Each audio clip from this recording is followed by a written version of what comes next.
I'd like to tell you about the strangest secret in the world.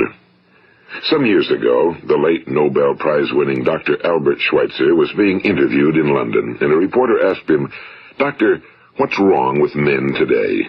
And the great doctor was silent a moment, and then he said, "Men simply don't think." It's about this that I want to talk with you. We live today in a golden age. This is an era that man has looked forward to, dreamed of, and worked toward for thousands of years. But since it's here, we pretty well take it for granted. We in America are particularly fortunate to live in the richest land that ever existed on the face of the earth, a land of abundant opportunity for everyone. But do you know what happens? Well, let's take 100 men who start even at the age of 25. Do you have any idea what will happen to those men by the time they're 65? These 100 men who all start even at the age of 25 believe they're going to be successful. If you asked any one of these men if he wanted to be a success, he'd tell you he did. And you'd notice that he was eager toward life, that there was a certain sparkle to his eye, an erectness to his carriage, and life seemed like a pretty interesting adventure to him. But by the time they're 65, 1 will be rich. 4 will be financially independent. 5 will still be working. 54 will be broke. Now think a moment. Out of the 100, only 5 make the grade. Now why do so many fail? What has happened to the sparkle that was there when they were 25? What's become of the dreams, the hopes, the plans? And why is there such a large disparity between what these men intended to do and what they actually accomplished? When we say about 5% achieve success, we have to define success. And here's the best definition I've ever been able to find. Success is the progressive realization of a worthy ideal. If a man is working toward a predetermined goal and knows where he's going, that man is a success. If he's not doing that, he's a failure. Success is the progressive realization of a worthy ideal. Rollo May, the distinguished psychiatrist, wrote a wonderful book called Man's Search for Himself. And in this book he says, the opposite of courage in our society is not cowardice. It is conformity. And there you have the trouble today. It's conformity, people acting like everyone else without knowing why, without knowing where they're going. Now think of it.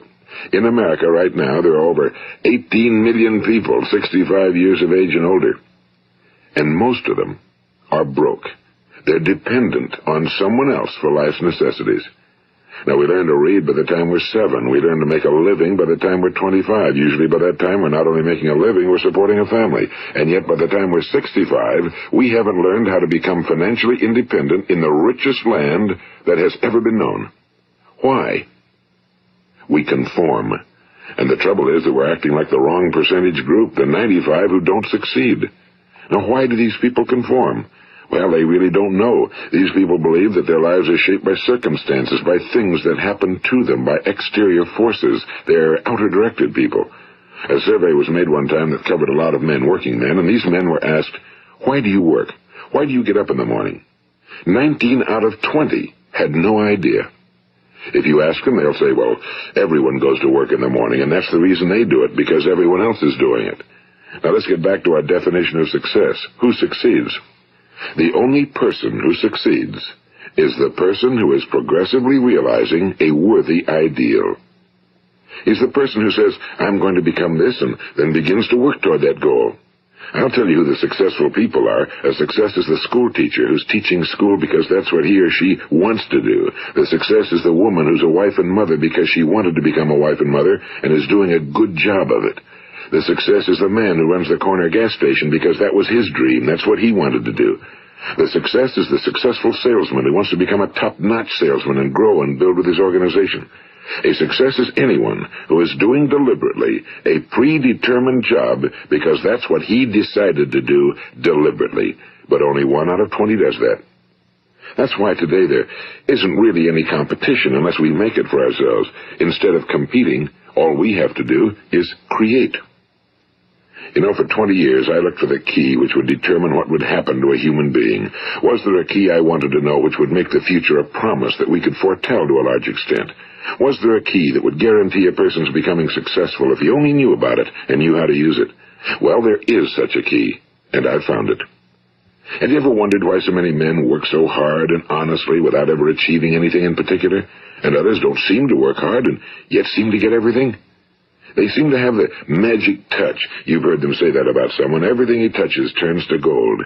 And have you ever noticed that a man who becomes successful tends to continue to become successful? And on the other hand, have you noticed how a man who's a failure tends to continue to fail? Well, it's because of goals. Some of us have goals, some don't. People with goals succeed because they know where they're going. It's that simple. Think of a ship leaving a harbor, and think of it with the complete voyage mapped out and planned. The captain and crew know exactly where it's going and how long it'll take. It has a definite goal. Now, 9,999 times out of 10,000, it will get to where it started out to get. Now let's take another ship, just like the first, only let's not put a crew on it or a captain at the helm. Let's give it no aiming point, no goal, no destination. We just start the engines and let it go. I think you'll agree with me that if it gets out of the harbor at all, it will either sink or wind up on some deserted beach, a derelict.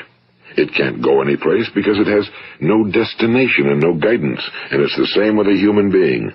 Take the salesman, for example. There's no other person in the world today with the future of a good salesman. Selling is the world's highest-paid profession, if we're good at it and if we know where we're going. Every company needs top-notch salesmen, and they reward those men. The sky's the limit for them. But how many can you find? Someone once said the human race is fixed, not to prevent the strong from winning, but to prevent the weak from losing. The American economy today can be likened to a convoy in time of war. The entire economy is slowed down to protect its weakest link, just as the convoy had to go at the speed that would permit its slowest vessel to remain in formation. That's why it's so easy to make a living today. It takes no particular brains or talent to make a living and support a family today. So we have a plateau of so-called security, if that's what a person's looking for. But we do have to decide how high above this plateau we want to aim. Now let's get back to the strangest secret in the world, the story that I wanted to tell you today. Why do men with goals succeed in life and men without them fail? Well, let me tell you something which, if you really understand it, will alter your life immediately. If you understand completely what I'm going to tell you from this moment on, your life will never be the same again. You will suddenly find that good luck just seems to be attracted to you. The things you want just seem to fall in line, and from now on you won't have the problems, the worries, the gnawing lump of anxiety that perhaps you've experienced before. Doubt, fear, well, they'll be things of the past. Here's the key to success and the key to failure. We become what we think about. Now let me say that again. We become what we think about.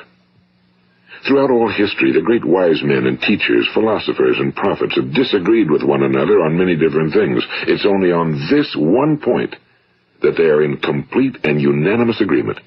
Listen to what Marcus Aurelius, the great Roman emperor, said. A man's life is what his thoughts make of it. Disraeli said this, everything comes if a man will only wait.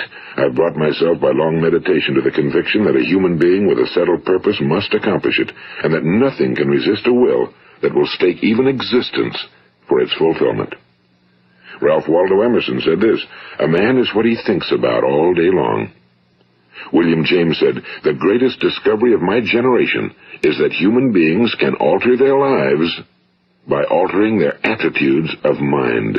And he also said, we need only in cold blood act as if the thing in question were real, and it will become infallibly real by growing into such a connection with our life that it will become real.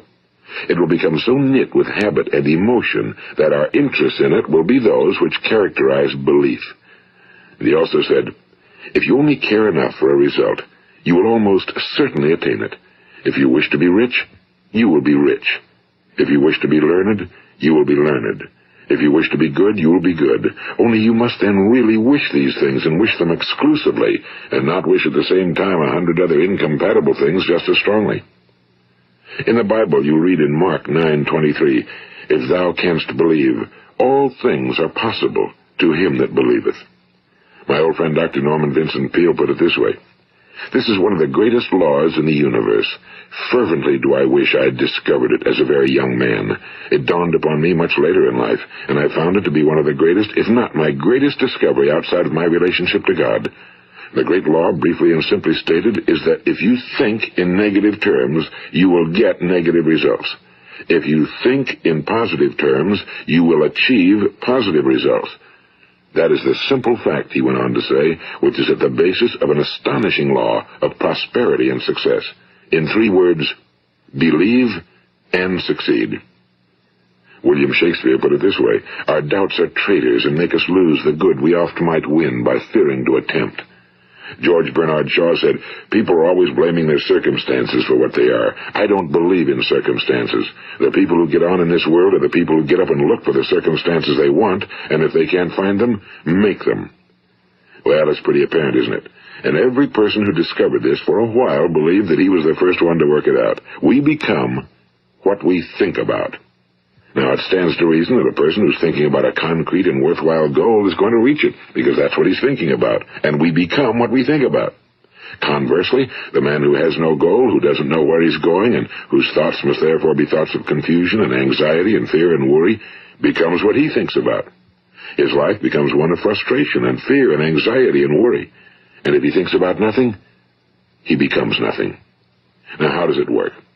Why do we become what we think about? Well, I'll tell you how it works as far as we know. Now, to do this, I want to tell you about a situation that parallels the human mind. Suppose a farmer has some land, and it's good fertile land. Now, the land gives the farmer a choice. He may plant in that land whatever he chooses. The land doesn't care. It's up to the farmer to make the decision. Now, remember, we're comparing the human mind with the land because the mind, like the land, doesn't care what you plant in it. It will return what you plant, but it doesn't care what you plant. Now let's say that the farmer has 2 seeds in his hand. One is a seed of corn. The other is nightshade, a deadly poison. He digs 2 little holes in the earth and he plants both seeds, one corn, the other nightshade. He covers up the holes, waters, and takes care of the land, and what will happen? Invariably the land will return what's planted. As it's written in the Bible, as ye sow, so shall ye reap. Now remember, the land doesn't care. It'll return poison in just as wonderful abundance as it will corn. So up come the 2 plants, one corn, one poison. Now, the human mind is far more fertile, far more incredible and mysterious than the land, but it works the same way. It doesn't care what we plant. Success, failure. A concrete, worthwhile goal, or confusion. Misunderstanding, fear, anxiety, and so on. But what we plant, it must return to us. You see, the human mind is the last great unexplored continent on Earth. It contains riches beyond our wildest dreams. It will return anything we want to plant. Now, you might say, well, if that's true, why don't people use their minds more? Well, I think they figured out an answer to that one, too. Our mind comes as standard equipment at birth. It's free, and things that are given to us for nothing we place little value on. Things that we pay money for, we value. The paradox is that exactly the reverse is true. Everything that's really worthwhile in life came to us free. Our minds, our souls, our bodies, our hopes, our dreams, our ambitions, our intelligence, our love of family and children and friends and country, all these priceless possessions are free. But the things that cost us money are actually very cheap and can be replaced at any time. A good man can be completely wiped out and make another fortune. He can do that several times. Even if our home burns down, we can rebuild it. But the things we got for nothing, we can never replace. The human mind isn't used because we take it for granted. Familiarity breeds contempt. It can do any kind of job we assign to it, but generally speaking, we use it for little jobs instead of big, important ones. Universities have proved that most of us are operating on about 10% or less of our abilities. So decide now, what is it you want? Plant your goal in your mind. It's the most important decision you'll ever make in your entire life. What is it you want? Do you want to be an outstanding salesman? A better worker at your particular job? Do you want to go places in your company, in your community? Do you want to get rich? All you've got to do is plant that seed in your mind, care for it, work steadily toward your goal, and it will become a reality. It not only will, there's no way that it cannot. You see, that's a law, like the laws of Sir Isaac Newton, the laws of gravity. If you get on top of a building and jump off, you'll always go down. You'll never go up, and it's the same with all the other laws of nature. They always work. They're inflexible. Think about your goal in a relaxed, positive way. Picture yourself in your mind's eye as having already achieved this goal. See yourself doing the things you will be doing when you've reached your goal. Ours has been called the phenobarbital age, the age of ulcers and nervous breakdowns and tranquilizers. At a time when medical research has raised us to a new plateau of good health and longevity, far too many of us worry ourselves into an early grave trying to cope with things in our own little personal ways without learning a few great laws that will take care of everything for us. These things we bring on ourselves through our habitual way of thinking. Every one of us is the sum total of his own thoughts. He is where he is because that's exactly where he really wants to be, whether he'll admit that or not. Each of us must live off the fruit of his thoughts in the future, because what you think today and tomorrow, next month and next year, will mold your life and determine your future. You're guided by your mind. I remember one time I was driving through eastern Arizona, and I saw one of those giant earth-moving machines roaring along the road at about 35 miles an hour with what looked like 30 tons of dirt in it, a tremendous, incredible machine, and there was a little man perched way up on top with the wheel in his hands guiding it. And as I drove along, I was struck by the similarity of that machine to the human mind. Just suppose you're sitting at the controls of such a vast source of energy. Are you going to sit back and fold your arms and let it run itself into a ditch? Or are you going to keep both hands firmly on the wheel and control and direct this power to a specific, worthwhile purpose? It's up to you. You're in the driver's seat. You see, the very law that gives us success is a two-edged sword. We must control our thinking. The same rule that can lead a man to a life of success, wealth, happiness, and all the things he ever dreamed of for himself and his family. That very same law can lead him into the gutter. It's all in how he uses it, for good or for bad. This is the strangest secret in the world. Now, why do I say it's strange, and why do I call it a secret? Actually, it isn't a secret at all. It was first promulgated by some of the earliest wise men, and it appears again and again throughout the Bible, but very few people have learned it, understand it. That's why it's strange, and why for some equally strange reason it virtually remains a secret. I believe that you could go out and walk down the main street of your town and ask one man after another what the secret of success is, and you probably wouldn't run into one man in a month who could tell you. Now, this information is enormously valuable to us if we really understand it and apply it. It's valuable to us not only for our own lives, but the lives of those around us, our families, employees, associates, and friends. Life should be an exciting adventure. It should never be a bore. A man should live fully, be alive. He should be glad to get out of bed in the morning. He should be doing a job he likes to do because he does it well.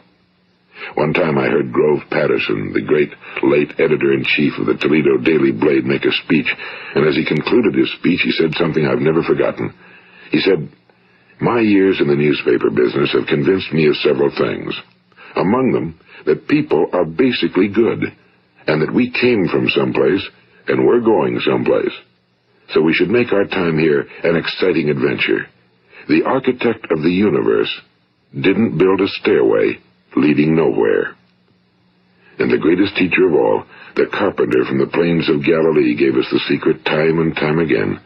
As ye believe, so shall it be done unto you. I've explained the strangest secret in the world and how it works. Now, on this side, I want to explain how you can prove to yourself the enormous returns possible in your own life by putting this secret to a practical test. I want you to make a test that will last 30 days. It isn't going to be easy, but if you'll give it a good try, it will completely change your life for the better. Now, back in the 17th century, Sir Isaac Newton, the English mathematician and natural philosopher, gave us some natural laws of physics which apply as much to human beings as they do to the movement of bodies in the universe. And one of these laws is that for every action, there is an equal and opposite reaction. Simply stated, as it applies to you and me, it means we can achieve nothing without paying the price. The results of your 30-day experiment will be in direct proportion to the effort you put forth. To be a doctor, you must pay the price of long years of difficult study. To be successful in selling, and remember that each of us succeeds to the extent of his ability to sell. Selling our families on our ideas, selling education in schools, selling our children on the advantages of living the good and honest life, selling our associates and employees on the importance of being exceptional people. To, of course, the profession of selling itself. But to be successful in selling our way to the good life, we must be willing to pay the price. Now, what is that price? Well, it's many things. First, it's understanding emotionally, as well as intellectually, that we literally become what we think about, that we must control our thoughts if we're to control our lives. It's understanding fully that as ye sow, so shall ye reap. Second, it's cutting away all fetters from the mind and permitting it to soar as it was divinely designed to do. It's the realization that your limitations are self-imposed and that the opportunities for you today are enormous beyond belief. It's rising above narrow-minded pettiness and prejudice. And third, it's using all your courage to force yourself to think positively on your own problem, to set a definite and clearly defined goal for yourself, to let your marvelous mind think about your goal from all possible angles, to let your imagination speculate freely upon many different possible solutions, to refuse to believe that there are any circumstances sufficiently strong to defeat you in the accomplishment of your purpose, to act promptly and decisively when your course is clear, and to keep constantly aware of the fact that you are, at this moment, standing in the middle of your own acres of diamonds, as Russell Conwell used to point out. And fourth, save at least 10% of every dollar you earn. It's also remembering that no matter what your present job, it has enormous possibilities, if you're willing to pay the price. Now let's just go over the important points in the price each of us must pay to achieve the wonderful life that can be ours. It is, of course, worth any price. 1. You will become what you think about. 2. Remember the word imagination and let your mind begin to soar. 3. Courage. Concentrate on your goal every day. 4. Save 10% of what you earn. And 5. Action. Ideas are worthless unless we act on them. Now, I'll try to outline the 30-day test I want you to make. Keep in mind that you have nothing to lose by making this test and everything you could possibly want to gain. There are 2 things that may be said of everyone. Each of us wants something, and each of us is afraid of something. I want you to write on a card what it is you want more than anything else. It may be more money. Perhaps you'd like to double your income or make a specific amount of money. It may be a beautiful home. It may be success at your job. It may be a particular position in life. It could be a more harmonious family. Each of us wants something. Now write down on your card specifically what it is you want. Make sure it's a single goal and clearly defined. You needn't show it to anyone, but carry it with you so that you can look at it several times a day. Think about it in a cheerful, relaxed, positive way each morning when you get up, and immediately you have something to work for, something to get out of bed for, something to live for. Look at it every chance you get during the day and just before going to bed at night. And as you look at it, remember that you must become what you think about, and since you're thinking about your goal, you realize that soon it will be yours. In fact, it's yours really the moment you write it down and begin to think about it. Look at the abundance all around you as you go about your daily business. You have as much right to this abundance as any other living creature. It's yours for the asking. Now we come to the difficult part. Difficult because it means the formation of what is probably a brand new habit, and new habits are not easily formed. Once formed, however, it will follow you for the rest of your life. Stop thinking about what it is you fear. Each time a fearful or negative thought comes into your consciousness, replace it with a mental picture of your positive and worthwhile goal. And there will come times when you'll feel like giving up. It's easier for a human being to think negatively than positively. That's why only 5% are successful. You must begin now to place yourself in that group. For 30 days, you must take control of your mind. It will think about only what you permit it to think about. Each day for this 30-day test, do more than you have to do. In addition to maintaining a cheerful, positive outlook, give of yourself more than you've ever done before. Do this knowing that your returns in life must be in direct proportion to what you give. The moment you decide on a goal to work toward, you're immediately a successful person. You are then in that rare and successful category of people who know where they're going. Out of every 100 people, you belong to the top 5. Don't concern yourself too much with how you're going to achieve your goal. Leave that completely to a power greater than yourself. All you have to do is know where you're going. The answers will come to you of their own accord and at the right time. Remember these words from the Sermon on the Mount, and remember them well. Keep them constantly before you this month of your test. Ask, and it shall be given you. Seek, and ye shall find. Knock, and it shall be opened unto you. For every one that asketh receiveth, and he that seeketh findeth, and to him that knocketh it shall be opened. It's as marvelous and as simple as that. In fact, it's so simple that in our seemingly complicated world, it's difficult for an adult to understand that all he needs is a purpose and faith. For 30 days, Do your very best. If you're a salesman, go at it as you've never done before, not in a hectic fashion, but with the calm, cheerful assurance that time well spent will give you the abundance in return you deserve and want. If you're a homemaker, devote your 30-day test to completely giving of yourself without thinking about receiving anything in return, and you'll be amazed at the difference it makes in your life. No matter what your job, do it as you've never done it before for 30 days. And if you've kept your goal before you every day, you'll wonder and marvel at this new life you've found. Dorothea Brand, the outstanding editor and writer, discovered it for herself and tells about it in her fine book, Wake Up and Live. Her entire philosophy is reduced to the words, act as though it were impossible to fail. She made her own test with sincerity and faith, and her entire life was changed to one of overwhelming success. Now, you make your test for 30 full days. Don't start your test until you've made up your mind to stick with it. You see, by being persistent, you're demonstrating faith. Persistence is simply another word for faith. If you didn't have faith, you'd never persist. If you should fail during your first 30 days, by that I mean suddenly find yourself overwhelmed by negative thoughts, you've got to start over again from that point and go 30 more days. Gradually, your new habit will form until you find yourself one of that wonderful minority to whom virtually nothing is impossible.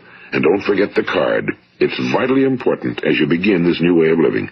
On one side of the card, write your goal, whatever it may be. On the other side, write the words we've quoted from the Sermon on the Mount. Ask, and it shall be given you. Seek, and ye shall find. Knock, and it shall be opened unto you. Nothing great was ever accomplished without inspiration. See that during these crucial first 30 days, your own inspiration is kept at a peak. And above all, don't worry. Worry brings fear, and fear is crippling. The only thing that can cause you to worry during your test is trying to do it all yourself. Know that all you have to do is hold your goal before you. Everything else will take care of itself. Remember also to keep calm and cheerful. Don't let petty things annoy you and get you off course. Now, since making this test is difficult, some will say, why should I bother? Well, look at the alternative. No one wants to be a failure. No one really wants to be a mediocre individual. No one wants a life constantly filled with worry and fear and frustration. Therefore, remember that you must reap that which you sow. If you sow negative thoughts, your life will be filled with negative things. If you sow positive thoughts, your life will be cheerful, successful, and positive. Now, gradually, you will have a tendency to forget what you've heard on this recording. Play it often. Keep reminding yourself of what you must do to form this new habit. Gather your whole family around at regular intervals and listen to what's been said here. You know, most men will tell you that they want to make money without understanding the law. The only people who make money work in a mint. The rest of us must earn money. This is what causes those who keep looking for something for nothing or a free ride to fail in life. The only way to earn money is by providing people with services or products which are needed and useful. We exchange our time and our product or service for the other man's money. Therefore, the law is that our financial return will be in direct proportion to our service. Now, success is not the result of making money. Making money is the result of success, and success is in direct proportion to our service. Most people have this law backwards. They believe that you're successful if you earn a lot of money. The truth is that you can only earn money after you're successful. It's like the story of the man who sat in front of the stove and said to it, give me heat, and then I'll add the wood. How many men and women do you know, or do you suppose there are today, who take the same attitude toward life? There are millions. We've got to put the fuel in before we can expect heat. Likewise, we've got to be of service first before we can expect money. Don't concern yourself with the money. Be of service, build, work, dream, create. Do this, and you'll find there's no limit to the prosperity and abundance that will come to you. Prosperity, you know, is founded upon a law of mutual exchange. Any person who contributes to prosperity must prosper in turn himself. Sometimes the return will not come from those you serve, but it must come to you from someplace, because that's the law. For every action, there is an equal and opposite reaction. As you go daily through your 30-day test period, remember that your success will always be measured by the quality and quantity of service you render, and money is a yardstick for measuring this service. No man can get rich himself unless he enriches others. Now, there are no exceptions to a law. You can drive down any street in America and from your car estimate the service that's being rendered by the people living on that street. Had you ever thought of this yardstick before? It's interesting. Some, like ministers and priests and other devoted people, measure their returns in the realm of the spiritual, but again, their returns are equal to their service. Once this law is fully understood, any thinking person can tell his own fortune. If he wants more, he must be of more service to those from whom he receives his return. If he wants less, he has only to reduce his service. This is the price you must pay for what you want. If you believe you can enrich yourself by deluding others, you can end only by deluding yourself. It may take some time, but just as surely as you breathe, you'll get back what you put out. Don't ever make the mistake of thinking you can avert this. It's impossible. The prisons and the streets where the lonely walk are filled with people who tried to make new laws just for themselves. We may avoid the laws of man for a while, but there are greater laws that cannot be broken. An outstanding medical doctor recently pointed out 6 steps that will help you realize success. 1. Set yourself a definite goal. 2. Quit running yourself down. 3. Stop thinking of all the reasons why you cannot be successful and instead think of all the reasons why you can. 4. Trace your attitudes back through your childhood and try to discover where you first got the idea you couldn't be successful, if that's the way you've been thinking. 5. Change the image you have of yourself by writing out a description of the person you would like to be. And 6.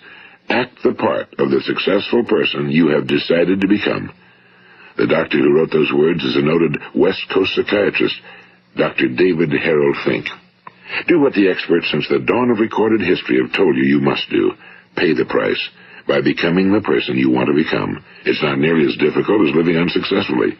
Make your 30-day test, then repeat it again, and each time it will become more a part of you until you'll wonder how you could ever have lived any other way. Live this new way, and the floodgates of abundance will open and pour over you more riches than you may have dreamed existed. Money? Yes, lots of it. But what's more important, you'll have peace. You'll be in that wonderful minority who lead calm, cheerful, successful lives. Start today. You have nothing to lose, but you have a whole life to win. This is Earl Nightingale, and thank you.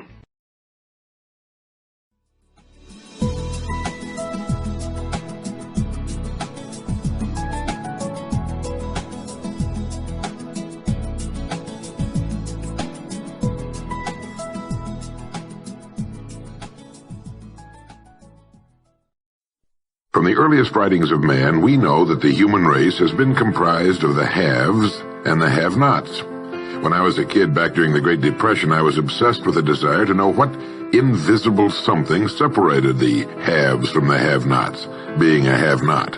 I wanted to know why so few managed to be well off financially in a country where success is available to everyone.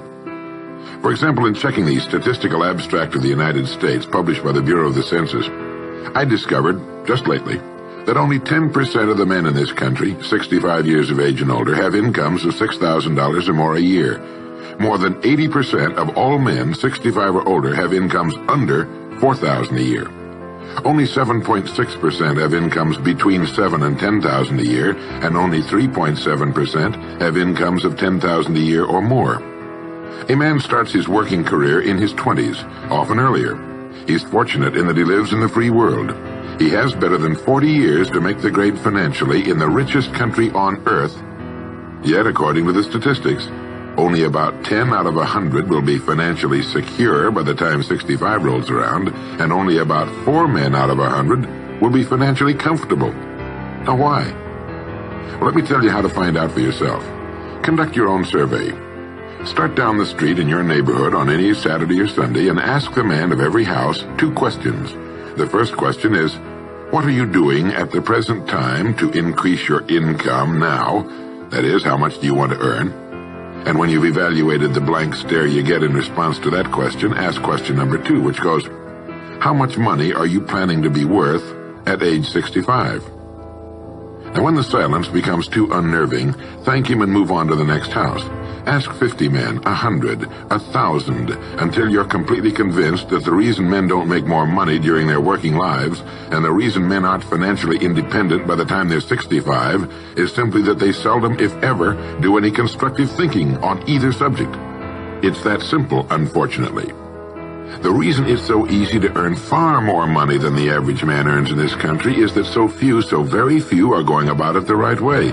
This is a race without enough contestants to bother about. The few who are really in the race can all be winners. Some will finish ahead of the others, but even the man who finishes last in this race will be financially secure. Most people, more than 90%, aren't even in the race. To prove it, ask yourself the 2 survey questions. Up until the time you started listening to this message, what were your plans for increasing your income? How much do you want to earn? And how much money had you decided to be worth by the time you're 65? You see, people who earn large incomes aren't lucky, and they're not crooks as those without money are so fond of pretending, nor are they endowed with more brains or talent necessarily than their friends and neighbors, nor are they privy to occult secrets, and only a very few were lucky enough to have had rich fathers or grandfathers. Most of the people earning the big incomes today started the same way you and I did, and most other people. The only difference between the men who earn big incomes and those who earn small incomes is that those earning big incomes decided to earn more. They're the people who made it their business to earn more. You see, a woman who does not think about baking an apple pie for dinner tonight will never think of looking up the recipe for apple pie.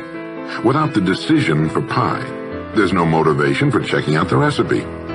A man who does not think about driving his car to St. Louis, Missouri or Nacogdoches, Texas will never get road maps which show how to get to St. Louis or Nacogdoches. And a man who never decides to earn more money will never think of learning how, of looking up the rules for earning more money. You see, people do what they make up their minds to do. So get rid of the ancient superstition once and for all that people who earn big money are special people, or lucky, or get the breaks, or had money to begin with, or knew someone, or are smarter, or anything else. These are alibis. They can all be disproved 1,000 times. The reason there are so many of these alibis around is that men who fail to make the grade financially are seldom honest enough to just admit that they really didn't try and keep trying. So in order to justify their failure, in order to remain seated, they dream up and pass along these old alibis. We're all self-made, but only the successful will admit it. I once had occasion to visit Charleston, South Carolina. I'd never been there before, so I hired a taxi to drive me around the historic old town. I particularly wanted to see the battery where that famous shot was fired on Fort Sumter. Along this beautiful drive, some of Charleston's oldest and finest homes look out over the bay. I commented to my cab driver on what lovely homes they were, and he said, yes, some of those homes have 40 rooms. And then he thought a moment and he said, and every one of them is owned by a crook. This is how the have-nots justify themselves and their lot in life. I didn't say anything because I didn't feel I was entitled to advise him or try to straighten out his thinking. This is a free country where as long as he doesn't hurt others, everyone has the unalienable right to be just as wrong as he wants to be. As Thomas R. Lounsbury, the American scholar and educator, put it, we must view with profound respect the infinite capacity of the human mind to resist the inroads of useful knowledge. My taxi driver and men and women like him all over the world have been kidding themselves and holding themselves down and refusing the bounty and abundance of the world for centuries. Knowledge is available to everyone. We can either listen to those qualified to teach us, or we can go along with those ancient stumbling blocks we get from people who don't know any more than we do.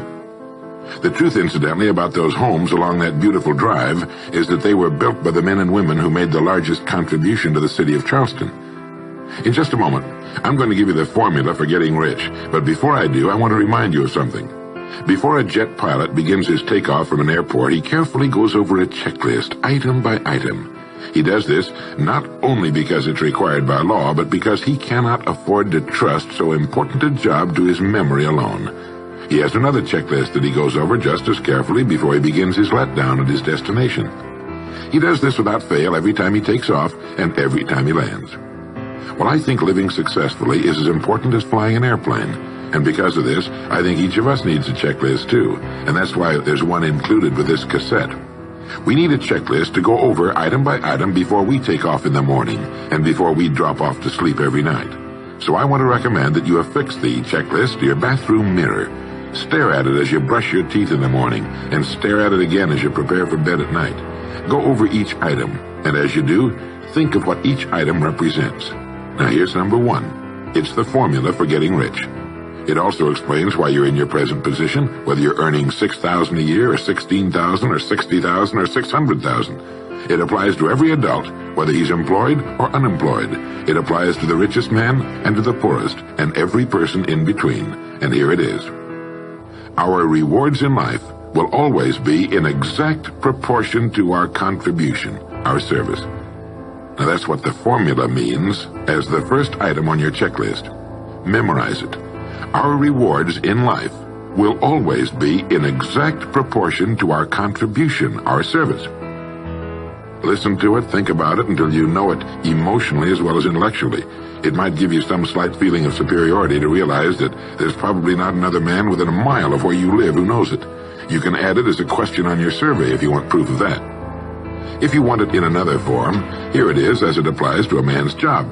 It's the same thing really, the same thing applies, but you can express it differently. The money you're paid by the company you work for will always be in direct ratio to the need for what you do, your ability to do it, and the degree of difficulty involved in replacing you. Maybe you want to write the formula down in both of its forms and think about it until it's as much a part of you as your name. The reason it isn't spelled out on your checklist is because you might not want everyone to know what you're up to. The checklist is valuable only to a person who knows what the words really indicate. All right, you've got the formula. As you think about it, its meaning will become clearer to you. With the formula, there are 2 rules which must be applied to properly use it. This formula, together with the 2 rules, is your recipe or your roadmap to earning all the money you really want. Now let's take a look at item number 2 on your checklist. And I'm serious about your putting this checklist on your mirror. You'll notice it's pressure sensitive. Item number 2, the gold mine. The Pulitzer Prize-winning playwright Archibald MacLeish in his play The Secret of Freedom wrote, "The only thing about a man that is a man is his mind. Everything else you can find in a pig or a horse." Strong words, aren't they? But as long as you live, you'll never hear a truer statement. The key to every human being's success lies in his mind, the gold mine between his ears. One idea can make you rich. A lot of good ideas can move you steadily upward in the work you do, and ideas are free. Now just think, there's nothing now being done commercially that will not be done better, much better in the years ahead. Next year's homes and most of what's in them will be better than this year's. Next year's cars will be better. Next year's manufacturing, distributing, marketing, and selling and advertising should be better. Nothing is now being done as well as it must be done in the future, and every innovation, every new improvement will be somebody's brainchild. Now what's your specialty? How many good ideas have you come up with during the past year? If you continue on as you have in the past, where will you be and what will you be earning, say, a year from now, 5 years from now? Every day of our lives, we walk or drive by more opportunity than we could develop in a lifetime, in 50 lifetimes. Back in the 20s, Sinclair Lewis wrote that you can kidnap a man, blindfold him, take him to any city in the country with a couple of notable exceptions, put him in a chair in the downtown area, take off his blindfold, and he could sit there a week and not be able to tell you what town he's in. The streets are all alike. The buildings are all alike. The businesses all look alike. This is still largely true today. The reason for this being that most businessmen in this country are playing a game called follow the follower. If a man goes into business, no matter what line it happens to be, the first thing he does is make certain that his place of business, outside and inside, looks exactly like every other place of business of that type in the country. Do you know why? It's because he's been playing copycat since he was a year old and does it without thinking about it. For the same reason kids dress alike in school. He wants to be one of the gang. He doesn't necessarily examine all the business establishments in his field and pattern his on the one outstanding example, the one that inspires him, the one that he can really believe in. He just does what everybody else in his business is doing, and by this simple process, he guarantees his own mediocrity. Whose drum are you marching to, if indeed you're marching to anyone's, and why? Remember, whatever you now do for a living will be done differently, quite differently a few years from now. Never in the history of mankind have the opportunities for all of us been so great. But the great majority of people will be the beneficiaries of progress, not those who bring it about. Which group are you going to belong to? If you want to be a contributor, not just a beneficiary, here's the first rule. It appears on your checklist as the gold mine. So, think. Think deliberately and with a purpose. Use the gold mine between your ears. Begin by thinking at a special time every day. Back during the Depression, a New York lumber dealer was growing rich while other lumber dealers were going broke. When asked how he did it, he said, "Every evening when I get home, I close myself up in a quiet room, sit in a comfortable chair, and ask myself, how will my business be conducted 10 years from now? Then I try to do it now." Instead of competing with every other lumber dealer, which is what they were doing, he was creating. He was doing the very thing man was designed to do, the very thing man does best. A company growing at the rate of 10% a year will double its size in less than 8 years. But a man can improve his effectiveness 50% or 100% a year or more. The experts tell us that every one of us has within him deep reservoirs of ability, even genius, that he habitually fails to use. Well, let's begin now to reach into these deep, rich areas of pure net profit and use more of our real abilities. Let's think. Here's the best way I've found to make yourself think. Start getting up a little earlier than you're accustomed to. Right off the bat, this gives you extra time that 95% of the men in this country are not using at all. 1 hour earlier a day gives you 6.5 extra 40-hour weeks a year. But at this time in the morning, take a refreshing shower, dress, get yourself a fresh, hot cup of coffee if you're a coffee man, and then sit down to a clean sheet of paper. At the top of the paper, write your financial goal. Now, this is the amount of money per year you intend to earn soon. Incidentally, you might like to keep this to yourself, too. It's nobody's business but yours. Then, start to think. Think about your goal and what it'll mean to you and your family. Then see how many ideas you can come up with to help you reach that goal. Ideas to improve what you now do for a living. Ways of increasing your contribution to match your income goal. You know, jobs don't have futures. People do. No matter what line of work you may be in, there is within it more than enough opportunity to last a lifetime. You don't have to think of brand new ideas or revolutionary new ways of doing things, although you well might come up with some. Think of ways of improving what is now being done. If you're to increase your income by the amount you've specified, you must find ways of increasing your contribution, your service. And the key to this is to be found in your mind, in that gold mine between your ears. Try for 5 ideas every morning and write them down, and save those sheets of paper in a special idea file. Many, perhaps most of your ideas will be worthless, but some of them will be very good. A few will be excellent, and every once in a while you will come up with something really outstanding. You see, 5 ideas a day is 25 a week if you don't think on weekends. Now that's more than 1,000 ideas a year. One idea can get you to that income you're shooting for. The law of averages swings so far in your favor you just can't miss. Try to develop a sense of expectancy. That is, try to hold the feeling that the goal you're shooting for is a sure thing, and that it's only a matter of time before it's realized. You know, Henry Ford didn't start making cars until he was 45. A friend of mine started a new company at 65. He's still going strong, and his new company has sales of better than $300 million a year. It's almost never too late. Try not to think of things outside of your own line of work or whatever it is you're most interested in. To think well and profitably, you must discipline your thinking. Keep it on course, controlled, keep it in one field, specialize. Now for the final item on your checklist. It appears as the word. And the word is attitude. Attitude has been called the most important word in the language. William James put it this way. He said, "The greatest discovery of my generation is that human beings can alter their lives by altering their attitudes of mind." Now, this is something to think about. Can alter their lives by altering their attitudes of mind. It's another way of saying we become what we think about. Look at it this way. Your total environment, if you've been an adult for any appreciable period of time, your total environment is a reflection of you as a person. The house and the neighborhood in which you live, the car you drive, the clothes you wear, the job you do, the people with whom you regularly associate. Your total environment is an exact and merciless mirror of you as a human being. Now, if you feel your environment can stand some improvement, you have only to improve your attitude, and your world will gradually change to reflect the changing person. Here's how to change your attitude. Beginning now, begin to act as would the person you most want to become. Now that is, if you were already in possession of the goal you're shooting for, how would you conduct yourself in all of your affairs? Well, do it now, and tomorrow, and the next day. Begin now to act the part of the person you most want to become, and you'll end by becoming that person. Subtly, in little ways, in the way you dress, in the way you talk, in the unfailing courtesy you show to every person with whom you come in contact, begin to act the part of the person who has already achieved that which you're shooting for. The German philosopher Goethe gave us the secret when he said, before you can do something, you must first be something. When you behave like the person you most want to become, the things that person would have will tend to come to you. It's simply cause and effect. Don't be in too big a hurry. It takes longer to build a skyscraper than a chicken coop. Build slowly, steadily, and well. Then when you make it, you'll keep it. You'll stay on top.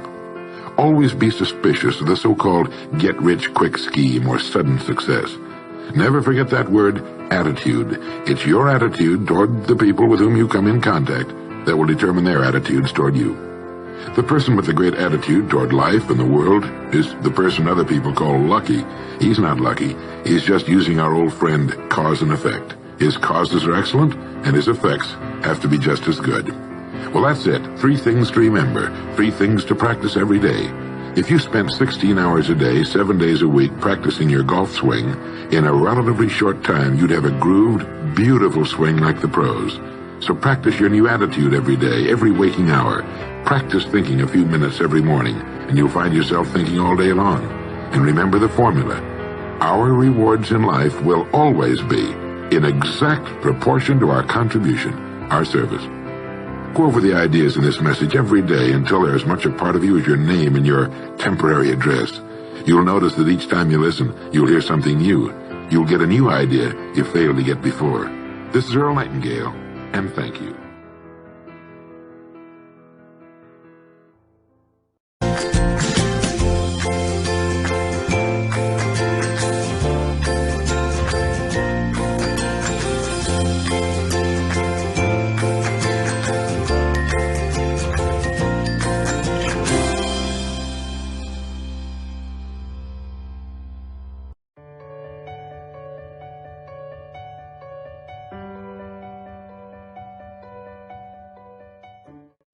You are about to hear The New Lead the Field by Earl Nightingale, performed by Earl Nightingale. Copyright 2015, BN Publishing. Online at bnpublishing.com.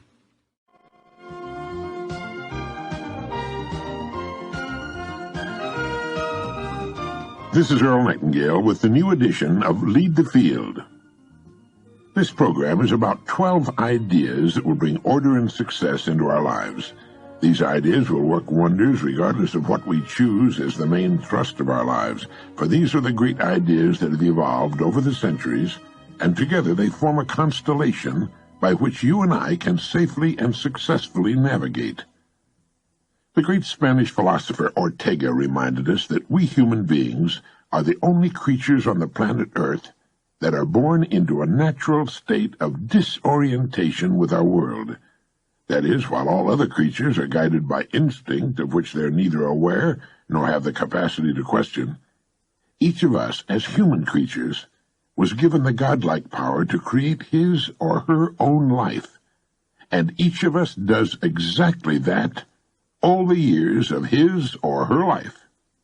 Every day we put in place actions and ideas that will determine the shape and substance of our tomorrows. For some, those ideas and actions lead inevitably to extraordinary achievement and rewards. For most, they tend to lead to a kind of middle ground in which great numbers of people take their cues from each other without question or consideration. And for some, those actions and ideas lead to repeated frustration and problems as they spend their lives in the bottom layers of the socio-economic pyramid. Success or failure as a human being is not a matter of luck or circumstance or fate or the breaks or who you know or any of the other tiresome old myths and cliches by which the ignorant tend to excuse themselves. It's a matter of following a common-sense paradigm of rules, guidelines anyone can follow. Now, this program, Lead the Field, has changed more lives, brought about more success stories, helped create more millionaires, saved more careers, important jobs, and marriages than any other program ever produced. And the rules we talk about here don't change. They apply to any situation, under any and all circumstances. We never have to say, I wonder what'll work in this particular situation. All we have to do is make these ideas our own. And we begin with what I call the magic word. We all want good results from life in our home, our work, and in all our contacts with other people. And the most important single factor to guarantee good results day in, day out, all the months and years of our lives, is a healthy attitude. Attitude is the magic word. Attitude is defined as the position or bearing as indicating action, feeling, or mood, and it is our actions, feelings, or moods which determine the actions, feelings, and moods of others. Our attitude tells the world what we expect in return. If it's a cheerful, expectant attitude, it says to everyone with whom we come in contact that we expect the best in our dealings with our world. You see, we tend to live up to our expectations, and others give to us, as far as their attitudes are concerned, what we expect. Our attitude is something we can control. We can establish our attitude each morning when we start our day. In fact, we do just that whether we realize it or not. And the people in our family, all the people in our world, will reflect back to us the attitude we present to them. It is then our attitude toward life which determines life's attitude toward us, cause and effect. Everything we say or do will cause a corresponding effect. If we're cheerful, glad to be experiencing this miracle of life, others will reflect that good cheer back to us. We are the kind of person others enjoy being around. You and I are responsible for our lives. You and I produce causes all day long, every day of our lives. The environment can only return to us a corresponding effect. That's why I say each of us determines the quality of his or her own life. We get back what we put out. Now, here's a way to test the past quality of your attitude. Would you say people tend to react to you in a smiling, positive manner with friendly greetings when you appear? Your answer to that question will tell the story. I remember the time when a man and his wife bought a home across the street from me in Florida. They had moved there from Minnesota. They had planned the move for years. They were tired of the northern winters, and he was an avid fisherman. Several months passed after their move, and one day I was surprised to see them packing. I walked across the street and asked the man if they were leaving so soon after they made the move. He nodded. "My wife hates it here," he said. "We're going back home." I asked him how in the world his wife could hate it there, what his wife didn't like about the place, and with a few questions, the truth came out. "She hasn't been accepted here," he said. "The other women of the community have left her strictly alone. She's made no friends. She hasn't been asked to participate in any of the community activities." So I asked him, "Has she let the other women know she's interested in participating in community activities?" He stopped what he was doing and looked at me. "No," he said. "No, she hasn't. She's been waiting for the women to ask her." And since she stayed in the house, waiting for them to come to her, they've thought of her as reclusive, as a person who's not interested in making friends, so they've left her alone. Well, there was a long silence, and he began nodding. "Yes, that's exactly what's happened," he said. Yes, the women of the neighborhood should have come to her and introduced themselves or invited her to a tea or luncheon, but they were reacting to her. She didn't know that the community could only give her back a reflection of her own attitude. Here was a woman in her 60s who had never learned the first important rule for successful living, that our surroundings will always reflect us, that our environment is a mirror, often a merciless mirror, of ourselves. As soon as a person begins to change, his or her surroundings will change, and it works like this: great attitude, great results; good attitude, good results; fair or average attitude, fair or average results; poor attitude, poor results. So each of us shapes his or her own life, and to an altogether unexpected extent, the shape and texture, the quality or the lack of quality of our lives is determined by our habitual attitude. That sounds simple, doesn't it? But it's not quite that easy. For most of us, learning this new habit takes time.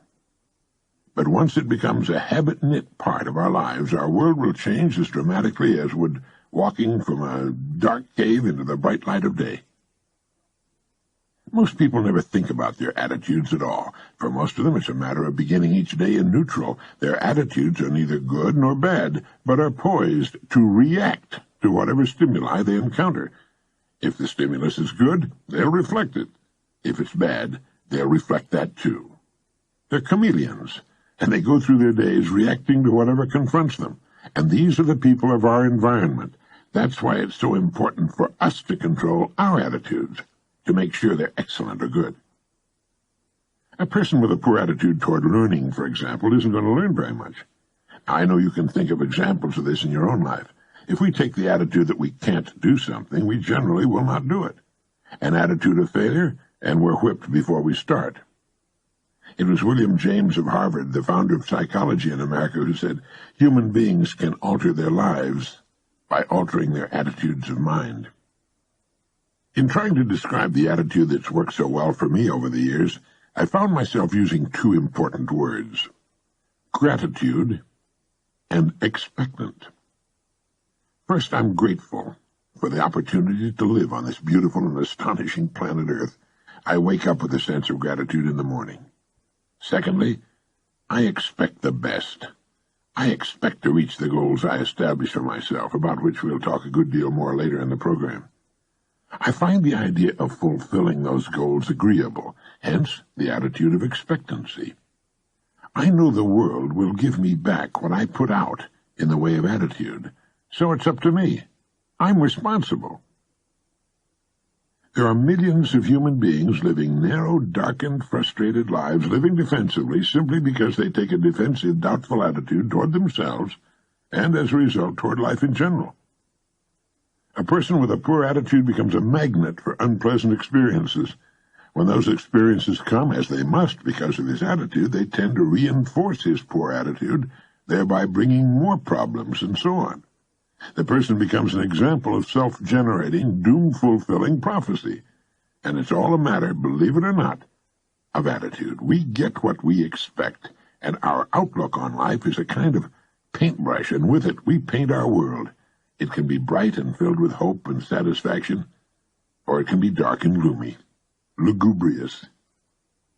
It's hard to convince people sometimes that the world they experience is a reflection of their attitude. They take the attitude that if people would only be nice to them, they'd be nice in return. They're like the person sitting in front of the cold stove, waiting for the heat.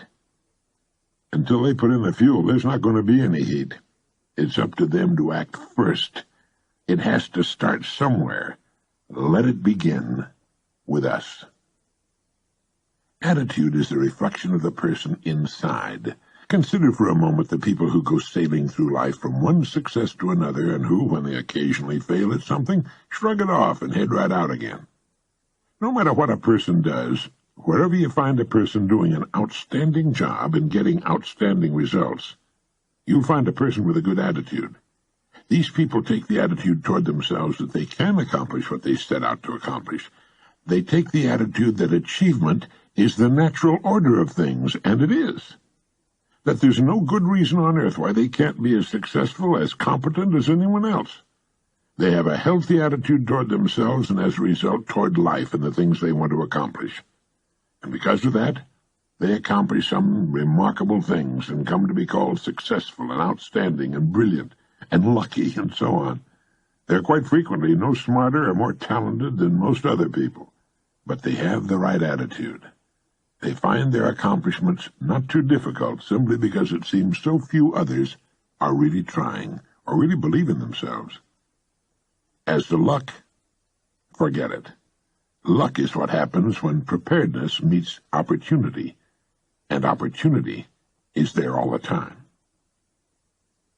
A person can be very efficient at his or her work, but if the corresponding excellent attitude isn't present, well, the person's a failure. A robot can do a great job, but only a human being can ennoble work with a great attitude, and by so doing touch it with the magic of humanness, make it come alive and sing, make it truly worthwhile. That, my friend, makes the difference. Successful people come in all sizes, shapes, ages, and colors, and in widely varying degrees of intelligence and education, but they have one thing in common. They expect more good out of life than bad. They expect to succeed more often than they fail, and they do. Now there are things you want, worthwhile things. Take the attitude that there are a lot more reasons why you can reach those goals than fail in the attempt. Go after them, work at it, keep your attitude positive, cheerful, and expectant, and you'll get them. And as you do, you'll grow to new plateaus and be able to accomplish still more. And remember this, our environment, the world in which we find ourselves living and working, is a mirror of our attitudes and expectations. If we feel that our environment could stand some improvement, we can bring about that change for the better by improving our attitude. The world plays no favorites. It's impersonal. It doesn't care who succeeds or who fails, nor does it care if we change. Our attitude toward life doesn't affect the world and the people in it nearly so much as it affects us. It would be impossible to even estimate the number of jobs that have been lost, promotions or good grades missed, sales lost, or marriages ruined by poor attitudes. But you can number in the millions the jobs which are held but hated, the marriages which are tolerated but unhappy, the parents and children who fail to understand and love one another, all because of people who are waiting for the world and others to change toward them. They don't understand that what they're getting is a reflection of themselves. Nothing can change until we do. When we change, our worlds will change. The answer is attitude. How does one develop a good attitude? The same way one develops any other factor, practice. One good way is to stick a small sign on the bathroom mirror on which is printed the word attitude. That way you'll see it first thing every morning. You might have another one in your car and at your place of work. We need to smile more, speak to people, go out to people. Everything in the world we want to do or get done, we must do with and through people. Every dollar we will ever earn must come from people. Everything worthwhile, the person we love and with whom we want to spend the rest of our life, is a human being with whom we must interact. Our children are individuals, each different from any other person who ever lived. And what affects them most is our attitude, the loving kindness they see and feel whenever we're around them. If you'll begin to develop and hold an attitude that says yes to life and the world, you'll be astonished at the changes you'll see. Someone once said, life is dull only to dull people. It's true, of course. It's also true that life is interesting only to interesting people, and life is successful only for successful people. We must be the epitome, the embodiment. We must radiate success before it'll come to us. We must first become mentally, from an attitude standpoint, the people we wish to become. Many years ago, a famous Los Angeles restaurateur was asked by a newspaper reporter, "When did you become successful?" And he replied, "I was successful when I was dead broke. I knew what I wanted to do, and I knew I'd do it. It was only a matter of time." He had a successful attitude long before the success he sought had become a reality.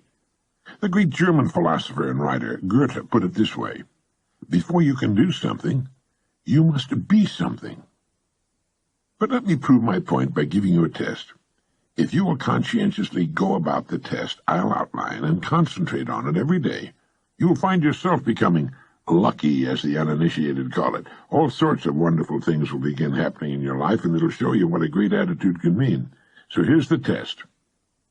Treat every person with whom you come in contact as the most important person on earth. Now, you do that for 3 excellent reasons. 1, as far as every person is concerned, he or she is the most important person on earth. 2, because that's the way human beings ought to treat each other. And 3, by treating everyone this way, we begin to form an important habit. There's nothing in the world that men, women, and children want and need more than self-esteem, the feeling that they're important, that they're recognized, that they're needed, that they count and are respected. They will give their love, their respect, and their business to the person who fills this need, even if it's a short encounter. Have you ever noticed that the higher you go in any organization of value, the nicer the people seem to become? It works this way. The bigger the people, the easier it is to talk to them, to get along with them, and work with them. So they naturally matriculate to the top. It's their attitudes. And the people with great attitudes just naturally gravitate to the top of whatever business or department they're in. They don't have great attitudes because of their positions. They have their positions largely because of their great attitudes. For the purposes of this test, act toward others in exactly the same manner that you want them to act toward you. Treat the members of your family as the very important people they really are, the most important in the world. Carry out into the world each morning the kind of attitude you'd have if you were the most successful person on earth. Notice how quickly it develops into a habit. And almost immediately a change will be noticed. Irritations that used to frustrate you begin to disappear. When some less informed person gives you a bad time, don't let his poor attitude infect yours. Keep yours in hand. Keep it good. Keep cool, above it all, and smiling. If someone cuts in front of your car or acts in any other manner that shows a lack of courtesy, don't react as he would. Smile it off. Destructive emotions such as anger, hatred, or jealousy don't hurt others. They hurt you. They can make your life miserable. They can make you sick. Forgive everyone who ever hurt you. Really forgive them. And then forgive yourself. That's all past. Stewing over it, exhuming it, can only make you sick. Forgive and forget it. Get rid of it. You've risen above that sort of thing. And as you develop a great attitude, you'll probably realize that you've already placed yourself on the road to what you seek. You're well on your way. It makes no difference how successful you may have been in the past. You'll be delighted with the ease and comfort of your new life.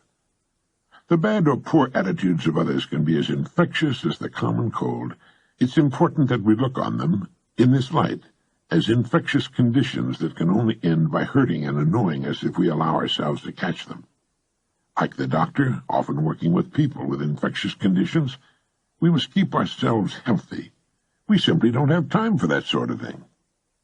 Whoever started the cliché, "Life's too short," certainly knew what he or she was talking about. It really is too short, much too short, to spend any of our valuable time mimicking the attitudes of others, unless they're good. A great attitude does much more than turn on the lights in our worlds. It seems to magically connect us to all sorts of serendipitous opportunities that were somehow absent before the change. Maybe that's what people mean when they say we're lucky. Suddenly we do find ourselves getting the so-called breaks, but it's really nothing more than this new connection with the world that comes with a great attitude. We find ourselves doing more, and doing it in less time. We put ourselves directly in the path of all kinds of serendipitous happenings. When you begin to develop a better attitude, you should realize that you've already placed yourself in the top 5% of the people, the most successful people on earth. You've placed yourself on the road to what you seek. You've prepared the ground. You've only to plant the seed. Now, in summing up, here are a few points to keep in mind. First, it's our attitude at the beginning of a difficult task which, more than anything else, will bring about its successful outcome. Secondly, our attitudes toward others determine their attitudes toward us. We're all interdependent. The success we achieve in life will depend largely on how well we relate to others. Thirdly, before you can achieve the kind of life you want, you must think, act, talk, and conduct yourself in all of your affairs as would the person you wish to become. Keep a mental picture of that person before you as often as you can during the day. And fourthly, remember that the higher you go in any organization of value, the better the attitudes you'll find, and that attitudes are not the result of success. Success is the result of great attitudes. And finally, the deepest craving of the human being is for recognition and self-esteem, to be needed, to feel important, to be recognized and appreciated. That includes our loved ones and all the people with whom we come in contact during our days. To make these important principles a habit-knit part of our lives, here are some suggestions. Since our minds can hold only one thought at a time, make the thoughts you hold constructive and positive. Look for the best in people and ideas. Be constantly alert for new ideas you can put to use in your life. Don't waste time talking about your problems to people who can't solve them, or your health unless it's good, or you're talking to your doctor. It won't help you. It cannot help others. Radiate the attitude of well-being and confidence, the attitude of the person who knows where he or she is going. You'll find all sorts of good things happening to you. And lastly, treat everyone with whom you come in contact as the most important person on earth. Start this habit, practice it consistently, and you'll do it and benefit from it for the rest of your life. Thank you.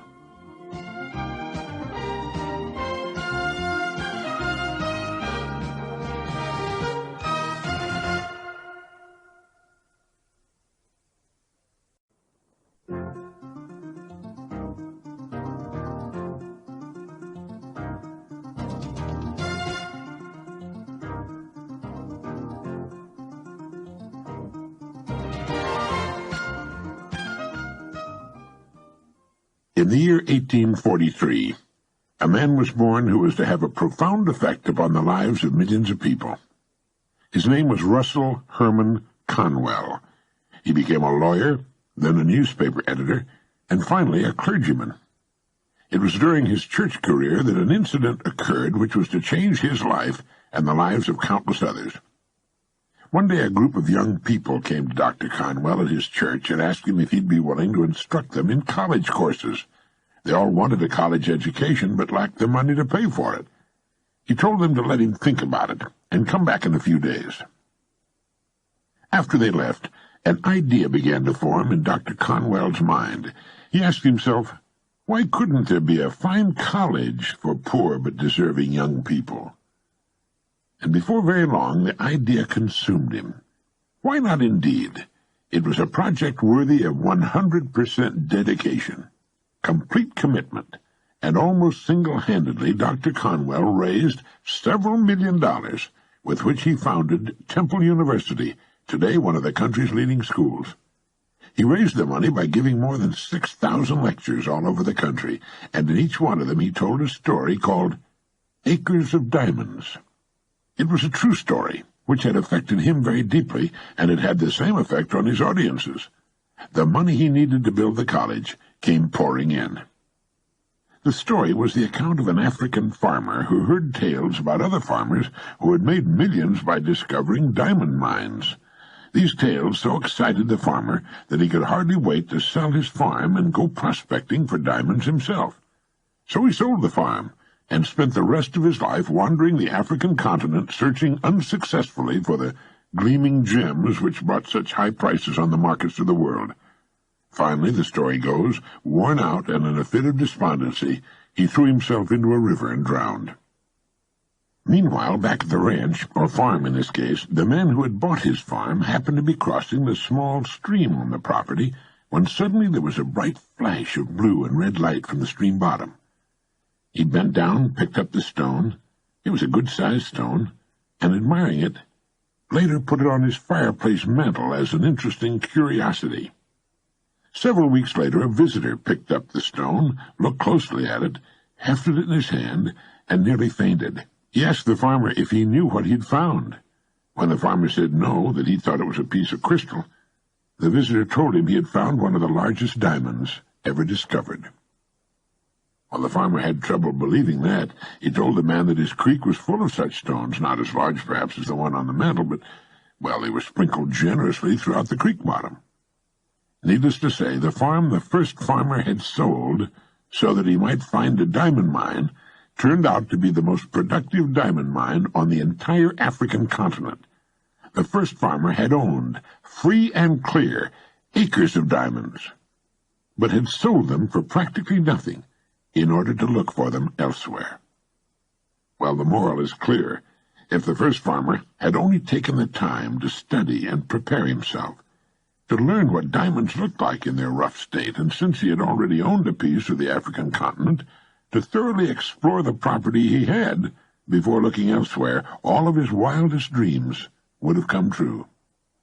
Now, the thing about this story that so profoundly affected Dr. Conwell and subsequently millions of others was the idea that each of us is at this moment standing in the middle of his or her own acres of diamonds. If we'll only have the wisdom and patience to intelligently and effectively explore the work in which we're now engaged, To explore ourselves, we'll usually find the riches we seek, whether they be financial or intangible or both. Before we go running off to what we think are greener pastures, let's make sure that our own is not just as green or perhaps even greener. It's been said that if the other guy's pasture appears to be greener than ours, it's quite possible that it's getting better care. Besides, while we're looking at other pastures, other people are looking at ours. There are few things more pitiful to my mind than the person who wastes his life running from one thing to another, forever looking for the pot of gold at the end of the rainbow, and never staying with one thing long enough to find it. No matter what your goal may be, perhaps the road to it can be found in the very thing you're now doing. It wasn't until he was completely paralyzed by polio and forced to reach into the rich resources of his mind that a courageous farmer got the idea of producing exceptionally good meat products on his farm. From that idea, one of the country's most successful meat-packing companies was born. His farm contained acres of diamonds, too. He just never had to dig for them before. Your mind is your richest resource. Let it thoroughly explore the possibilities lurking in what you're presently doing before turning to something new. I say that because there were probably good reasons for your having chosen your present work in the beginning. If there weren't, and if you're unhappy in the field you're in, well, then perhaps it's time for some serious exploration. Dr. Russell Conwell's life is a living example of the importance of a willingness to change once one's own pasture has been thoroughly explored. I said that Dr. Conwell began as a lawyer, then later changed to become a newspaper editor, before he finally found his true calling as a clergyman and the founder of a great university. One of the best examples of a person finding acres of diamonds hiding in his work is Stu Leonard of Connecticut. He began as a dairy route delivery man. As he worked his rounds, he began to think of all the products connected to the dairy business that his customers really needed. He bought a working dairy with very little down and a lot of hard work and began building his business around it.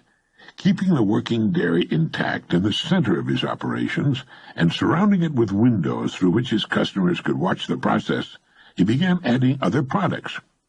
Today his dairy store is the largest in the world, and it sells everything in the food line.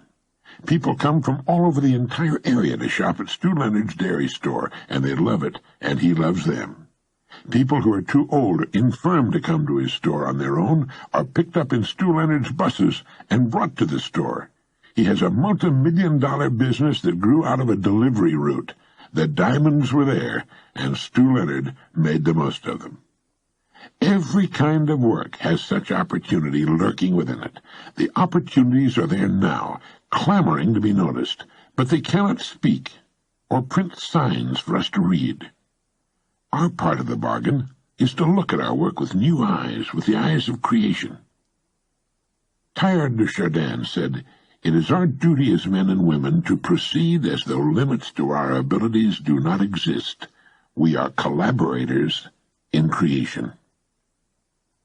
A man I knew in Arizona began with a small gas station.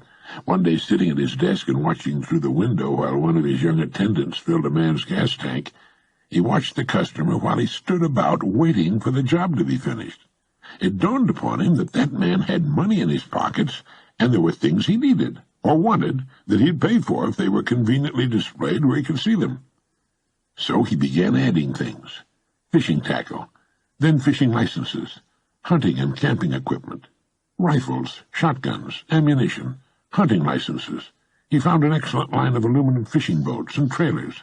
He began buying up the contiguous property around him. Then he added an auto parts department. He'd always carried cold soft drinks and candy, but now he added an excellent line of chocolates in a refrigerated case. Before long, he sold more chocolates than anyone else in the state. He carried thousands of things his customers could buy while waiting for their cars to be serviced. All the products he sold also guaranteed that most of the gas customers in town would come to his station. He sold more gas. He began cashing checks on Friday, and the bonanza grew and grew. It all started with a man with a human brain watching a customer standing around with money in his pockets and nothing to spend it on. Others would have lived and died with the small service station, and they do. My friend saw the diamonds. Both my friend in Arizona and Stu Leonard in Connecticut are customer-oriented. Serve the customer. Serve the customer better than anyone else is serving the customer.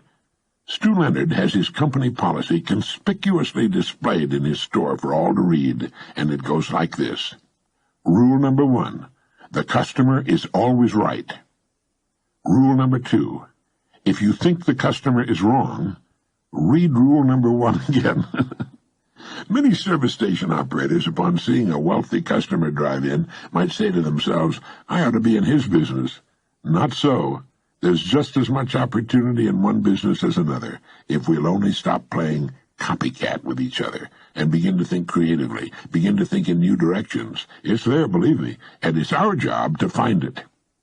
Take the time to stand off and look at your work as a stranger might, and ask, why does he do it that way? Has he noticed how what he's doing might be capitalized upon or multiplied? If you're happy with things as they are, then by all means keep them that way. But there's great fun in finding diamonds hiding in ourselves and in our work.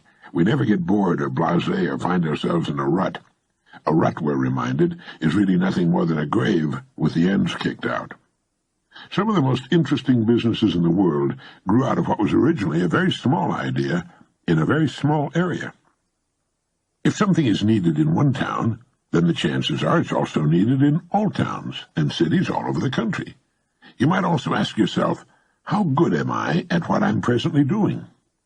Do you know all there is to know about your work? Would you call yourself a first-class professional at your work? How would your work stand up against the work of others in your line? The educator and author J.B. Matthews wrote, unless a person has trained himself for his chance, the chance will only make him ridiculous. A great occasion is worth to a man exactly what his preparation enables him to make of it. I'm sure Dr. Matthews intended to include the female half of the world in that statement. I'm often appalled by how little people know about the business they're in. That's not my department, they'll say. I suppose if they see a fire starting in someone else's department, they wouldn't report it. Most real estate people don't sell homes and property. They show homes and property, something a 6-year-old child could do. They often know nothing at all about selling or marketing, yet they call themselves real estate professionals. They're actually tour guides. This is the living room, they say to intelligent men and women who already know what a living room looks like. Someone, come to think of it, I think it was me, once wrote that the human race is much like a convoy in time of war. The whole menagerie is slowed down to protect the slowest ships, and they march on in that dusty valley, unmindful of the diamonds beneath their feet. The first thing we need to do to become a diamond miner is to break away from the crowd and quit assuming that because people in the millions are living that way, it must be the best way. It is not the best way. It's the average way. The people going the best way are way out in front. They're so far ahead of the crowd you can't even see their dust anymore.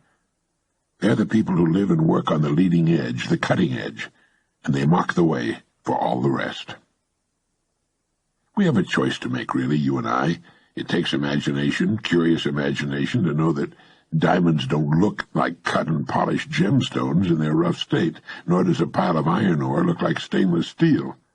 To prospect your own acres of diamonds, develop a faculty we might call intelligent objectivity, the faculty to stand off and look at your work as a person from Mars might look at it. Within the framework of what industry or profession does your job fall? Do you know all you can about your industry or profession? Isn't it time for a refreshing change of some kind? How can the customer be given a better break? Each morning ask yourself, how can I increase my service today? There are rare and very marketable diamonds lurking all around me. Have I been looking for them, examining every facet of my work and of the industry or profession in which it has its life? There are better ways to do what I'm presently doing. What are they? How will my work be performed 20 years from now? Everything in the world is in a state of evolution and improvement. How can I do what will eventually be done anyway now? Think of what Stu Leonard did with his dairy route, and my Arizona friend with his small service station, what Famous Amos did with his chocolate chip cookies, what Procter & Gamble did with soap.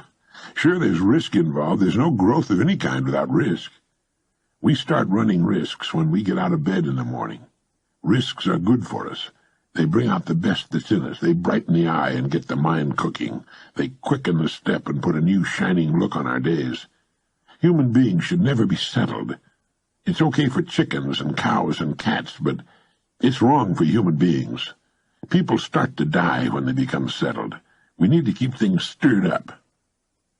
Back in 1931, Lloyd C. Douglas, the world-famous novelist who wrote The Robe, Magnificent Obsession, and other best-selling books, wrote a magazine article titled Escape. Now, in that article, Douglas asked, who of us has not at some time toyed briefly with the temptation to run away? If all the people who have given that idea the temporary hospitality of their imagination were to have acted upon it, few would be living at their present addresses. And of the small minority who did carry the impulse into effect, it's doubtful if many ever disengaged themselves as completely as they had hoped from the problems that hurled them forth. More often than otherwise, it may be surmised, they packed up their troubles in their old kit bags and took them along. The point of the article was simply, don't try to run away from your troubles. Overcome them. Prevail right where you are. What we're really after is not escape from our perplexities and frustrations, but a triumph over them. And one of the best ways to accomplish that is to get on course and stay there. Restate and reaffirm your goal, the thing you want most to do, the place in life you want most to reach. See it clearly in your mind's eye, just as you can envision the airport in Los Angeles when you board your plane in New York. Or like a great ship in a storm, just keep your heading and your engines running. The storm will pass, although sometimes it seems that it never will. And one bright morning you'll find yourself passing the harbor light. Then you can give a big sigh of relief, rest a while, and almost before you know it, you'll find your eyes turning seaward again. You'll think of a new harbor you'd like to visit, a new voyage upon which to embark, and once again you'll set out. And that's just the way this funny-looking, two-legged, curious, imaginative, tinkering, fiddling dreamer called a human being operates. He escapes from problems not by running away from them, but by overcoming them. And no sooner does he overcome one set of problems, but he starts looking around for new and more difficult pickles to get himself into and out of. So if you find yourself looking at travel folders and thinking of running away, go ahead. Think about it. It'll get your mind off things for a while. Then zero in on your goal, more about that later, and get busy. Take one thing at a time, and before you know it, you'll start seeing those diamonds scattered all over your world, and you'll be out in the clear again. If you feel like running away from it all once in a while, you're perfectly normal. If you stay and get rid of your problems by working your way through them, you're a successful citizen. Start taking an hour a day with a legal pad and dissect your work. Take it apart and look at its constituent parts. There's opportunity there. That's your acre of diamonds.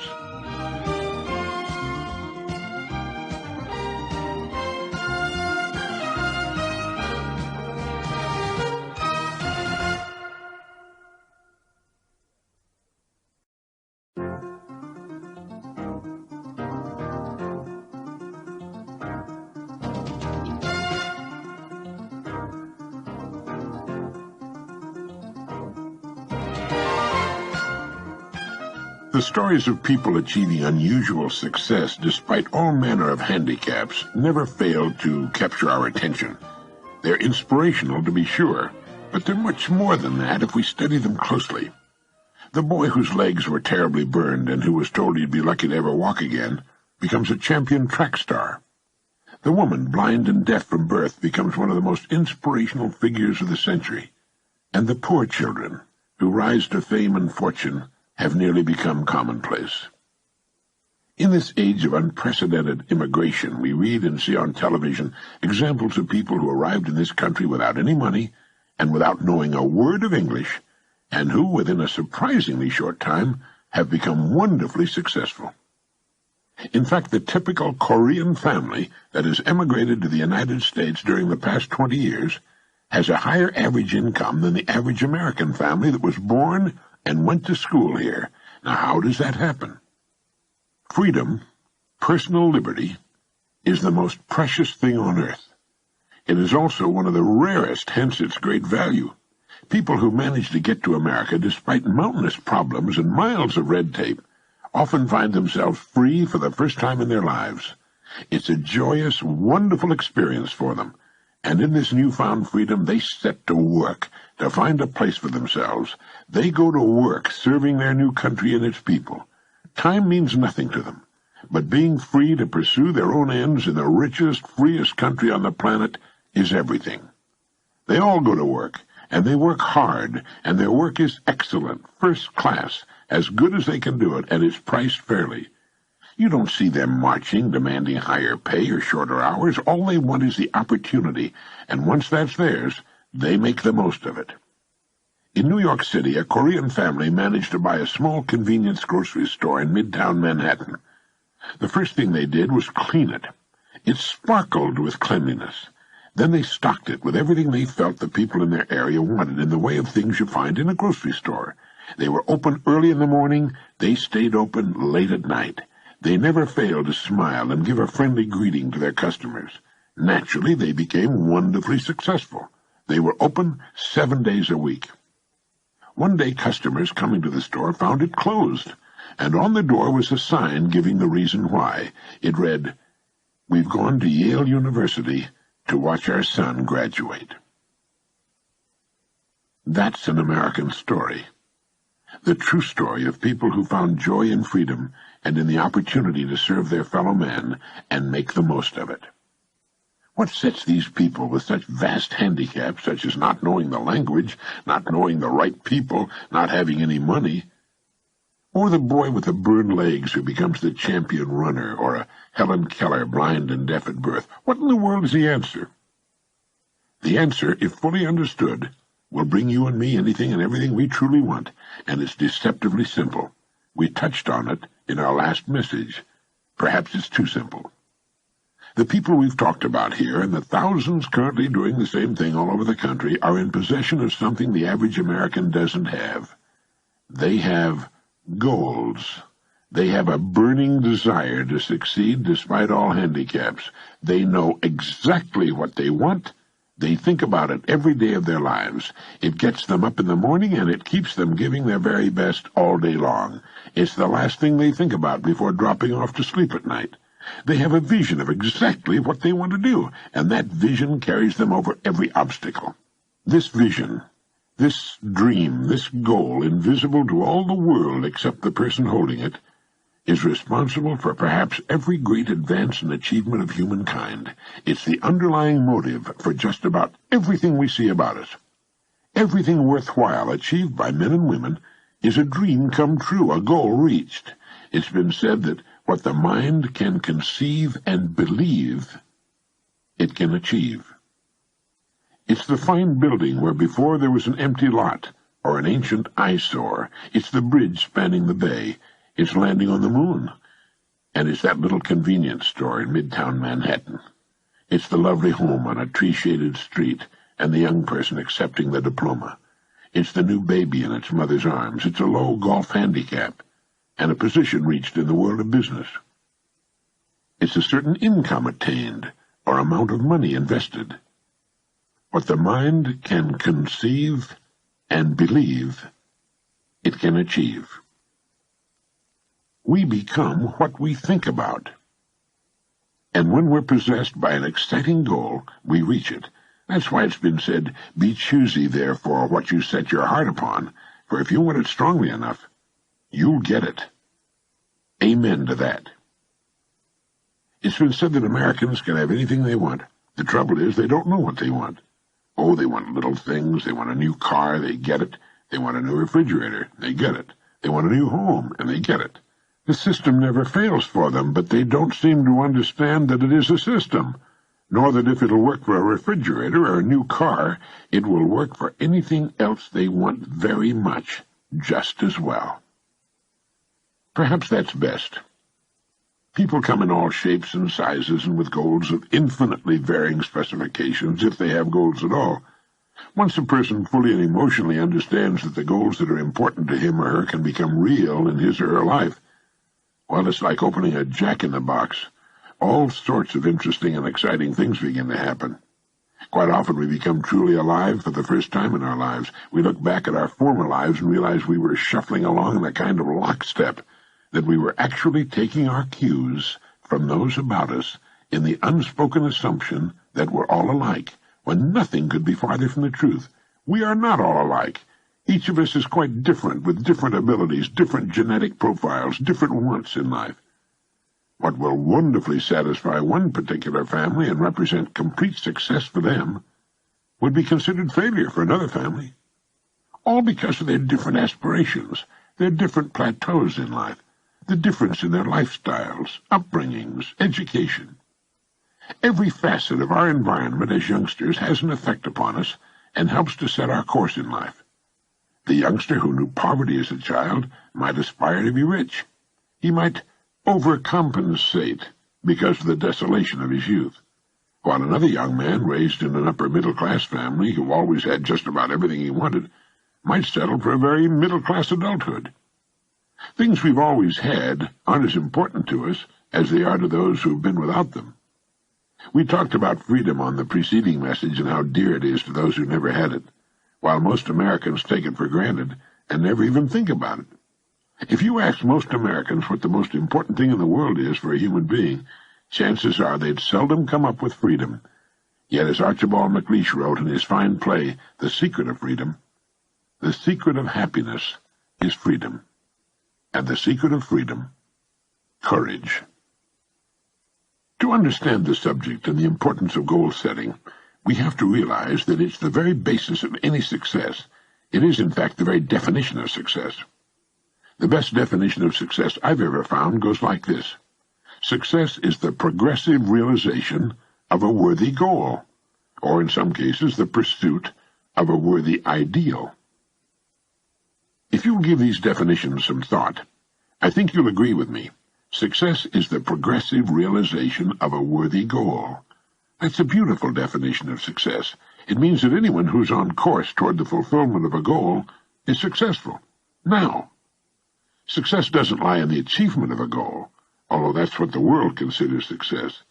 It lies in the journey toward the goal. We're successful as long as we're working toward something we want to bring about in our lives. That's when the human being is at his or her best. That's what Cervantes meant when he wrote, "The road is better than the inn." Quite often romantic stories end with the loving couple getting married. That's just the beginning of the real story. When the young person stands before his school's president or principal and receives the diploma, that's called commencement. That's the beginning. It's an important milestone, to be sure, and congratulations are certainly in order. But where are you going from there?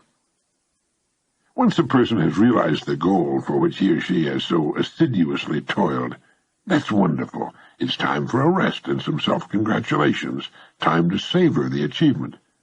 But we're no longer successful, by my definition, until we set a new higher goal toward which to work.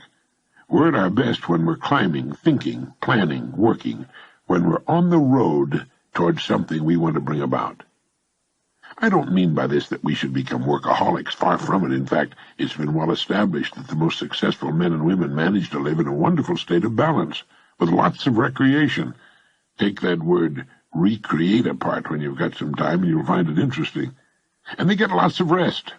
The mind works best when we're properly rested, and our minds are the best and most important parts of us, regardless of what we choose to do.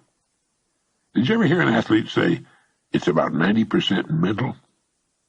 Whatever the percentage really is in a good game of golf or tennis, it's very large. As we pointed out in the magic word, our mental attitude can make all the difference between winning and losing. With our definition, success being the progressive realization of a worthy goal, we cover all the bases. The young person working to finish school is as successful as any person on earth. The person working toward a particular position with his or her company is just as successful. If you have a goal that you find worthy of you as a person, a goal that fills you with joy at the thought of it, believe me, you'll reach it. But as you draw near and see that the goal will soon be achieved, begin to think ahead to the next goal you're going to set. It often happens that a writer, halfway through a book, will hit upon the idea for his next one, and begin making notes or ideas for a title, even while he's finishing work on the one in progress. That's the way it should be. One of my favorite poems is by Rabindranath Tagore, the distinguished Calcutta poet, and it goes like this. I slept and dreamt that life was joy. I woke and saw that life was duty. I acted, and behold, duty was joy. We are at our very best, and we are happiest, when we are fully engaged in work we enjoy on the journey toward the goal we've established for ourselves. It gives meaning to our time off and comfort to our sleep. It makes everything else in life so wonderful, so worthwhile. Most people, when they think of the word success, tend to equate it with lots of money.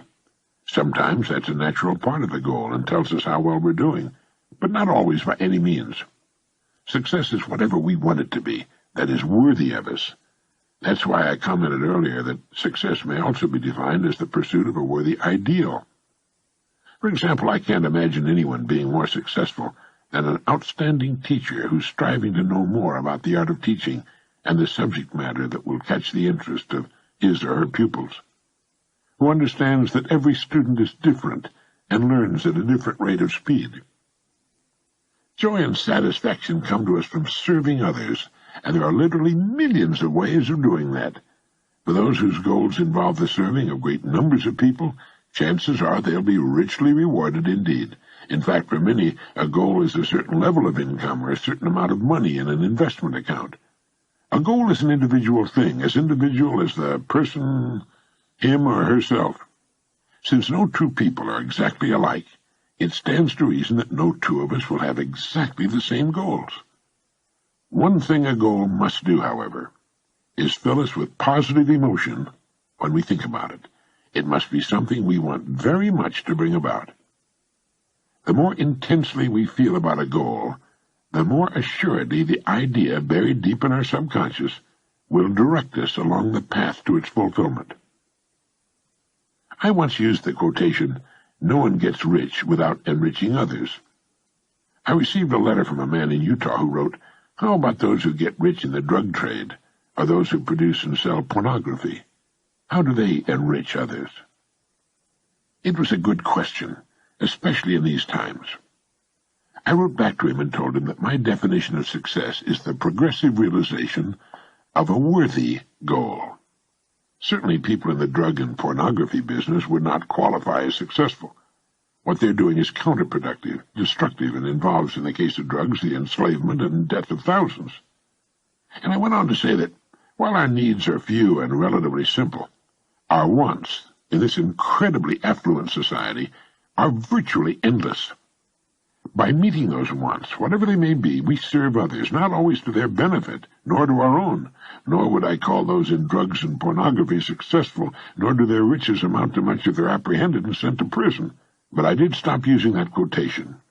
It is possible to get rich without enriching others, but for most of us, it's not the way we want to go. It's nothing to take pride in. Why bother when there are so many positive, excellent, and productive ways to serve others? But whatever our goal happens to be, if we stay with it, if we're fully committed to it, we'll reach it. That's the way it works. It's estimated that about 5% of the population achieves unusual success. For the rest, averages seem to be good enough. Most seem to just drift along, taking circumstances as they come, and perhaps hoping from time to time that things will get better. I like to compare human beings with ships, as Carlyle used to do. It's estimated that about 95% can be compared to ships without rudders. Subject to every shift of wind and tide, they are helplessly adrift, and while they fondly hope that they will one day drift into some rich and bustling port, you and I know that for every narrow harbor entrance, there are 1,000 miles of rocky coastline. The chances of their drifting into port are 1,000 to 1 against them. Our state lotteries wax rich on such people. So do the slot machines at Las Vegas and Atlantic City. They look to luck, but don't seem to realize how steeply the odds are stacked against them. Someone wins from time to time, to be sure, but the odds are still there. But the 5% who have taken the time and exercised the discipline to climb into the driver's seat of their lives who've decided upon a challenging goal to reach and fully committed themselves to reaching it, sail straight and far across the deep oceans of life, reaching one port after another and accomplishing more in just a few years than the rest accomplish in a lifetime. If you should visit a ship in port and ask the captain for his next port of call, he'll tell you in a single sentence. Even though the captain cannot see his port, his destination, for fully 99% of the voyage, he knows it's there, and that barring an unforeseen and highly unlikely catastrophe, he'll reach it. All he has to do is keep doing certain things every day. If someone asks you for your next port of call, your goal, could you tell him? Is your goal clean and concise in your mind? Do you have it written down?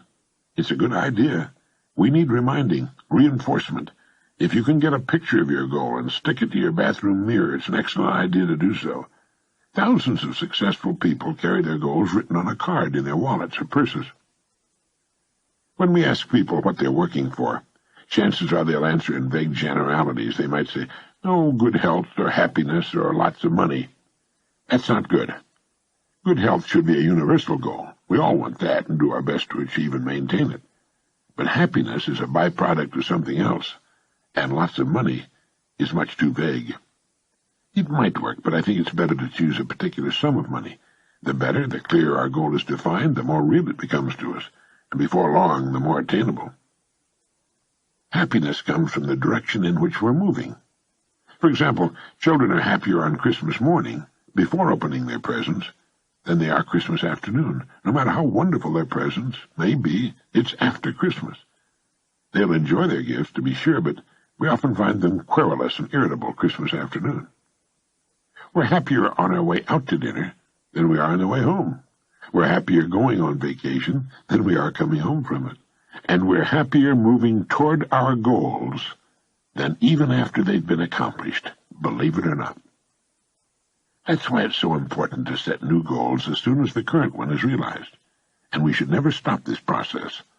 All the days of our lives we should be engaged in moving toward, earning, and looking forward to a new plateau on which to stand, a new goal to accomplish. If you, like so many millions of Americans, don't know what it is you want sufficiently to name as your primary goal, I recommend you make out a want list. Take a notepad. Go off by yourself and write down the things you'd really like to have very much, or do. One might be a beautiful new home, or a trip around the world, a visit to some special country or place. You might be yearning for a sailboat or a motor yacht, or if you're an avid fisherman, you might want to go salmon fishing in Alaska or trout fishing in New Zealand. It might be a business of your own or a particular position with your company. It might be a certain income that will permit you to live the way you'd like to live, or, as I said earlier, a certain amount of money in good investments or in a savings account. How about a special make of car, or an addition to your present home? Just write down everything you can think of that you would really like to see come about in your life. Then, when you've exhausted your wants, go over the list again and number the items in the order of their importance. Then make number 1 your present goal. Listen to this message often, as I hope you'll listen to all the messages until they become a habit-knit way of thinking and doing things. Believe me, the system works. It works every time. Life plays no favorites. If anyone can succeed, and millions do, so can you. Of one thing you may be sure, you will become what you think about. If your thinking is circular and chaotic, your life will reflect that chaos. But if your thinking is orderly and clear, if you have a goal that's important for you to reach, then reach it. You will. One goal at a time. That's important. That's where most people unwittingly make their mistake. They don't concentrate on a single goal long enough to reach it before they're off on another track, then another, with the result that they achieve nothing but confusion and excuses. I started looking for the so-called secret of success when I was 12 years old. I read every book I could find on the subject. I studied psychology and sociology. I studied the great religions of the world, and I read the world's greatest philosophers. And all of a sudden, many years later, I realized that in the hundreds of lives I'd studied, in the countless books I'd read, a plain and simple truth had kept appearing. It's believed that no one can learn anything until he or she is ready for it, and apparently I was finally ready. In my late 20s, to finally see for the first time the secret I had searched for so long. It was simply this: we become what we think about. You see, you are at this moment the living embodiment of the sum total of your thoughts to this point in your life. You can be nothing else. Similarly, 5 years from now, you'll be the sum total of your thoughts to that point in time. But you can control your thoughts. You can decide upon that on which you wish to concentrate, about what you think about from this point forward, and you will become that. You will realize that goal as sure as anything on earth can be sure. That's why having a goal toward which to work is so very important. It gives our minds a focus and our lives direction. By thinking every morning, every night, and as many times during the day as you can about this exciting single goal we've established for ourselves, we actually begin moving toward it and bringing it toward us. When we concentrate our thinking, it's like taking a river that's twisting and turning and meandering all over the countryside and putting it into a straight, smooth channel. Now it has power, direction, economy, speed. Several billions of human beings would give anything they have to enjoy the freedom and personal liberty you and I take for granted, to have the right to choose their work and their goals, to enjoy our bountiful standard of living, our educational system, to know the peace and privacy of our homes, and to have laws which protect the citizen rather than persecute him. We have it all, yet in the midst of our plenty, millions lead unhappy, aimless lives. They live in tiny prisons of their own fashioning. These are the people who don't know that each of us, each one of us, not the economy, or fate, or luck, or the breaks, each one of us is in charge of his or her own life. Each one of us is completely responsible. As Carlyle put it, the person without a purpose is like a ship without a rudder. Have a purpose in life, and having it, throw such strength of mind and muscle into your work as God has given you. He also said, a person with a half volition goes backward and forward and makes no way on the smoothest road. But the person with a whole volition advances on the roughest and will reach his or her purpose if there be even a little wisdom in it. And Munger said, there is no road to success but through a clear, strong purpose. Nothing can take its place. A purpose underlies character, culture, position, attainment of every sort. So decide upon your goal. Insist upon it. Look at your goal card every morning and night, and as many times during the day as you conveniently can. By so doing, you'll insinuate your goal into your subconscious mind. You'll see yourself as having already attained your goal, and do that every day without fail, and it will become a habit before you realize it. A habit that will take you from one success to another all the years of your life. For that is the secret of success, the door to everything you will ever have or be. You are now, and you most certainly will become, what you think about.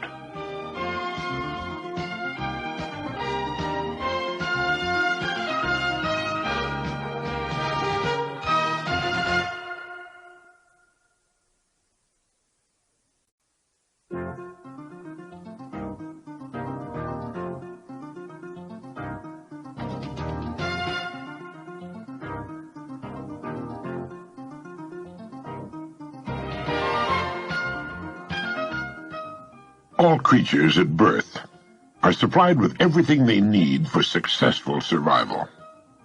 All creatures except one are supplied with a set of instincts that will do the job for them, and because of that, they don't need much of a brain.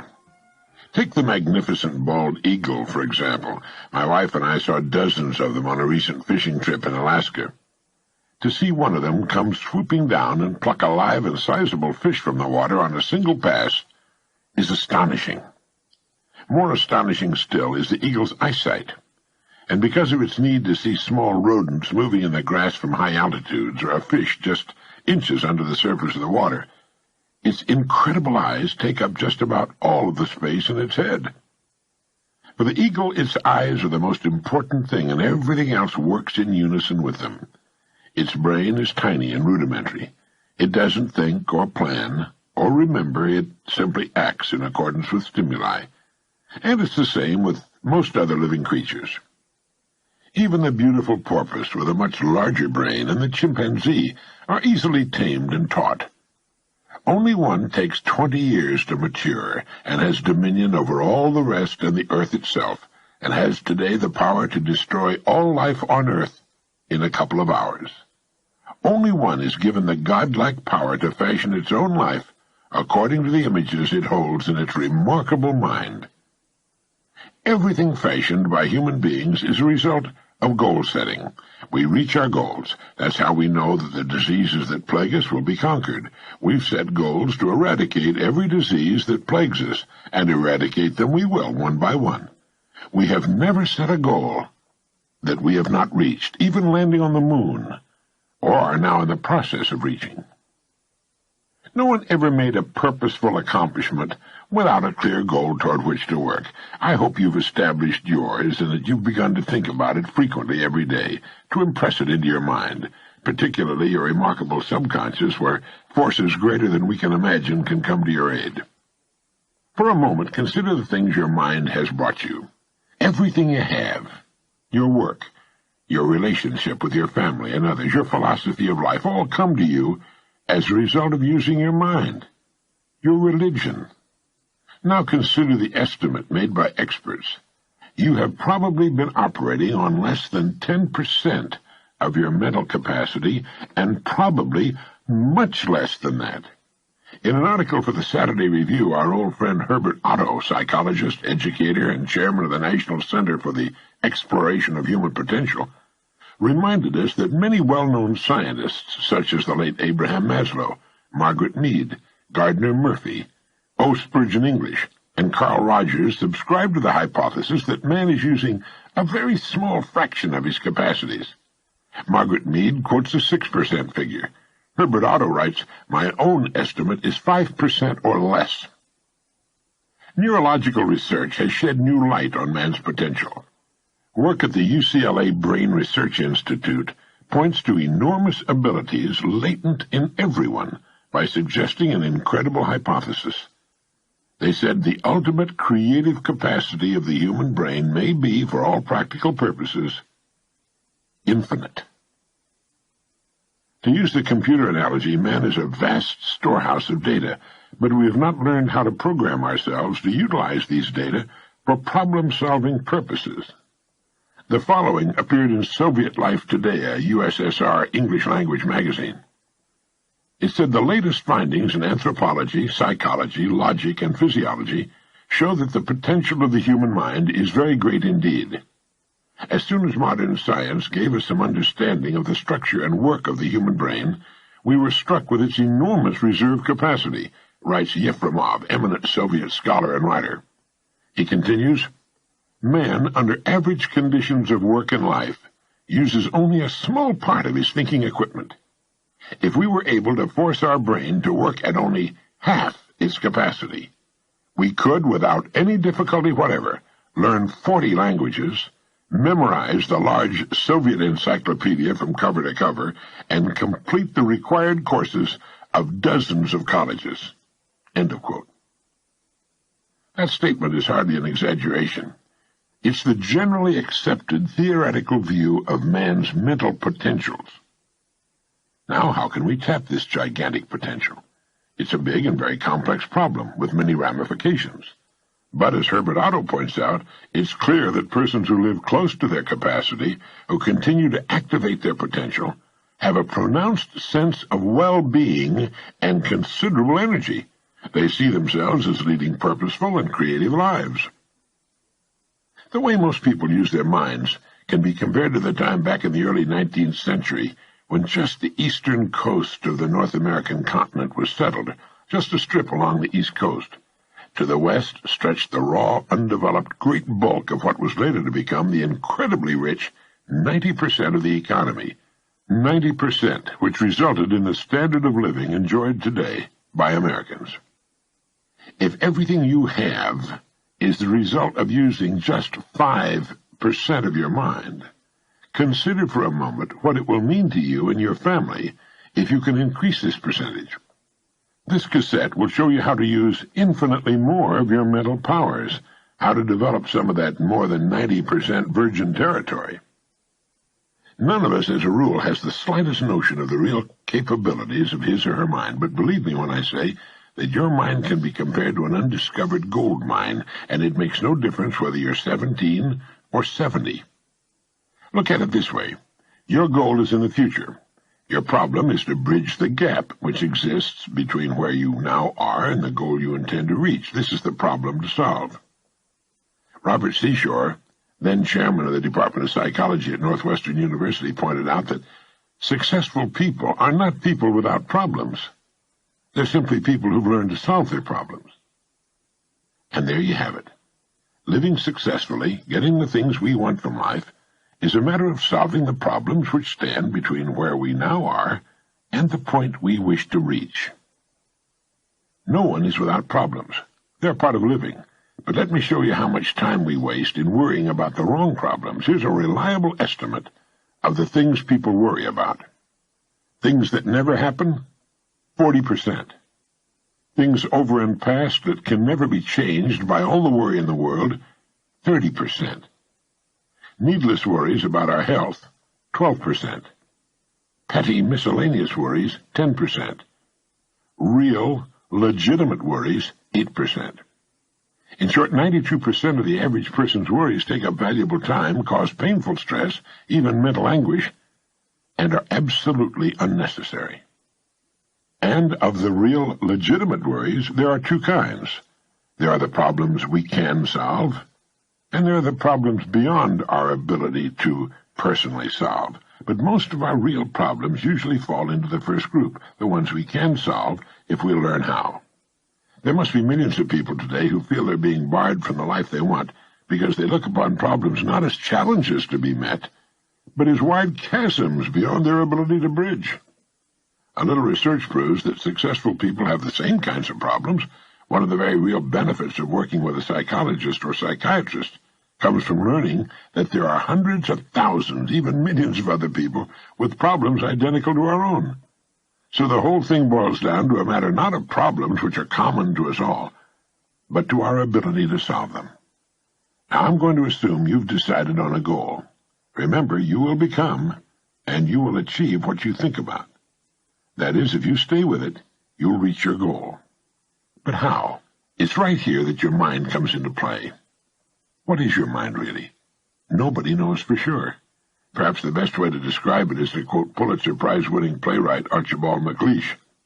In his play, The Secret of Freedom, a character says, "The only thing about a man that is a man is his mind. Everything else you can find in a pig or a horse." That's uncomfortably true.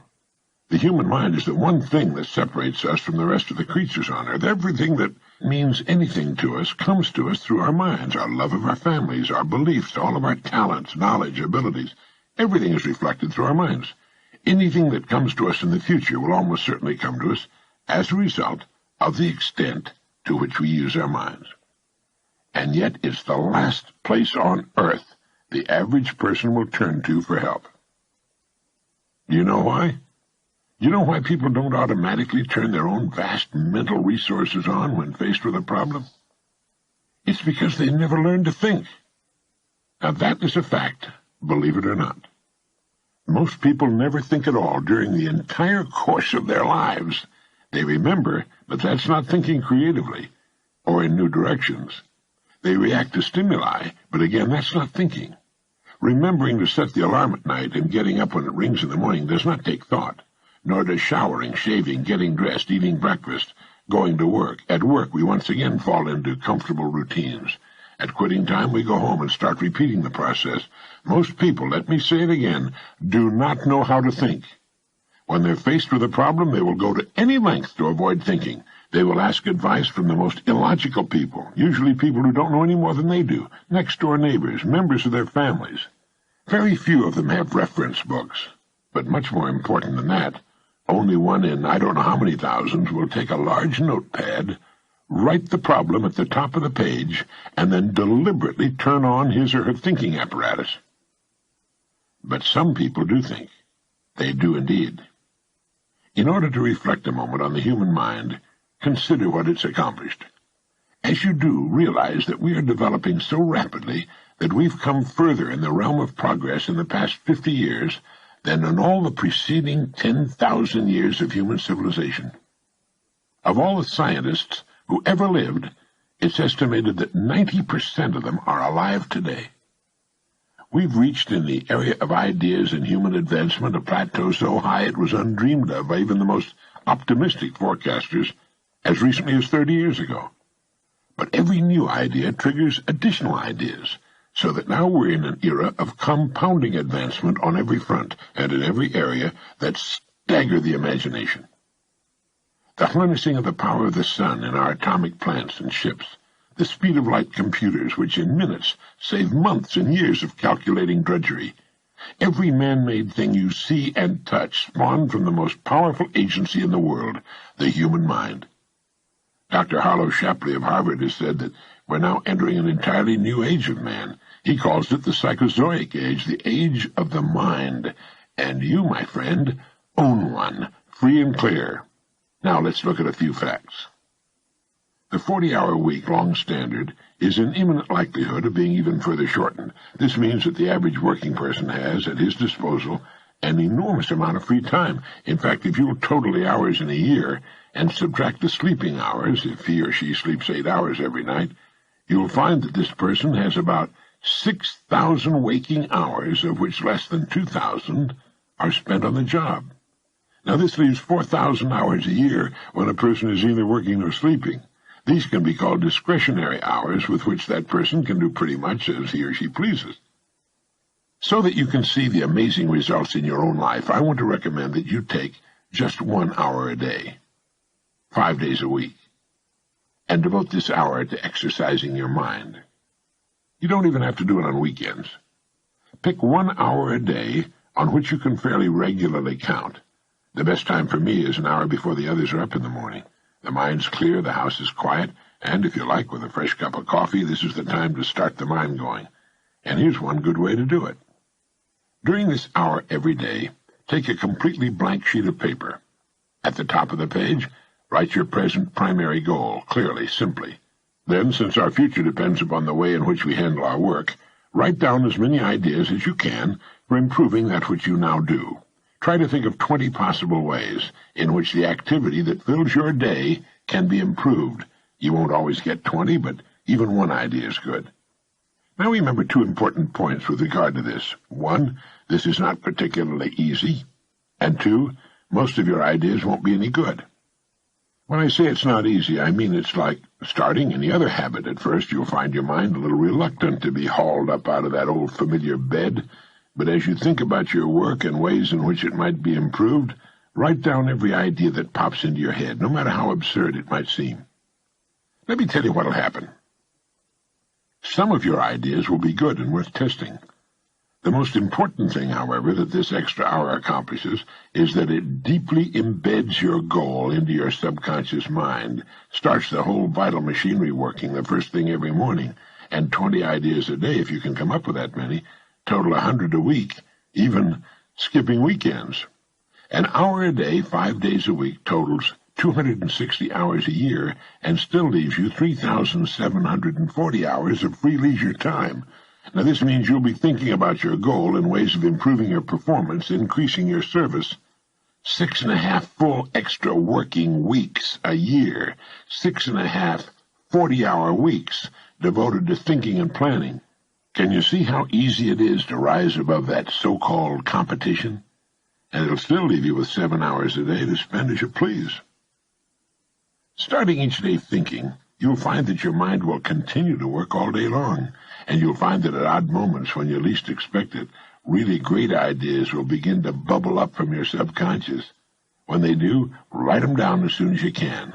Just one great idea can completely revolutionize your work and, as a result, your life. If you want to develop the muscles of your body, you take daily exercise of some sort. The mind is developed in the same way, except that the returns are out of all conceivable proportion to the time and energy spent. The mind of man can lift anything. His muscles, even the best developed, are puny alongside those of some of the dumbest animals on earth. If man had depended on his muscles for survival, he probably would have disappeared, as did the dinosaurs, which were, incidentally, the most physically powerful and most successful creatures that ever lived. Let me give you just some of the results people have reported to me as a consequence of following this 1-hour-a-day routine. An office equipment salesman sold more of his company's product in 1 month than he had formerly sold in an entire year during the 4 years he'd been with his company. A Sunday school teacher with 5 pupils set a goal of 30 pupils. Her last letter told me she now has a class of 25. She's almost reached her goal. I've used this system for years, and it's given me some of the most gratifying and rewarding experiences of my life. And it costs only 5 hours a week. 5 hours out of 168. Is it worth it? It's like spending 5 hours a week digging in a solid vein of pure gold, because your mind is all of that and much more. Each time you write your goal at the top of the sheet of paper, don't worry or become concerned about it. Think of it as only waiting to be reached, a problem only waiting to be solved. Face it with faith, and bend all the great powers of your mind toward solving it. And believe me, solve it you will. You know, this puts each of us in the driver's seat. Now let's briefly recap. 1. This week, start spending 1 hour a day getting as many ideas as you can. Try for 20 a day on ways to improve what you're now doing. Don't become discouraged. Remember, the achievement of your goal very likely depends upon it, as does your whole future. Once you start exercising your mind in this way, I know you'll want to continue the practice. 2. If everything you now have is the result of using, say, 5 to 10% of your mental ability, you can imagine what life will be like if you can increase this figure to 20% or more. 3. Successful people are not people without problems. They're simply people who've learned to solve their problems. 4. Don't waste time and energy worrying about needless things. 40% of them will never happen, 30% have already happened and can't be changed, 12% are needless worries about our health, 10% are petty miscellaneous worries, and only 8% are genuine. Try to separate the real from the unnecessary and solve those which are within your ability to solve. 5. The human race has advanced farther during the past 50 years than in all the preceding 10,000 years of human civilization. We're now living right in the middle of the golden age man has been dreaming of and praying for centuries, and it's going to get better. Last of all, the only thing in the world that can take you to your goals in life is your mind, its effective use, and following through on the good ideas it supplies you. Each of us has a tendency to underestimate his or her own abilities. We should realize that we have deep within ourselves deep reservoirs of great ability, even genius, that can be tapped if we'll just dig deep enough. It's the miracle of your mind.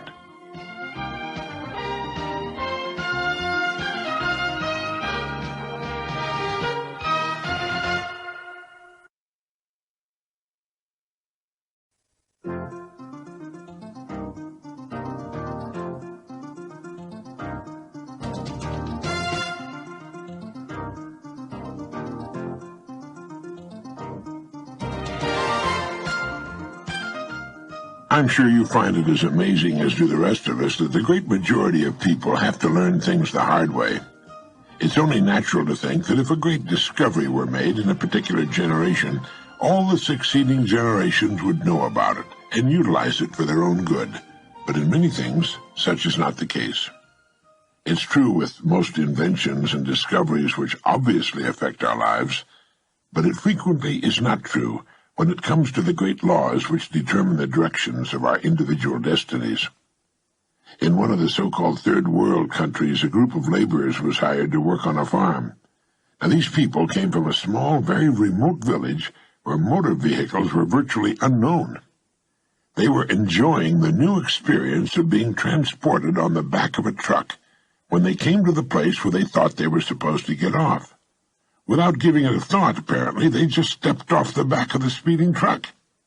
Fortunately, they fell on a soft dirt road, not a paved highway, but even so, the results of their unconventional method of disembarking were, to say the least, astonishing. At least to them. They went bounding, spinning, sliding, and cartwheeling along the dusty road for quite a distance before gravity and friction working together finally brought them to a halt. None was seriously injured. In fact, by the time the terrified driver got back to them, they were laughing uproariously about the whole thing.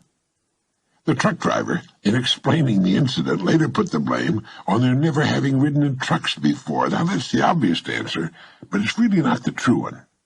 The amazing circus tumbling act on a remote farm road had been caused by ignorance of a law that operates the same whether a truck, a boat, an airplane, or any moving body is involved. Sir Isaac Newton gave us the law, and it goes like this. A body in motion tends to remain in motion until acted upon by an outside force. When the workers stepped off the back of the speeding truck, they were going the same speed as the truck itself. The outside force was gravity, which pulled them down to the road, still traveling at the same speed, and, well, you get the idea.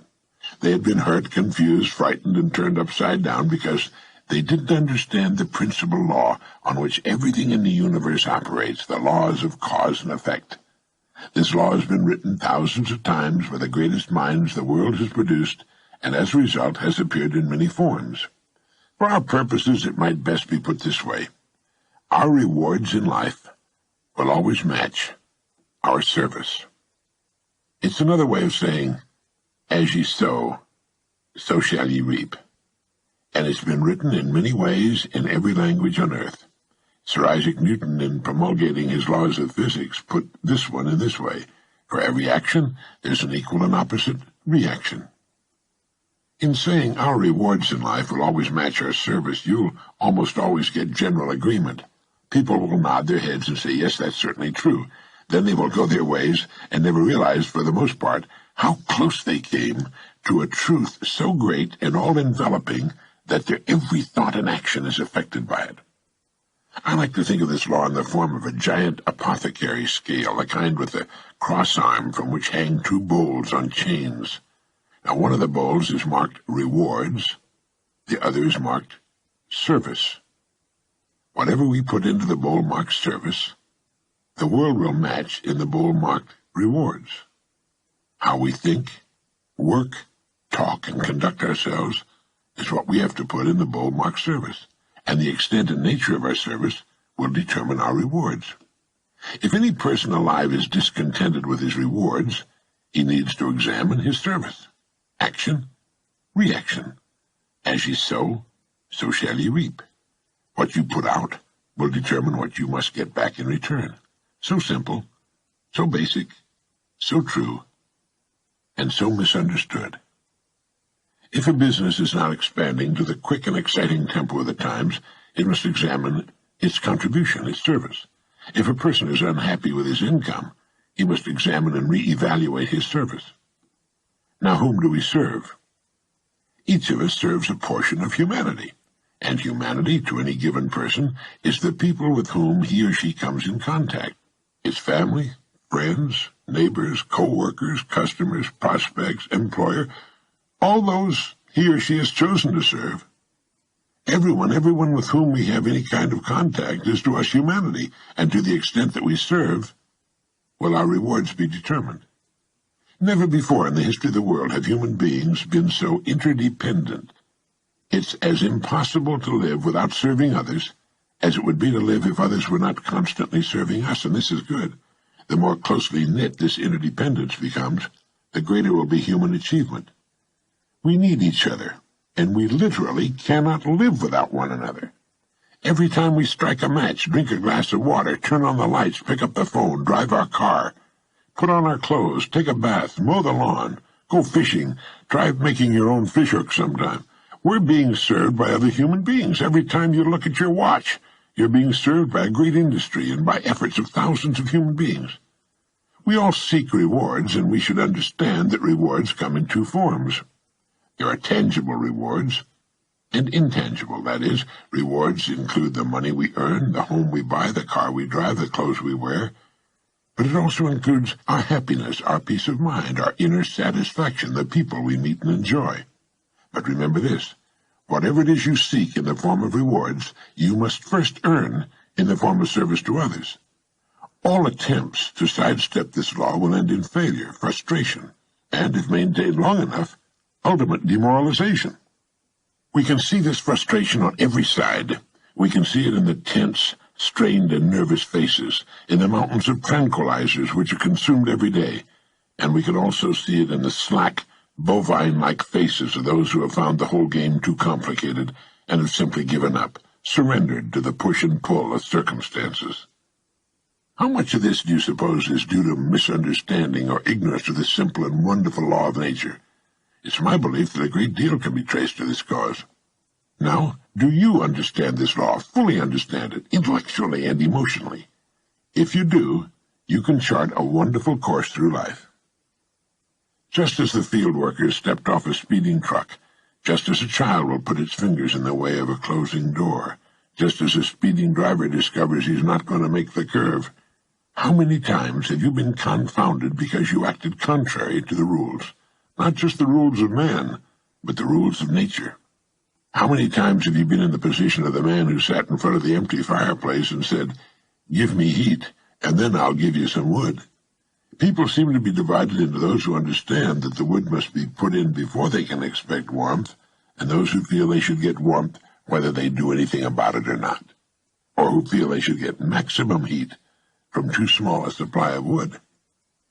A person's discontent can be said to be represented by the distance between what he or she has and what he or she wants.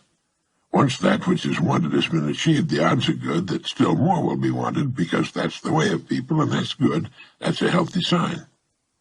Constructive discontent is what gives us our continuing upward spiral of civilization. So do this, if you haven't already.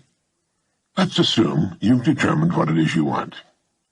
Look objectively at the place in which you now find yourself, consider the distance separating you from your goal, and determine ways of increasing your service so you'll build a bridge across it. This puts thinking and creative activity into living. It also assures us that our goals can be achieved by individual effort and in the shortest possible time. One morning I was having breakfast in a restaurant in Monterey, California, one of the most naturally beautiful places in the world. Suddenly I was aware of the young people sitting in the booth next to mine. It was obvious that they were very unhappy, and the young man, they couldn't have been over 25, was saying, "Well, I've tried everywhere, but no one wants to give me a job. I guess we'll have to go back home." It was apparent from their attitudes that they wanted to live on the Monterey Peninsula, but were about out of money and unable to find a job. But he had said, "Nobody wants to give me a job."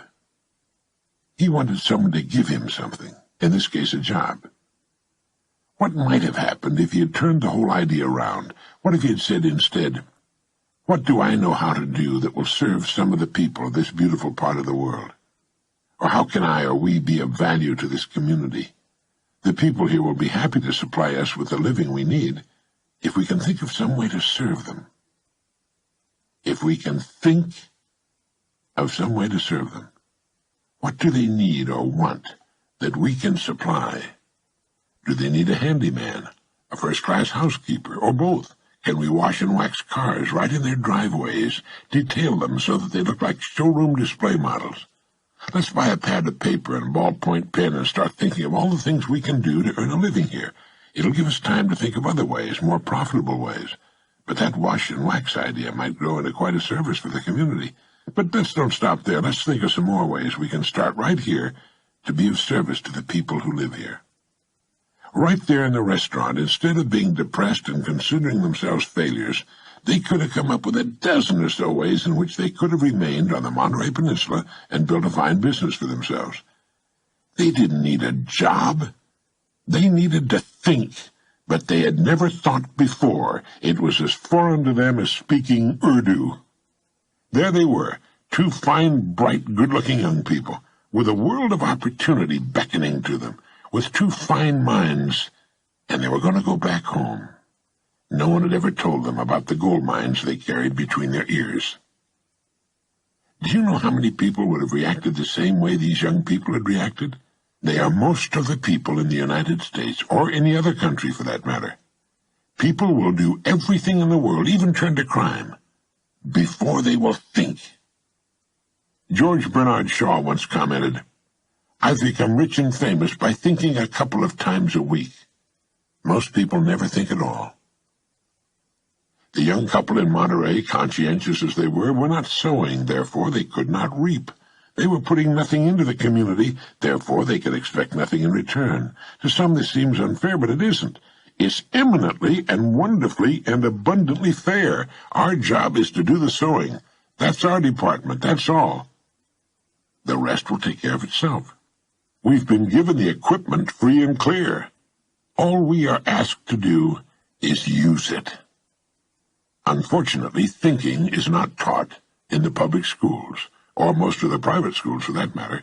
Thinking is a subject, incredible as it may seem, that is totally ignored. A person's world can be compared to a plot of ground. It exists, it's there. It has inherent within itself an astonishing potential, and is prepared to react to a person's every action. In fact, it must. Whatever your job happens to be, think of it for a moment as this plot of ground. In the beginning, there's nothing there but earth. If a person sits and watches it, nothing will happen to it. If a few seeds are tossed on it, the rain and the soil's natural fertility will combine to reward that person with a few results for limited efforts. Action, reaction. It all depends on just what's wanted from this plot of earth. It's what is wanted that must first be decided. Let's say what's wanted is a beautiful lawn bordered by flower gardens with a big tree in the shade of which he or she can sit one day and admire the work. So the areas for the garden are marked off. The soil is cultivated, smoothed and cleaned of stones and trash. The lawn and flowers and the tree are planted. And from this point on, anyone observing this plot of land can evaluate in a second the amount of service, the contribution, this person is giving to the project. How can you tell? You can tell by seeing what the land is giving back to the person. Planting the plot is only the first step. We're given the plot, that's all we should be given. It's what we do with it that will determine its degree of greatness and success. It's like the story of the preacher who was driving by a beautiful farm. The fields were beautifully cultivated and abundant with well-cared-for crops. The fences, house, and barn were clean, neat, freshly painted. A row of fine trees led from the road to the house, where there were shaded lawns and flower beds. It was a beautiful sight to behold. So when the farmer working in the field got to the end of a row near the road, the preacher had stopped his car and hailed him, and he said, "God has blessed you with a beautiful farm." And the farmer stopped and thought a moment, and he replied, "Yes, sir, he has, and I'm grateful. But you should have seen this place when he had it all to himself." You see, the farmer understood that he had been blessed with a fine farm, but he was also aware that it was his own love and labor which had brought it to its present state. Each of us is given a plot to work, a lifetime, and the work we've chosen. Like the farmer, we'll be grateful if we have the vision, imagination, and intelligence to build well and successfully upon the seemingly unimpressive land of our beginnings. Or we can let it fall into a haphazard condition with no real continuity or purpose behind it, with unpainted, ramshackle buildings surrounded by weeds and debris. It's the same land. It's what we do with it that makes the difference. The miracle is there, if only we're wise enough to see it and to realize that our fulfillment as persons depends upon our reaction to what we've been given. In thinking of ways of increasing your service, read books on your specialty. Read what others have found to work well for them. Listen to these tape cassette programs of ours. But at the same time, think of original and creative ways of increasing your service, ways that are unique with you and the way you are. Going at it strong for a week or a month and then falling back into old habits is just like working for a week or a month on that plot of ground and then abandoning it. Before long, it'll be no better than before. Each morning, and during the day, ask yourself this question: how can I increase my service today, knowing that my rewards in life must be in exact proportion to my service? Now do this every day, and you'll have started to form one of life's most valuable habits. Horace Mann wrote, "If any man seeks for greatness, let him forget greatness and ask for truth, and he'll find both." You see, you can cut away all the confusion and complications and nagging worries and vague, half-formed fears by returning to the great truths, the great laws, the great verities on which all success, all accomplishment, in which the whole world is built. Drive down any street in the country, any street in any neighborhood or farm community, any street at all, and you can quickly see what the people on that street are doing for the good of the community by observing what the community is doing for them. Have you ever looked at it that way? We can tell by looking at a place of business what it's doing for the community by observing what the community has done for the place of business. Is it thriving and growing, or is it just holding its own, or soon to go out of business? Whatever the situation, it's a reflection of its service, how well its service, whatever it may be, is being accepted by the people. Is it meeting their needs and wants? It's the same with families and their places of residence. That's why I said you could drive down any street. Some streets are lined with beautiful, expensive homes, while some neighborhoods are obviously suffering from poverty, ramshackle, with weeds growing in the yards, tin cans and rubble strewn everywhere, rusted cars. It's a reflection of what the people living in those homes, beautiful and expensive, or run down and filthy, are doing for them and for the community. That's it. It's always been a matter of interest to me that in neighborhoods with high unemployment, the people there don't seem to have enough time to keep their homes and yards tidy. While those working the hardest, while those doing the most, have the cleanest, most attractive homes with well-manicured lawns and flower gardens. Environment is a mirror of the people in that neighborhood. Change the people, and the environment will change accordingly. It reminds me of the old saying, "What you are, speak so loudly, I can't hear what you're saying." One day a man was watching a professional football game on television. His 5-year-old son kept bothering him, so he took a page of the Sunday paper with a full-page airline ad on it showing a picture of the world, the planet Earth as seen from space. He tore the page up into a dozen pieces and gave them to his son. He said, "Here, put this together with this cellophane tape and show Daddy how smart you are." Then he went back to watching his football game. Well, in a surprisingly short time, the youngster had the picture all taped back together. It wasn't very neat, but it was a very good job indeed for one so young. "Hey, that's amazing," the father said. "How did you put that world together so quickly?" And the little boy said, "There was a picture of a man on the other side.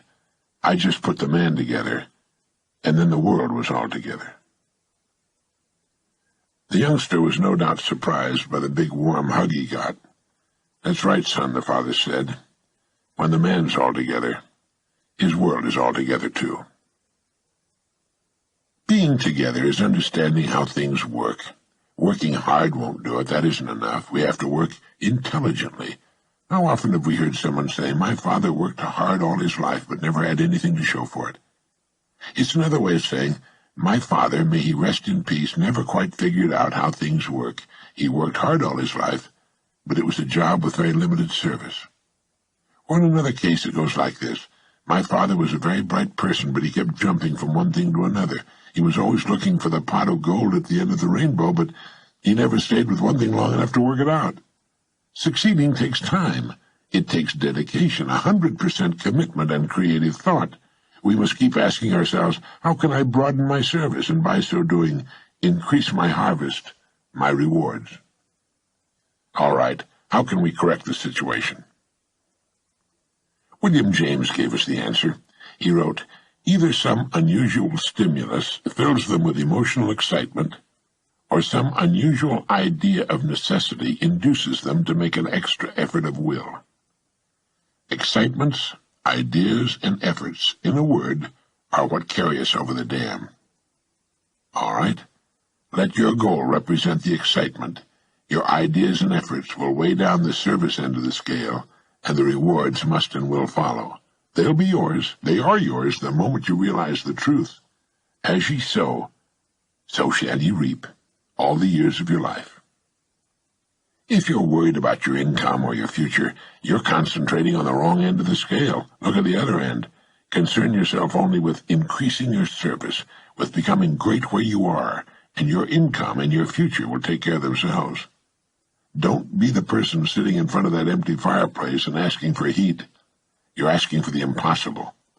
Pile in the wood first, and the heat will come as a result. Next time you're off by yourself in a quiet place, contemplate your plot of ground, your life, and begin to sow the seeds which will yield you a rich and abundant harvest. In William James' essay on vital reserves, he wrote, "Compared with what we ought to be, we're only half awake. Our fires are damped, our drafts are checked. We're making use of only a small part of our possible mental and physical resources. Stating the thing broadly, he went on to write, the human individual thus lives usually far within his limits. He possesses powers of various sorts which he habitually fails to use. He energizes below his maximum, and he behaves below his optimum.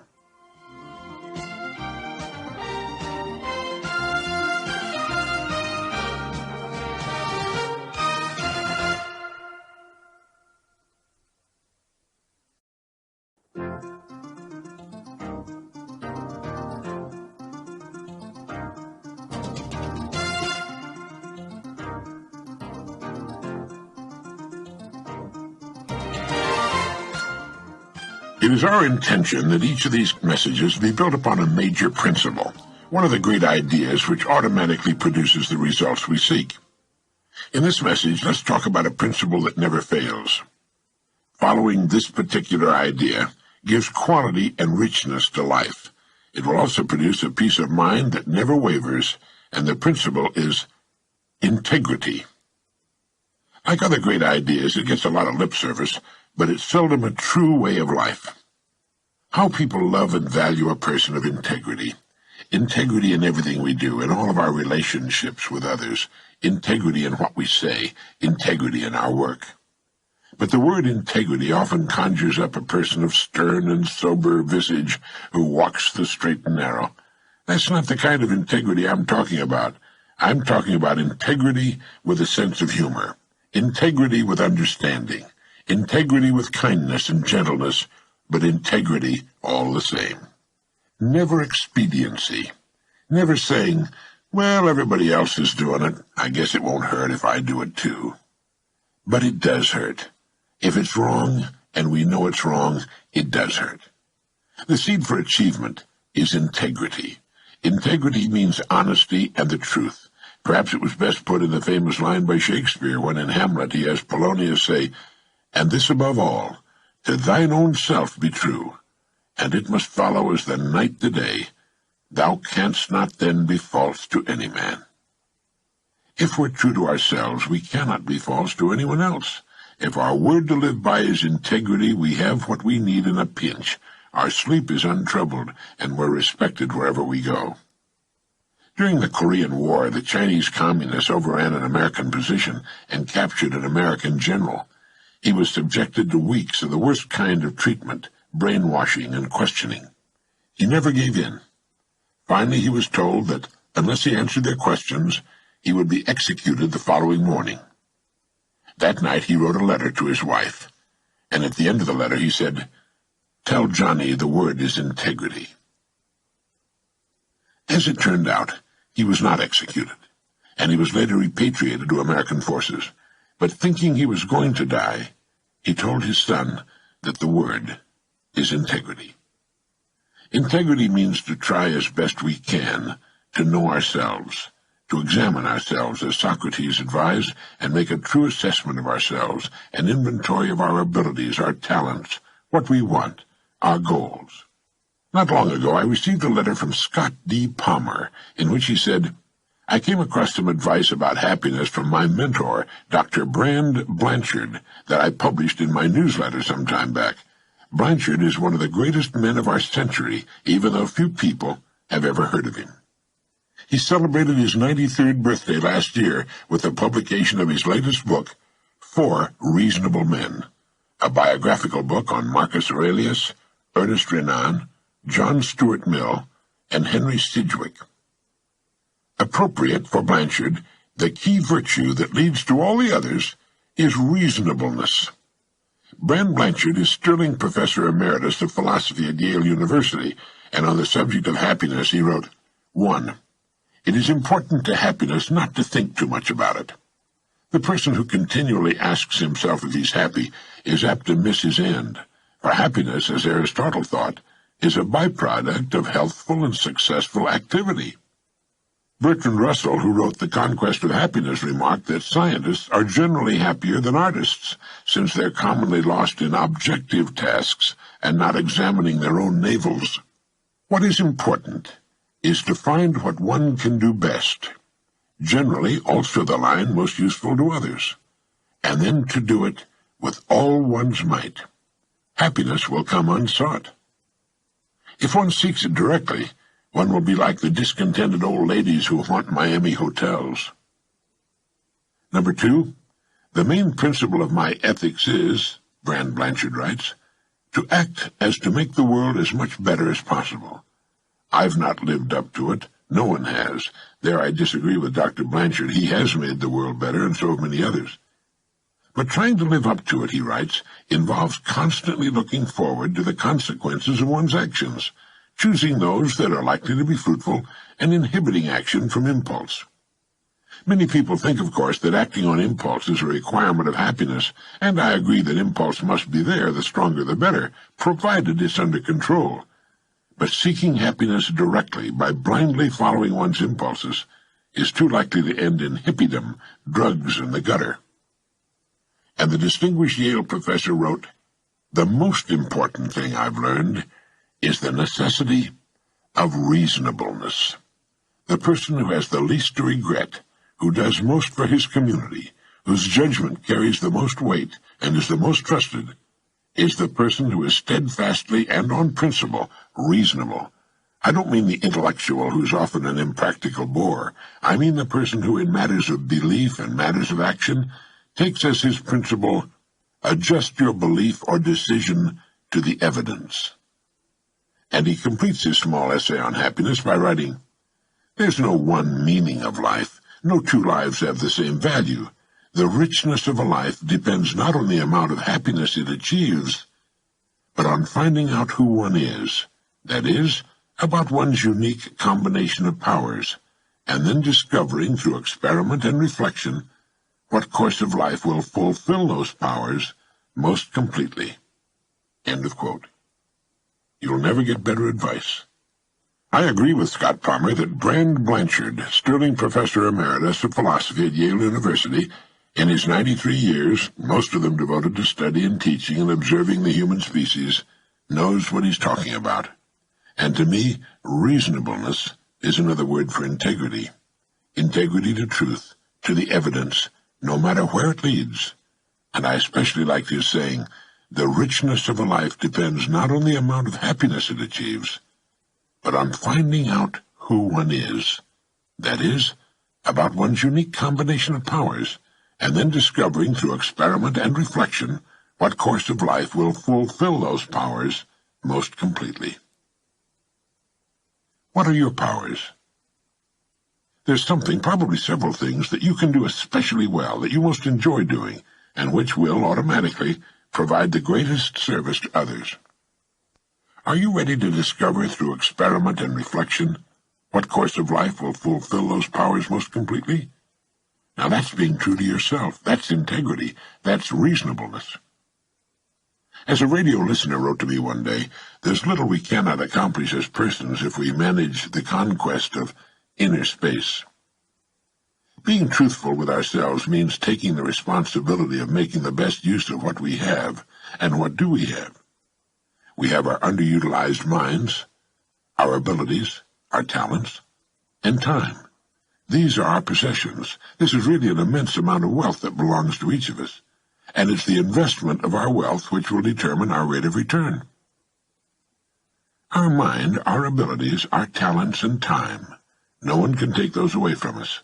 We take them with us wherever we go, and they represent our true wealth. That's what makes the human being autonomous, although most people don't know it. They remind me of the horse or elephant that meekly does what it's told or directed to do. It's completely unaware of its own strength. It doesn't know how easily it can do what it wants to do, and millions of miraculous human creatures live in tiny prisons of their own fashioning, completely unaware of their powers to be free, to do what they would most love to do, and in so doing, reap a harvest beyond their wildest imaginings. They are slaves to their ignorance, and follow each other around and around like so many processionary caterpillars. How have they invested their wealth, their minds, their abilities, their talents, and time? They're not even aware of it. As with the ownership of wealth of any kind, it's left to us to decide what use we'll make of it. We can squander it until it's gone, spend it in a helter-skelter, hit-or-miss fashion without much purpose or meaning. Or we can invest it with intelligence and purpose and receive an abundant return, a return which will more than provide for our families all the years of our lives. The choice is ours, and it's here that integrity comes into the picture, for we're the only ones from whom we can steal time, talent, ability, and the use of our minds. It's making the best use of what we have, what we are, in the time that's been granted us. Sound simple? Well, truth is always simple and uncomplicated. As soon as we properly invest our true wealth, we place ourselves above competition. We're no longer competing, we're creating. We're understanding something that the great majority of people have never known. Here is the foundation upon which every great career has been built, in every field. So invest in that yellow legal pad and a few ballpoint pens, and in your own best quiet time, start making notes. Here are some givens in the success department. Success has nothing at all to do with the size of the brain. The largest brain on record was the brain of an idiot.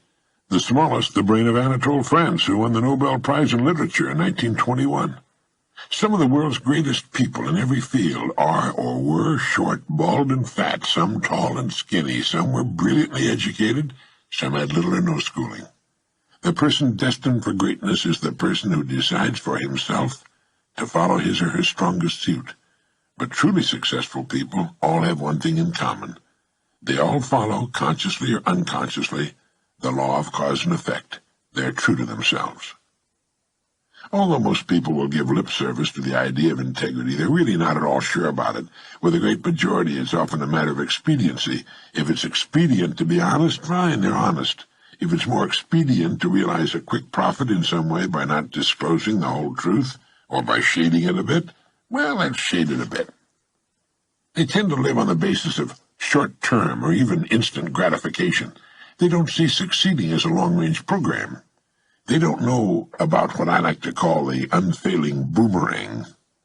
Every time a person does something dishonest, whether it's small or large, whether it's stealing a pair of pliers from the plant or embezzling $10,000, he's throwing the boomerang. It's the same with small dishonesties, with manipulating the truth. How far the boomerang will travel, no one can tell, or how great or small a circle it will traverse, only time will tell. But it will eventually, inevitably, come around full circle and deliver its never-failing and painful blow. Honesty, unfailing integrity, is good business. In fact, Mirabeau wrote, "If honesty did not exist, we ought to invent it as the best means of getting rich." Did you know that? Well, believe me, it's absolutely true. And all we have to do, under every circumstance, is ask ourselves, is this true? Is this honest? Is this the best I can do? And if it is, go ahead with the happy realization that we've put in motion the right cause, and know that the effect will take care of itself. Our only hope of real success, of winning the hearts and minds of the people we serve, is in helping them in some way and thus improving their standard of living. But if we're content to give less than our best, we're actually working against ourselves. The average working person in our society is paid for about 40 hours a week. This leaves 120 hours a week to do as we please. Never before in the history of humankind have we had so much free time. That's 120 hours a week if we sleep 8 hours every night, 3 times as much time as we spend on the job. How much is all that time worth? We want our leisure time, of course, time to relax, take it easy, recharge our batteries. But do we need 120 hours for that? Our greatest enemy has never changed, and his name is ignorance. And the greatest ignorance of all is the mistaken belief that we can ever receive more than we truly earn. Sooner or later, there will be an accounting. Every day, for good or bad, we're throwing the boomerang, and just as the punishment always seems to be greater than the offense, the rewards are also out of all proportion to our honest efforts. So let's summarize. What do we mean by integrity? It means giving everything we do our very best. It means being true to ourselves and to every other person with whom we come in contact. This gives meaning and comfort to our leisure time. Our rest has been earned. We know we'll move ahead toward our goals simply because we've become remarkable people. We cannot go unnoticed. The person of integrity is always needed in every undertaking.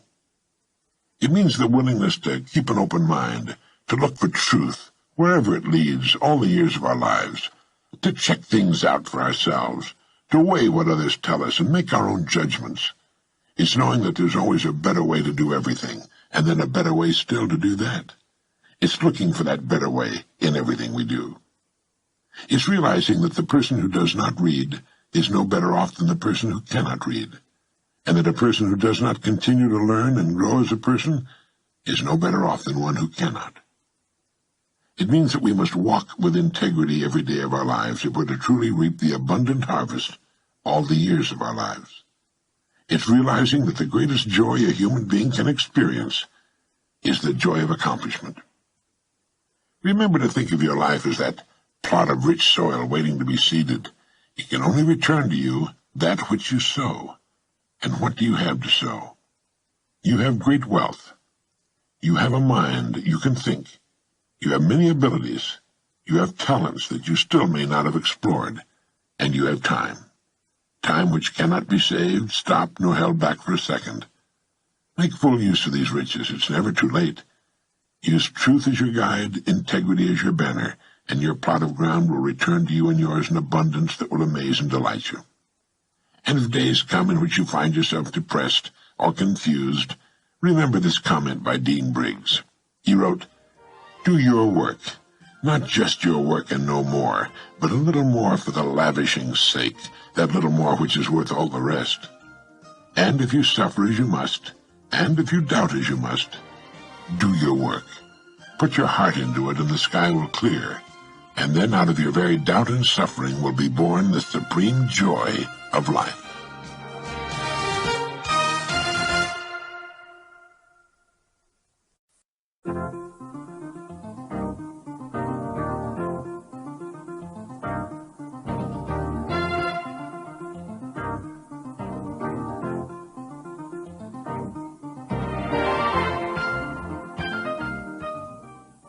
All kinds of studies have been made with regard to factors which motivate people to live as they do. We've already covered enough ground in this program to establish the fact that people are responsible for their personal lives, barring some act of God or government, catastrophe or war that might intervene to change things, permanently or temporarily. For example, a lot of my friends, many of them very good friends of mine, were killed during World War II when they were in their 20s and 30s. The lives of others have been unalterably modified by injury or serious illness. But for most of us, we have our health, which is the natural inclination of all nature, and we have our lives to live. Sometimes, believe it or not, that's a personal handicap. It often takes the physically handicapped to demonstrate for us the unlimited possibilities that exist as an option for those willing to set goals and stay with them until they're achieved, while the healthy among us often take the path of least resistance. I think it was Bill Veeck when he had the Chicago White Sox who said, "I don't want the natural athlete. I want a guy who'll go after the hard ones." It's the people in this world willing to go after the hard ones who achieve greatness. They're motivated. There's that word again. They're motivated to give the last ounce of themselves in the achievement of their goals. Now let's look at some facts of life. Only about 5% of the people achieve unusual success during their lives. These are the people who earn larger incomes, live in better neighborhoods, in better, larger homes, have better education, more of the good things of life, and make a correspondingly larger contribution to their communities. They tend to speak better English and send their kids to better schools. There are always exceptions to any rule, and there are many exceptions to this 5% group. I know a man who's head of one of the largest, best-known companies in the United States, who can hardly put 10 words together in their proper order. If murdering the English language were a misdemeanor, he'd be on death row. Yet he has mansions, yachts, private jets, the works. Why, with no more than perhaps a 6th-grade education and the apparent determination to assiduously avoid any improvement to it, has this man and his family enjoyed such spectacular financial success? Answer: he knows how to serve the people. His organization serves millions of people every day of the week. He's worked hard all of his life to build the great organization he heads, and he's done a fine job of it. So he can buy $3 million yachts and pay cash for them. And when he wants to go someplace in a hurry, there's his Gulfstream 3 warmed up and ready for him when his chauffeur takes him to the airport. But most people in that top 5% fit the earlier description. Many of them are not rich by the standards of our mega-millionaire friend, but they're in the top 5% of American incomes. They're set for life, and they, as a group, tend to enjoy themselves very much. They play a better game of golf or tennis than most of the country's hackers, and they love their lifestyles. Now, a child is born in the United States. The odds, because of the statistics we've been talking about, are 95 to 5 that he will not be born into this top 5%. Like most children, he'll soon take his environment for granted. Let's assume he's a boy, although it works the same way for a girl. It will save my having to say he or she all the way through this interesting example. He grows up accepting his environment, his world, and his world is his environment as it is. Without giving it a single thought, his environment becomes a natural part of him. Everything about his environment is a conditioning factor. The speech of his parents and relatives and neighbors becomes his speech. What he learns in school will have very little effect on it. That's why you hear grown-up men and women who've gone through the American school system saying such things as ain't and where's it at. They didn't learn those locutions in school. They were the habitual pattern of speech they heard in their environment. I know an attorney who still says, where's it at? Anyone's speech habits are an immediate tip-off as to his upbringing. The only reason mine tend to be rather good is because from the time I was a small child I wanted to be a writer, and words were of great interest to me.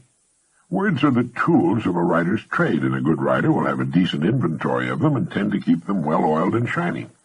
I was the only person in our family so affected. The rest had other interests, education not being one of them. If the statistics were reversed, it would be wonderful. If 95% of the people were successful to the degree the 5% are, the odds of a child being raised by the right group would be reversed. But that's not the case. So our typical young man or young woman grows up to mirror his or her environment. He thinks as they think. He takes that life for granted. All the people he loves are in that group. It's his group, too. And if he doesn't come across some unusual motivation along the way, he'll become an indistinguishable part of it. He does that because it's the perfectly natural thing to do. Their goals, or the lack of them, become his goals. A nice house on a nice street, a steady job of some kind, a good, steady income, a good wife and good kids, and so the story goes. He operates on minimums all the years of his life. He never, except while playing his sports or getting ready for a date as a young man, gets out of low gear. It isn't necessary in the United States. This country's so affluent, so vital, and so perennially booming that people don't have to shift into second or third gear in order to meet average requirements. And neither do most of the people throughout the world, nor should they have to if they don't want to. His wife, while their children are small, is the hardest working human being in our society. She has no 8-hour day or 5-day-a-week system. She works 16 hours a day, 7 days a week, and according to a recent survey, if she had to do it all over again, she'd think twice about it. More than 50% of her number also hold down a regular paying job. She didn't know about the 5% either. No one ever said to this young man or this young woman, now look here, there are two very distinct groups of people in our society. They're in different layers of this socio-economic pyramid. And here, the parent or teacher would have sketched a pyramid.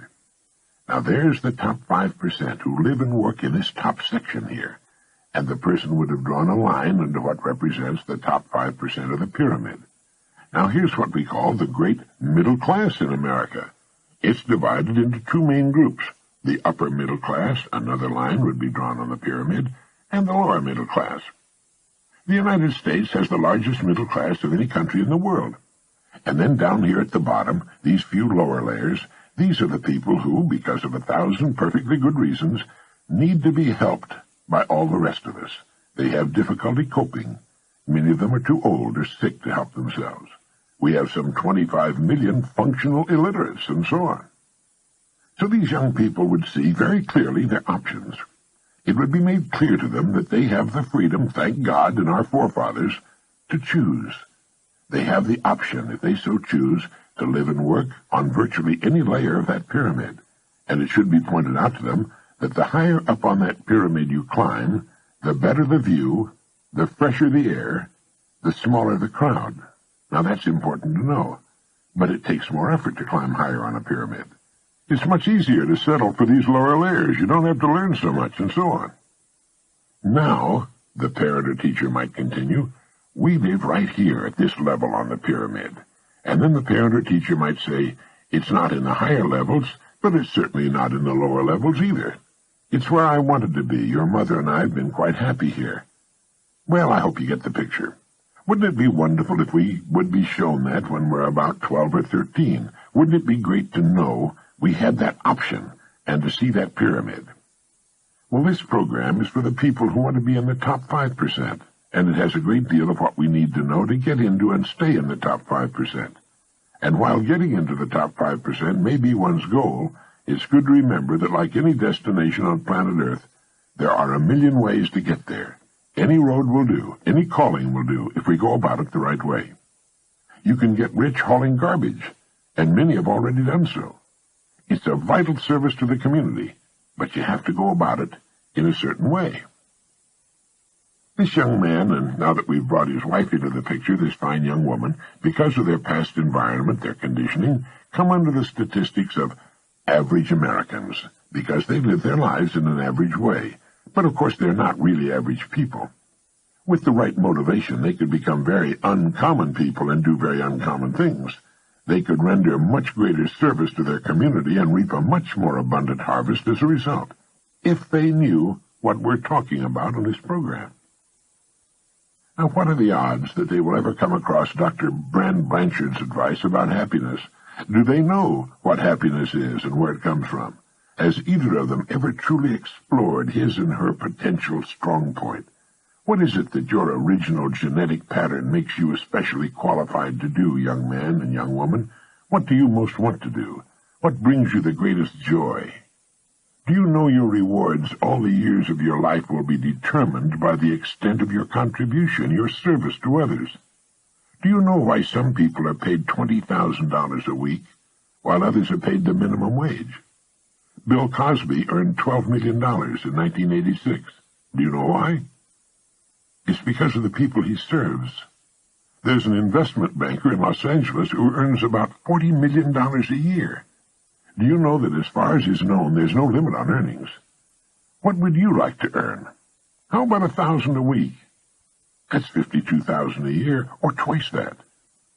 That's not all there is to living by any means, far from it, but it does pay the bills, and if you earn an income in the upper 5% of the population, there you are, in that top 5% of the pyramid that the sun hits first as the earth does its daily rollover act, and the sun is still shining on it later in the day when the rest of the plain is dark. It's nice up there.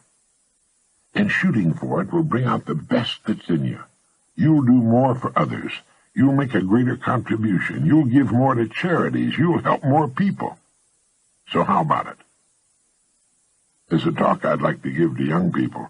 Some would say I'd stir discontent among them, but I would reply that discontent is the greatest motivator of them all, and it's responsible for every great boon to humankind, from running water in the inside toilet to the supermarket. A little discontent is a good thing, especially when it's discontent with ourselves. The effective environment is an incalculably powerful force. The deepest craving of young people is to be liked by their fellow students. Acceptance and esteem in the eyes of their contemporaries is their deepest craving. So they begin to do what the other kids are doing, and the other kids begin doing what they're doing, and everyone acts just like everyone else. They dress alike, they talk alike, they laugh at the same things, even when it isn't funny. It's at this critical age that they begin to play, not follow the leader. That'd be all right. The game they play is called follow the follower. Day after day, week after week, month after month, year after year, these young, wonderful, impressionable people conform to one another. They never ask, are the people to whom I'm conforming qualified to lead me? It's belonging that's important, belonging to the group. And that's the subtle trap that gets practically everybody. If we don't break out of that trap sooner or later, we'll end in it. Millions, no billions do. It's astonishing how many adults never break out. We see them in their 50s and 60s, still playing to the wrong crowd, still trying to be one of the boys. Do you remember what Willie Loman said in Arthur Miller's great play, Death of a Salesman? He said, "The important thing is to be liked." Willie Loman never grew up. He never knew who he was. His story is a modern tragedy. It's always been a tragedy. It's the story of the mob. That's why so many young, healthy women are smoking today. It's their way of going counter to what they know is the intelligent thing to do. It's their small and very pitiful rebellion. When a person has no identity of his or her own, that person will seek to find that identity in a larger group. That's why joining groups of various kinds is so popular. In that way, we get a badge, a label that tells us what we are. Now we're properly labeled. This is not to say that successful men and women do not belong to organizations. They certainly do, and they make major contributions to their organizations. But they don't need the organization for identity. They're quite aware of who and what they are. And if their organizations did not exist, they would be successful, independent performers in society. They would never feel lost. Successful people follow independent paths. This is the important point to remember. At some point in their lives, they break away from the crowd and start on a path of their own. That's the adult, the intelligent thing for a human creature to do. In striking off on an independent path, they're not necessarily alone. It's just that they join a much smaller group of like-minded people. They can't take the whole crowd into that top 5%. The ancient Romans had their circus. Modern Americans have their television. It's far superior to the old Roman circus, and they don't even have to leave the comfort of their living rooms. It's true that there are many wonderful things on television, and an eclectic approach, that is, selecting those programs in which you're really interested, makes sense. But millions of families have the television sets on all day. They're mesmerized by it, and when one thinks of what they could be doing with some of that time, it makes one realize that it's much easier to win. One of the best things about getting in that top 5% is that as we get older, life need not become less interesting for us or more laborious. We become more productive as we approach our 60s and 70s and often many years beyond. And it's nice to grow older with all the goodies of life. It's more comfortable. One can spend one's winters in Florida or somewhere south of the equator and one's summers in the cooler, healthier climates. And one can enjoy all the benefits of the good life. But perhaps most importantly of all, one can say, I gave it my best, and I'm not through yet. It's been a wonderful experience, this holiday on Earth, and I've enjoyed it very, very much. Now let's see what we can do with the rest of it. Yes, I think it's actually easier to win. There's less competition up there where the view is so much better and the air is so fresh and clean. And it's almost never too late. For with a purpose, a worthy goal, and the motivation to reach those upper layers on the pyramid, a person can travel farther in a few years than he might otherwise travel in a lifetime.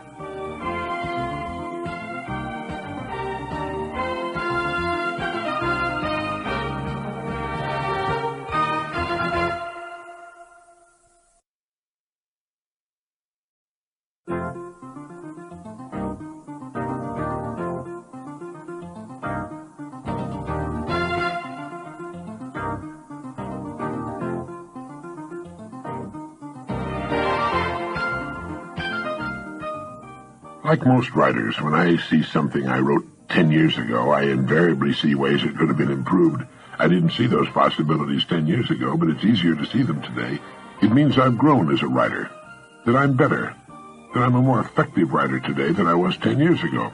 I'm worth more today, and if I continue as I have been doing, I'll be much better and worth a lot more 10 years from now. Before the atomic age, chemistry professors used to say that a person's worth, from a strictly chemical standpoint, was about $32 on the going market. In recent years, this view has undergone a startling change. Scientists now calculate that if the electronic energy in the hydrogen atoms of your body could be utilized, you could supply all the electrical needs of a large, highly industrialized country for nearly a week. A DuPont scientist said that the atoms of your body contain a potential energy of more than 11 million kilowatt-hours per pound. The average person, by this estimate, is worth about $85 billion. Moreover, the electrons in the atoms of your body are not just particles of matter, they're waves of living energy, and these waves ripple out and spread themselves in patterns of light, and as they move, they sing. If you had the proper hearing aid, you could hear a great flow merging with the waves of neighboring atoms, and they not only sing, they shine. If you stand in front of an infrared television camera in a completely dark room, the screen will show you from top to toe as a glistening, radiating, gleaming form. In short, you're a whole lot more than meets the casual eye.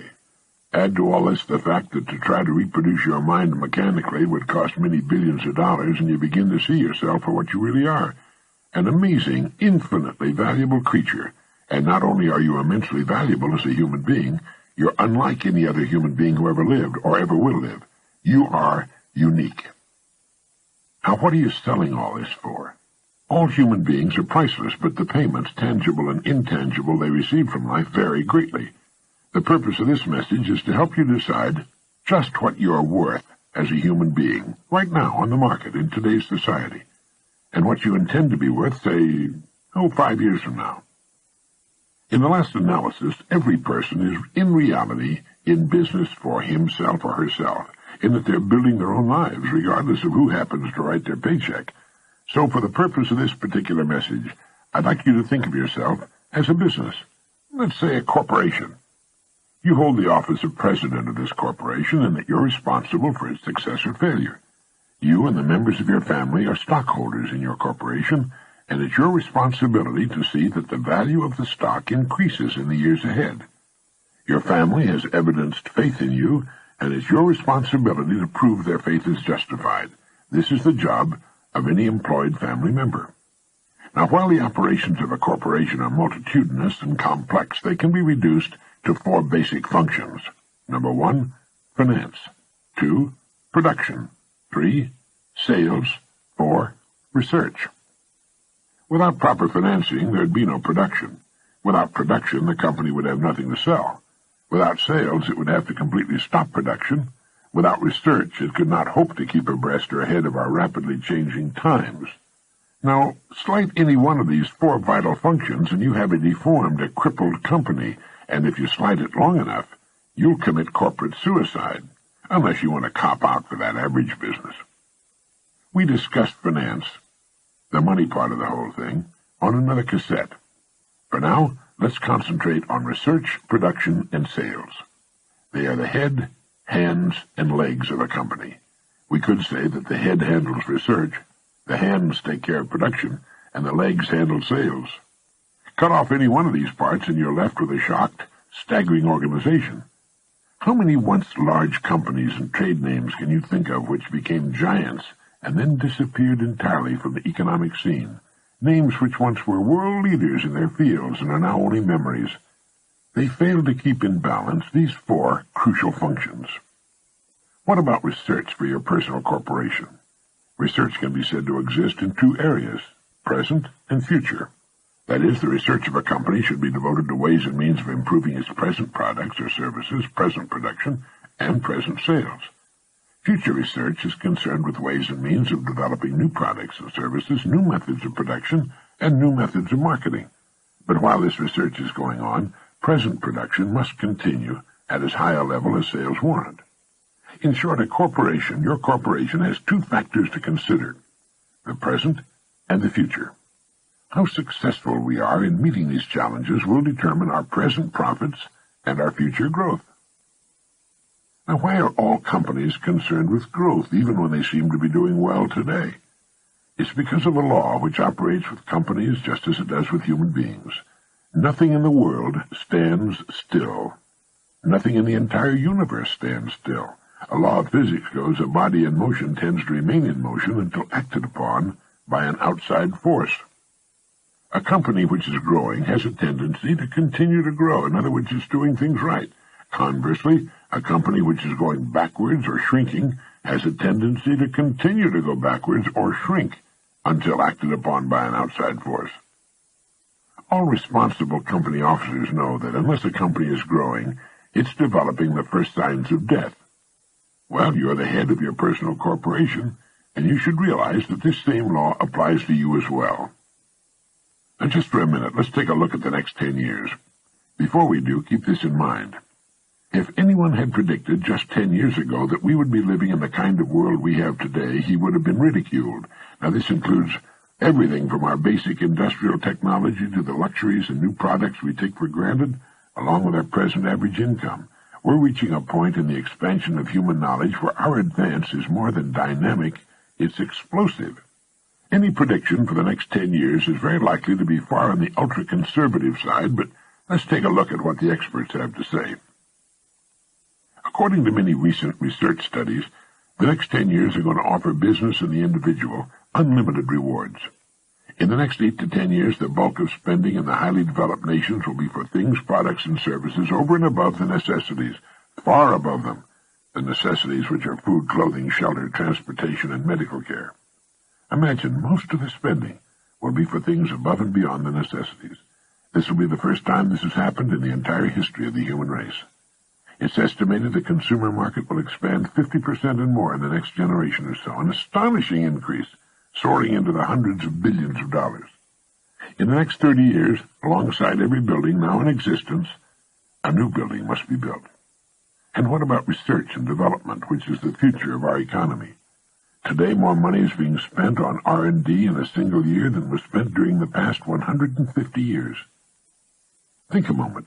What does all this mean to you and your own individual company, the one of which you're the president?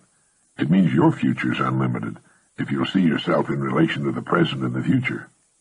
Never before, throughout all the centuries of man, has a person faced as bright a future as yours. Our population, too, is getting a lot smarter. Educational advances during the past 30 years have been remarkable. During the next 30, they'll probably be amazing. The customer is getting smarter every day. And if we're going to continue to meet his or her demands and sell him or her our products, we better get smarter every day, too. The market of the next 10 years will be characterized by diversity, not uniformity. It will also be dominated by taste, not necessity. There will be a great increase in the quality as well as the quantity of consumer choices. There are many signs of the rising urge for the better things in life. Many millions of adults are currently interested in after-hour study programs, and this number is growing by millions each year. Well, that's just a glance at a few of the things going on around us and what life will be like in 8 to 10 years. Now, each of us, as president and unquestioned manager of his own corporation, can decide what to do about it. We can either grow with it or go backward. We cannot stand still, even if we'd like to. This gives us an opportunity to stand back and look at ourselves and our futures objectively, as an intelligent stranger might. Ask yourself, how much am I worth right now, today, as a corporation?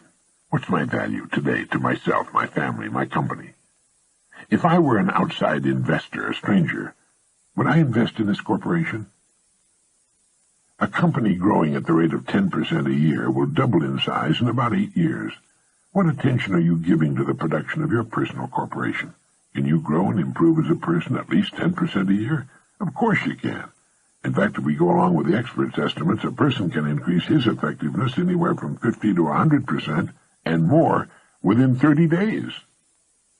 Our files are filled with reports from people who exceeded their previous performance to an almost unbelievable extent. People in management and in production who multiplied their effectiveness many times. Students who moved from failing grades to straight A's in the dean's list. People in sales who found they could, through the proper management of their abilities, minds, and time, sell as much of their company's products in a single month as they had previously sold in an entire year. Think what that means. It means being 12 times as effective as a human being. And getting back to the law of cause and effect, it means putting out 12 times as much service, which must and will guarantee our receiving eventually 12 times the reward we formerly knew. 12 times the reward. Remember, please, if we do twice as much, we have to receive twice as much, and nothing on earth can keep it from us. And the same thing applies if we triple our effectiveness. You and I know this, everyone should know it, but remember that fully 95% of the people do not know this. Think of the advantage this gives us. It isn't that we want to take advantage of anyone, and we're not. but it dramatically demonstrates the truth of the saying, knowledge is power. You'd be amazed by the great numbers of people who stop learning when school is over. Aside from company manuals and such internal literature, they read very little of anything of real value. The introduction to recorded learning, pioneered by this company, has made substantial gains and is growing rapidly, but as yet has only scratched the surface. An ongoing education is vital if we're to stay vital. There's so much to learn, and our school curriculum touched only a fraction of it. One of the most important subjects is getting along with people. We can only do things, we can only win through people, and that subject isn't taught at all in school. The great ideas we're talking about on this program are seldom taught in the home and almost never in school. Go through our catalog of programs carefully, and one by one you can maintain an effective ongoing education program for many years to come. It's true. Knowledge is power.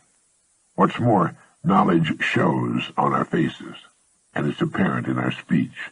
It helps us raise our children, get along better with our neighbors and fellow workers. Above all, perhaps, it's the greatest motivator in the world. As we learn, our horizons recede. We realize there's more to do and more time in which to do it. Old myths about getting out of action at age 65 disappear, and we realize that as long as we're learning and teaching and growing, it need never stop, and we become more effective with the passage of time. Tomorrow is a brand new day, the great equalizer, no more nor less than anyone else on earth can have. Right now, begin to think of ways in which you can begin to increase your effectiveness, raise your production, knowing that by so doing you're automatically presetting your rewards. Each day that comes to you, beginning with tomorrow, offers you a clean, brand new page on which to write the story of your life. Forget the past. It's gone. Don't concern yourself with the opportunities you may have missed in the past. This is true of everyone. But reach out and take each new day as it comes, and ask yourself, how can I best use this day? You know we're going to run out of them eventually. If we waste an hour of productive time every day, it adds up to about 250 hours a year that our corporation, our plant is shut down. We can earn nothing with the doors closed. What is your time worth an hour? Multiply this by 250 and you can see what you're throwing away. Now, whether your employer pays for this wasted hour or not is unimportant. Life will not pay for it. Learn to enjoy every minute of your life. Be happy now. Don't wait for something outside of yourself to make you happy in the future. As my good friend Wally Amos of Famous Amos Chocolate Cookies says, happiness is an inside job. Think how really precious is the time you have to spend, whether it's at work or with your family. Every minute should be enjoyed, savored. A human life is really nothing more than a collection of minutes, hours, and days. These are the building materials, and it's left strictly up to us to determine the kind and size structure we build. You see, a person has a tremendous advantage over even the largest corporation. Think of any large multinational corporation. Can it double its production in a single day? Of course not. Can it double its sales in a single day? Of course not. It would like to, but its growth must be a gradual, steady thing because of the interconnecting complexities of operating so large an organization. Yet a person can double, triple, quadruple his effectiveness in a month or less. It's like comparing the movement of a single scout to the movement of a great army. How have you been handling the 4 vital functions of your business? Finance, production, sales, research. How much time and effort are you giving to finance, to research, to the study of your work, your career? Can this be improved? What about production? Is there a way in which you can vastly improve the way in which you conduct your work? And sales, how can that be improved? Sales is more than selling a product or service. It's the way in which we sell ourselves to everyone with whom we come in contact. It's the way we get along with our associates, our spouses, our kids, our neighbors. And if our business happens to be selling, how can we see more people every day or improve the effectiveness of every part of our contact? 1 extra call a day comes to 250 calls a year. How many additional sales could we make with 250 additional contacts? In 5 years, that comes to 1,250 calls we would not otherwise have made. It's the difference between being average or above average. It's the difference between good and great. Taking this new active approach to life brings peace to our minds, absolute security to our future, great new stature as human beings. In this way we can work toward reaching full maturity. With this attitude toward life, we need never for a moment concern ourselves with its outcome. It will begin to become successful tomorrow, and it will pour abundance upon us for the rest of our years.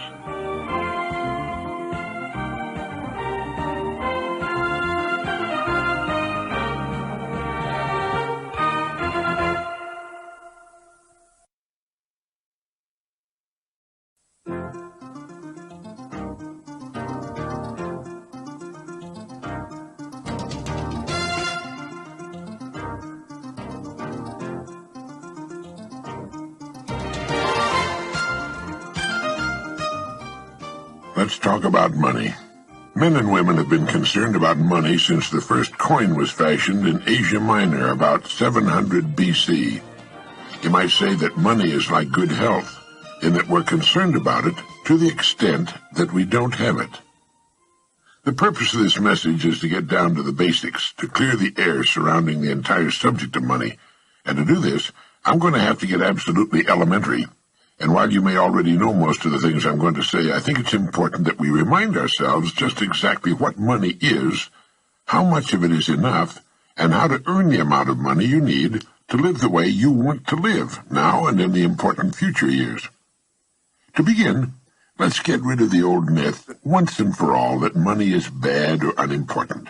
It is not bad, and it is important. It's vitally important. It's just as important as the food and clothes it buys, the shelter it affords, the education it provides, and the doctor's bills it pays. Money is important to any person living in a civilized society. To argue and split hairs to the effect that it's not as important as other things is absurd.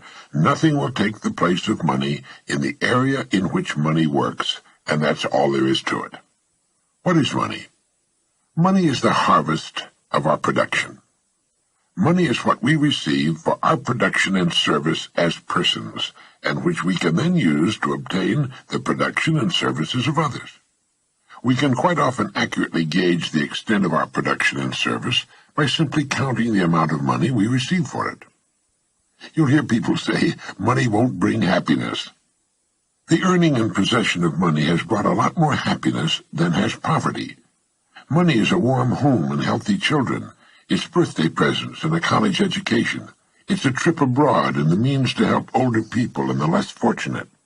We're not saying that piling up a lot of wealth is important. What we're saying is that money is important because it's the only reward which is completely negotiable and can be used by everyone. Look at it this way.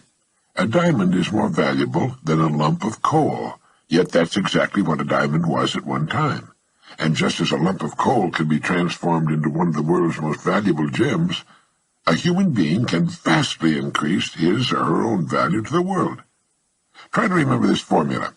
The amount of money we receive will always be in direct ratio to the demand for what we do, our ability to do it, and the difficulty of replacing us. A highly skilled human being is worth more money in our economy than a person who is not highly skilled and who can be easily replaced. Now, this is not to say that one person is any better than any other person or more important. Remember that in this message we're only talking about money, nothing else. A janitor is just as important as a human being as a brain surgeon, but the amount of money they'll earn will be proportional to the demand for what they do, their ability to do what they do, and the difficulty of replacing them. A person can be trained to clean and maintain a building in a few weeks, and replacing the person is not difficult. A brain surgeon spent many years learning his profession, often at great personal sacrifice and at extremely high cost, and he cannot be easily replaced. As a result, the surgeon might earn as much money in an hour as a janitor might earn in a year. Now, these are extreme cases used to show the relation of income to demand, skill, and supply, and this is as it should be. This is why there are few limitations on a person within his or her company and industry. Their incomes will be in exact proportion to the demand for what they do, their ability to do what they do, and the difficulty of replacing them. That's why the whole idea of trying to get something for nothing is ridiculous and won't work. A top jockey will earn a great deal of money every year, which will represent about 10% of the winnings of the horses he rides. You might say riding a horse serves no useful purpose, but the demand is there, useful or not. It's the same with a star in show business. His or her income will very accurately reflect the demand for what he or she does. Now that's why preparation for life is so important. Luck has been defined, as we've mentioned, as what happens when preparedness meets opportunity. A great opportunity will only make the unprepared, the unqualified, appear ridiculous. For every one of us, opportunities are all around us. Our ability to see them will depend in large part on how well we've prepared ourselves. Now, how do you stack up in this regard? While this may sound elementary, you'd be amazed at the number of people who want more money but don't want to take the time and trouble to qualify for it. And until they qualify it, there's no way on earth for them to earn it. It's like the person who wants a good-looking figure but doesn't want to change eating habits. To 9/10 of the world's population, the average North American is already rich. There's a greater difference between the standard of living of most of the world's population and our average worker than there is between the standard enjoyed by our average worker and the richest person in our society. Our working people have just about everything the wealthiest have, only smaller. They have a home, car, often two of them, radio, TV, savings account, debts. They're just smaller. Their food is as good and just as plentiful. Their beds are just as comfortable. Their home is just as warm in the winter. They have exactly the same amount of time and just as much, maybe more, freedom. Their life expectancy at birth is about 75 years. For the rest of the world, on the average, it's less than 60. With only a fraction of the world's population, we in the free world have half the world's total money income. We have more than 2/3 of all the automobiles on the planet. So in talking about money, let's understand that we're already rich as a people. Now, how much do you want? How much money do you need to live the way you want to live, to accomplish the goals you've established for yourself? Most people think they want more money than they really do, and settle for a lot less than they could earn if they went about it the right way. The world will pay you exactly what you bargained for, exactly what you earn, but not a penny more. You remember that old poem that goes, "I bargained with life for a penny, and life would pay no more"? Well, that's about it. We'll receive not what we idly wish for, but what we justly earn. Our rewards will always be in exact proportion to our service. If you don't like your income, you must devise ways and means of increasing your service. Your service must come out of you, your mind, your abilities, and your energy. A strong person cannot make a weak person strong, but a weak person can become strong on his or her own by following a specific course of action for a sufficient length of time, and a person who's already strong can become a lot stronger. It's the same with this business of money. People who refuse to do more than they're being paid for will seldom be paid for more than they're doing. You may have heard someone say, "Why should I knock myself out for the money I'm getting?" Now, it's this attitude which, more than anything else, keeps people at the bottom of the economic pile. They don't understand that only as we grow in value as persons will we receive the increased income we seek. If we try to stand still in our work, and millions do, we'll never know the rewards nor the joy of accomplishment and the personal satisfaction and peace of mind which come only to the person of unusual achievement. There are two distinct steps we must take. First, we must decide how much money we really want, the exact amount. Once this decision is made, the second step is to forget the money and concentrate on improving what we now do, until we've grown to the size that will fit and naturally earn the income we seek. Once we're fully qualified for the amount of money we decide to earn, we'll soon find ourselves earning it. And we'll also discover that with our new powers and abilities, it's not more difficult, perhaps even less difficult, than what we're now doing for the money we're now earning. Ask yourself, how much money am I perfectly willing to earn, realizing that the amount I earn will be in exact proportion to my skills, the demand for what I do, and the difficulty of replacing me? There are really three amounts of money people should decide upon. One, the yearly income we want to earn now or in the near future, the amount of money we want to have in a savings and or investment account, and the amount of money we want as a retirement income, whether we ever retire from active work or not. Now, it's here that most people make a very serious mistake. They never decide on any of these three amounts of money.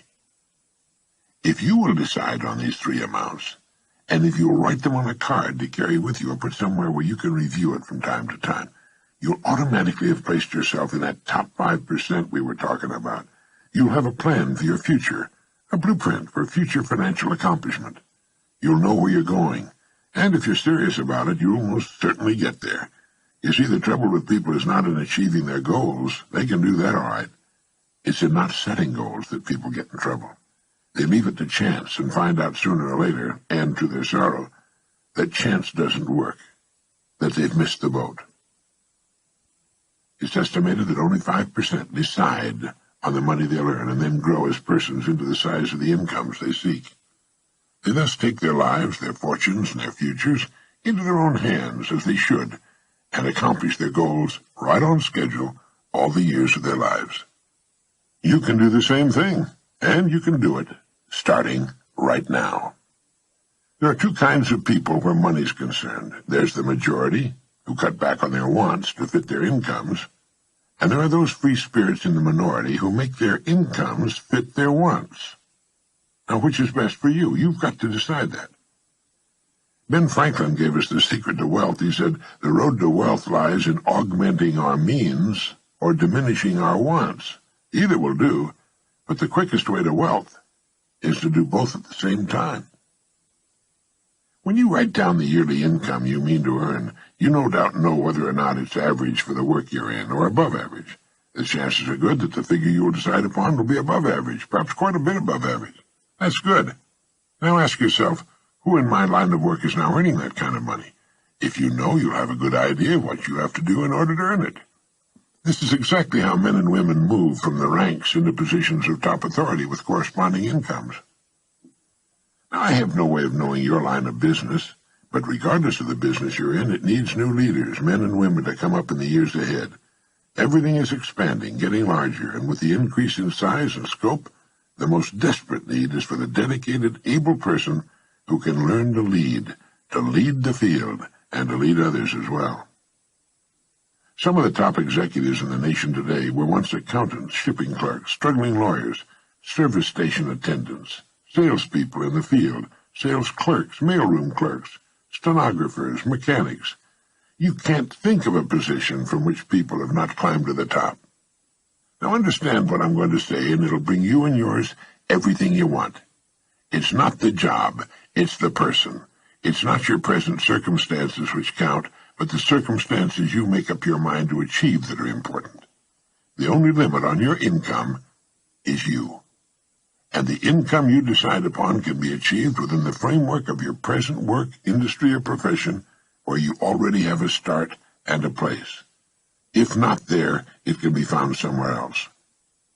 All you need is the plan, the roadmap, and the courage to press on to your destination, knowing in advance that there will be problems and setbacks, but knowing also that nothing on earth can stand in the way of a plan backed by persistence and determination. With the income written down that you intend to earn, spend a part of each day thinking of ways in which you can increase your service, knowing that you have only to manage this, and the income will take care of itself. Since the money you want to earn is more than you're now receiving, your part of the bargain is to find ways of increasing your service until the gap has been bridged, and more than bridged. Look at your card with the three amounts written on it. By setting a financial goal, you're demonstrating faith.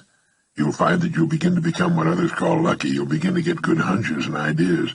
You'll take far more interest in everything about your work and your company. You'll see opportunities in your work and environment you've never noticed before. In fact, you'll soon discover you're no longer the same person. You'll care less about how others are doing their jobs and concern yourself more with the manner in which you do yours. By your example, you'll inspire others to do their jobs better. Have faith in yourself and the quiet, firm inner knowledge that you can and will accomplish your goals. Know that the answers you seek will come to you in their own time if you only keep looking for them.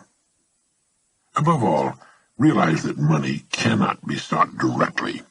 Money, like happiness, is an effect. It's the result of a cause, and the cause is valuable service. Keep money in its proper place. It's a servant, nothing more. It's a tool with which we can live better, see more of the world, give our youngsters the education they need and a good start in life. It's the means to a happy, carefree retirement in later years. Money is necessary to modern life, but keep it in its place. You need only so much food to enjoy good health. You really need only so much money to live comfortably, securely, and well. Too much emphasis on money reverses the whole picture. You then become the servant, and the money the master.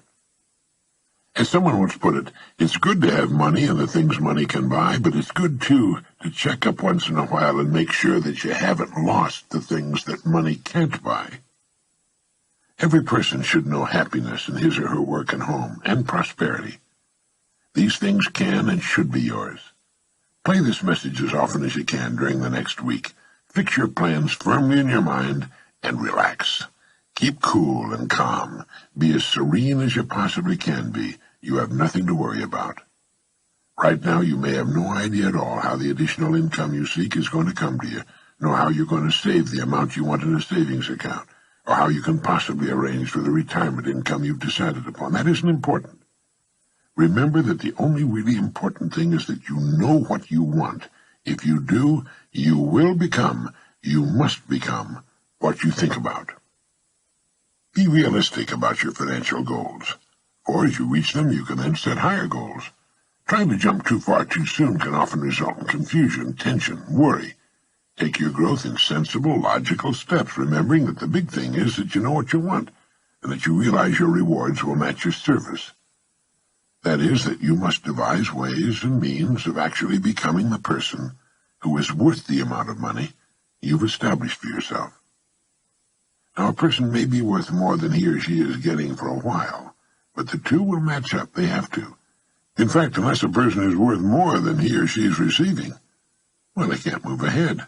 They're receiving all they're worth. And it all gets back to the great law that controls everything in the universe, cause and effect. The cause must precede the effect, or the effect cannot occur. This is why people who try to get something for nothing are only fooling themselves and earning the disillusionment and frustration they must one day reap. You can have what you want. You need only make up your mind.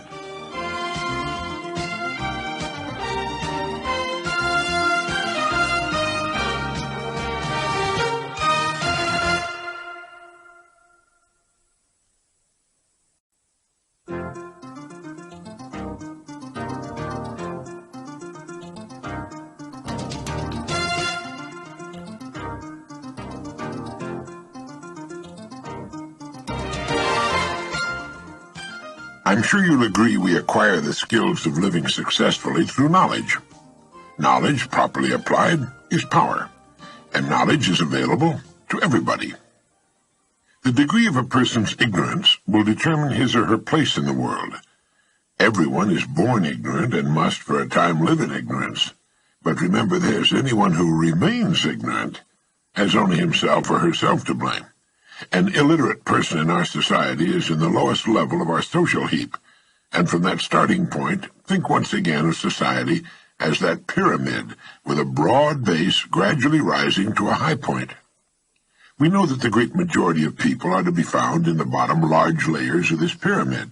The higher you go, the smaller the layers. At the very peak of the pyramid, you'll find the world's most brilliant people. We may not have the native equipment to reach the topmost pinnacle, perhaps, although we certainly might, but we do control where we will live between the very top and the very bottom.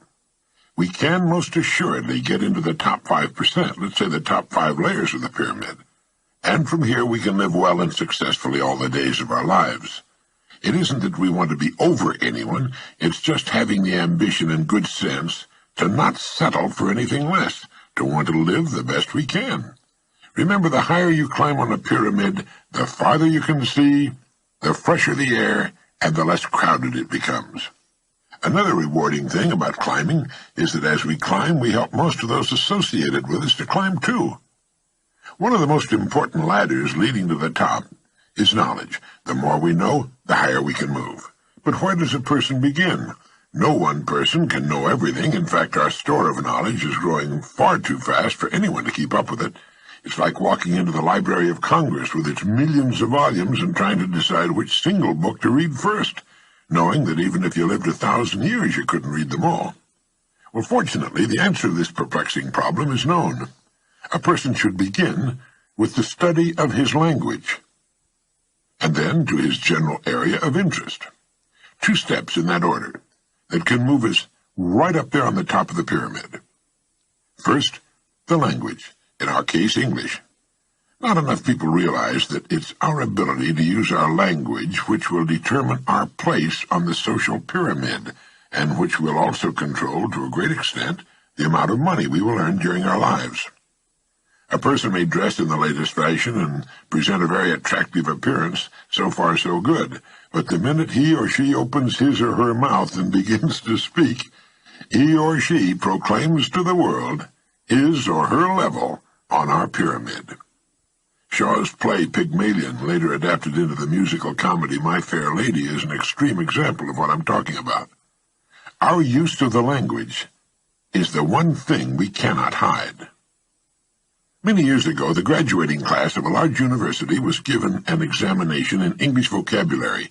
The test scores were graded into groups of 5% each, the top 5% and so on to the bottom. At regular intervals during the next 20 years, questionnaires were sent to the surviving graduates, asking them their occupations, incomes, and so on. Without a single exception, those who scored highest on the vocabulary test were in the top income group, while those who scored lowest were in the lowest income group. Reader's Digest published an article by Blake Clark entitled Words Can Work Wonders for You.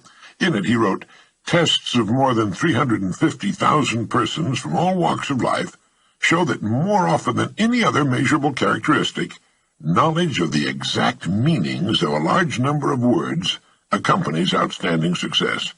End of quote. He also mentioned the work done in this field by scientist Johnson O'Connor, and gave O'Connor's best illustration of the importance of vocabulary. Tests were given to executive and supervisory personnel in 39 large manufacturing plants. The results showed that every one of the men tested rated high in the basic aptitudes that go with leadership. Differences in their vocabulary ratings, however, were definite and dramatic. Presidents and vice presidents averaged 236 out of a possible 272 points.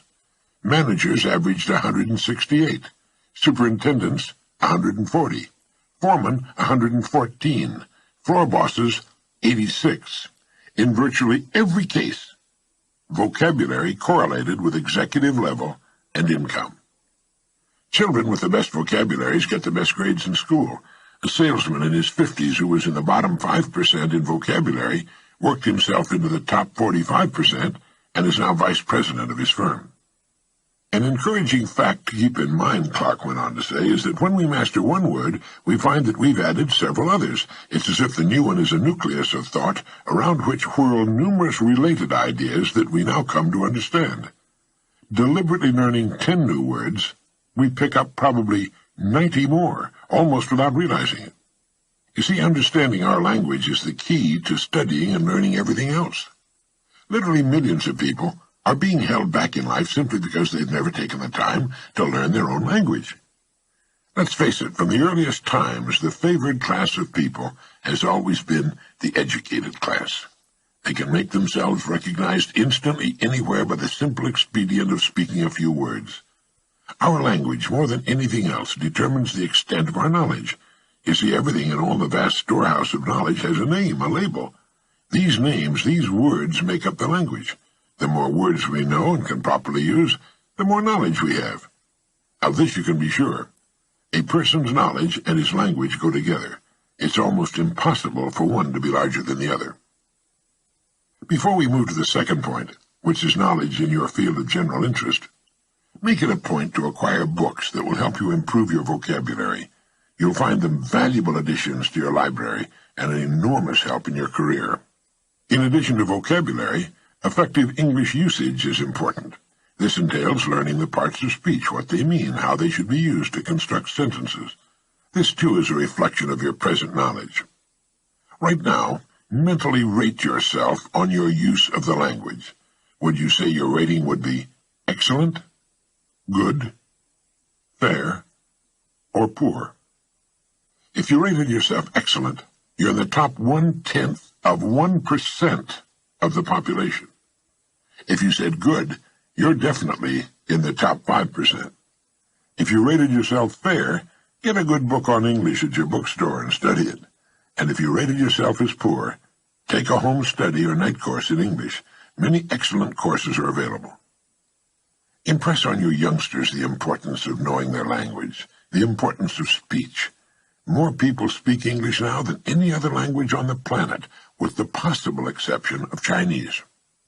English literature, from Chaucer to Eliot, from Shakespeare to Hemingway, is the richest and most extensive on earth. So when you're studying English, you're studying one of the world's greatest and most interesting subjects. If you think you don't have time to study, listen to what Louis Shores has to say about this. He said, each of us must find his own 15-minute period each day for reading. It's better if it's regular. The only requirement is the will to read. With it, you can find 15 minutes no matter how busy the day. That means you'll read half a book a week, 2 books a month, 20 a year, and 1,000 in a reading lifetime. It's an easy way to become well-read, and it takes just 15 minutes a day. Now let's get to our second area of study, our general interest. Everyone has something in which he or she is interested more than in other subjects. This is true of the salesperson, doctor, architect, executive, or student. Reading in this area is for profit, and we should read for pleasure as well. Once we have a regular program going along to improve our knowledge of our language, we should begin a systematic study of the field which interests us most and which will help us reach our goal just that much sooner.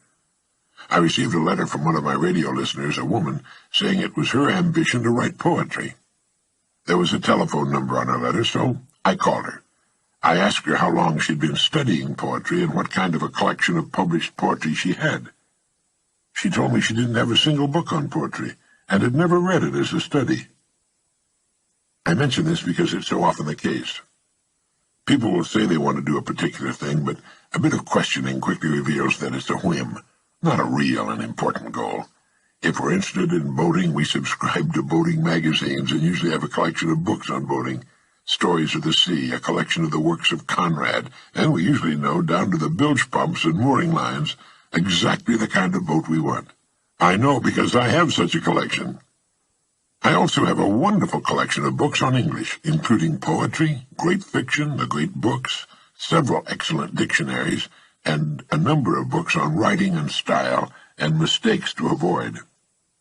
Our company has published on tape cassette one of the finest programs on vocabulary building ever put together, and you can listen to it and repeat the words as you drive your car. Other motorists might think you're a bit batty, but you'll be learning in the best way possible by listening and repeating a fine vocabulary of the English language. Most languages can number their words under 200,000. The English language has more than 600,000 and is still growing every day. None of us can learn them all, although professors of English come very close. Incidentally, the number 2 person in the country in the use of his language is the corporation president, and that's no accident. Our ability to translate our thoughts and ideas into words in a powerful and effective way is inextricably linked to our growth in the world of business or any other organization. In addition to English, each of us should have a good working knowledge of world history, and especially the history of our own country and the history of the idea of human freedom. Millions of Americans don't know how truly fortunate they are to be able to openly criticize their government and its leaders, to be able to bring suit against public officials, to call an attorney of their choice in case of arrest and be judged by a jury of their peers. Did you know that as far as is known, there has never been a sentence of innocent in a Soviet court? If you go to trial in Russia, believe me, you're guilty, and you're going to prison or a work camp. In hundreds of countries, you could be subjected to torture without recourse. My wife and I were talking to a couple in South Africa some years ago, a white couple, and they said to us with feeling, "My God, when the plane lands in the United States, you can smell the freedom." Most Americans, believe it or not, don't know anything about the idea of personal liberty, nor how difficult it was to come by, nor how precious it is, nor do they have the foggiest notion of their true options and opportunities. I think a good personal library is essential, It should contain good books and a dozen or so excellent tape cassette programs. The tape cassette is the greatest idea for learning since the invention of the printing press. It's effortless, yet so effective. When you listen to the human voice, you're learning the way you learned most of what you know. It's the most natural way to learn. And while a book is often read only once, tape cassettes can be listened to over and over again, months and years later. And perhaps most importantly, they can be listened to while doing other things, while dressing in the morning, while driving the car, while having a snack or at the dinner table, so that the entire family can soak up some information. Those without a good library, and they don't even build bookshelves in American homes anymore, unless they're specified by an architect, they're seriously handicapped. They miss so much of the fun, the joy of learning, the things we want to learn. Books and cassettes are not an expense item. They're an investment, and as far as we know, the best investment on earth. They pay us dividends out of all proportion to their small cost, and not just in pleasure and knowledge, but in cash, in income. As someone has written, books extend our narrow present back into the limitless past. They show us the mistakes of the men and women before us, and share with us recipes for human success. There's nothing to be done which books, and let me add tape cassettes, will not help us do much better. To try to live without constantly expanding our knowledge is to close our eyes not just to the whole purpose of life, but to the facts of life as well. Never before has the world moved so rapidly as it's moving today. We must make up our minds to move with it, to stay up with it, to grow and prosper with it, or just fall by the wayside. Not just because it's the best way to our goals, but because it's the way to really enjoy living, as the skillful sailor enjoys the sea. So often a person will live in the shallows from force of habit, or because those around him are wasting their time without realizing that only a thin screen of reeds separates him from the fine deep ocean beyond. He or she can sail to any chosen port, if the time has been taken and the effort expended to build a good boat. Now let me make an important point. The person who knows where he or she is going and who's made up his or her mind to get there is going to make the grade regardless of education. If an education is necessary to the accomplishment of the goal, well, he or she will get it. Nothing in the world can take the place of persistence and determination. I think it's important to succeed in every department of our lives, and becoming well-educated is one of the most vital. What good is a large material success if a person has remained too ignorant to enjoy it or to administer it? Now let's recap.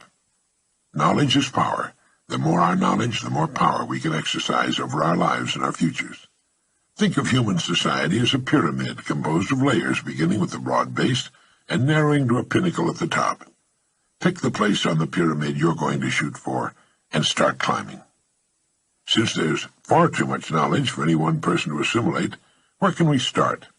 First, with our language, and next, with our general area of interest, two subjects which can keep us growing and interested for the rest of our lives. Remember that our language is the one thing we cannot hide except by silence. Let's bring it up to the point where it can do the job for us we want it to do. To a surprising extent, our ability to use our language and the extent of our vocabulary will determine our income and our future. Use our excellent cassette programs in vocabulary building, and spend at least 15 minutes every day reading something, not only interesting, but calculated to stretch your mind a little more. Remember that a mind stretched by a new idea can never again return to its original dimensions. It's estimated that the average person adds only 5 new words a year to his or her vocabulary. That's not nearly enough for this day and age. We should add that many a week.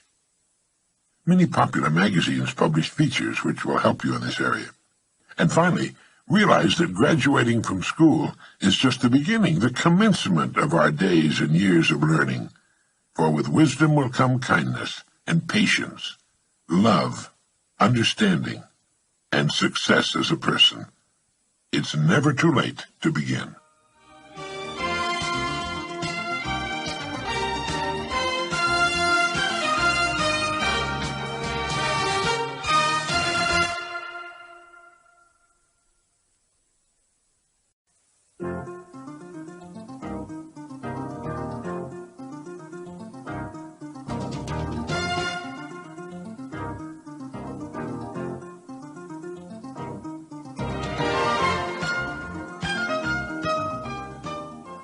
We've talked about the definition of success as the progressive realization of a worthy goal.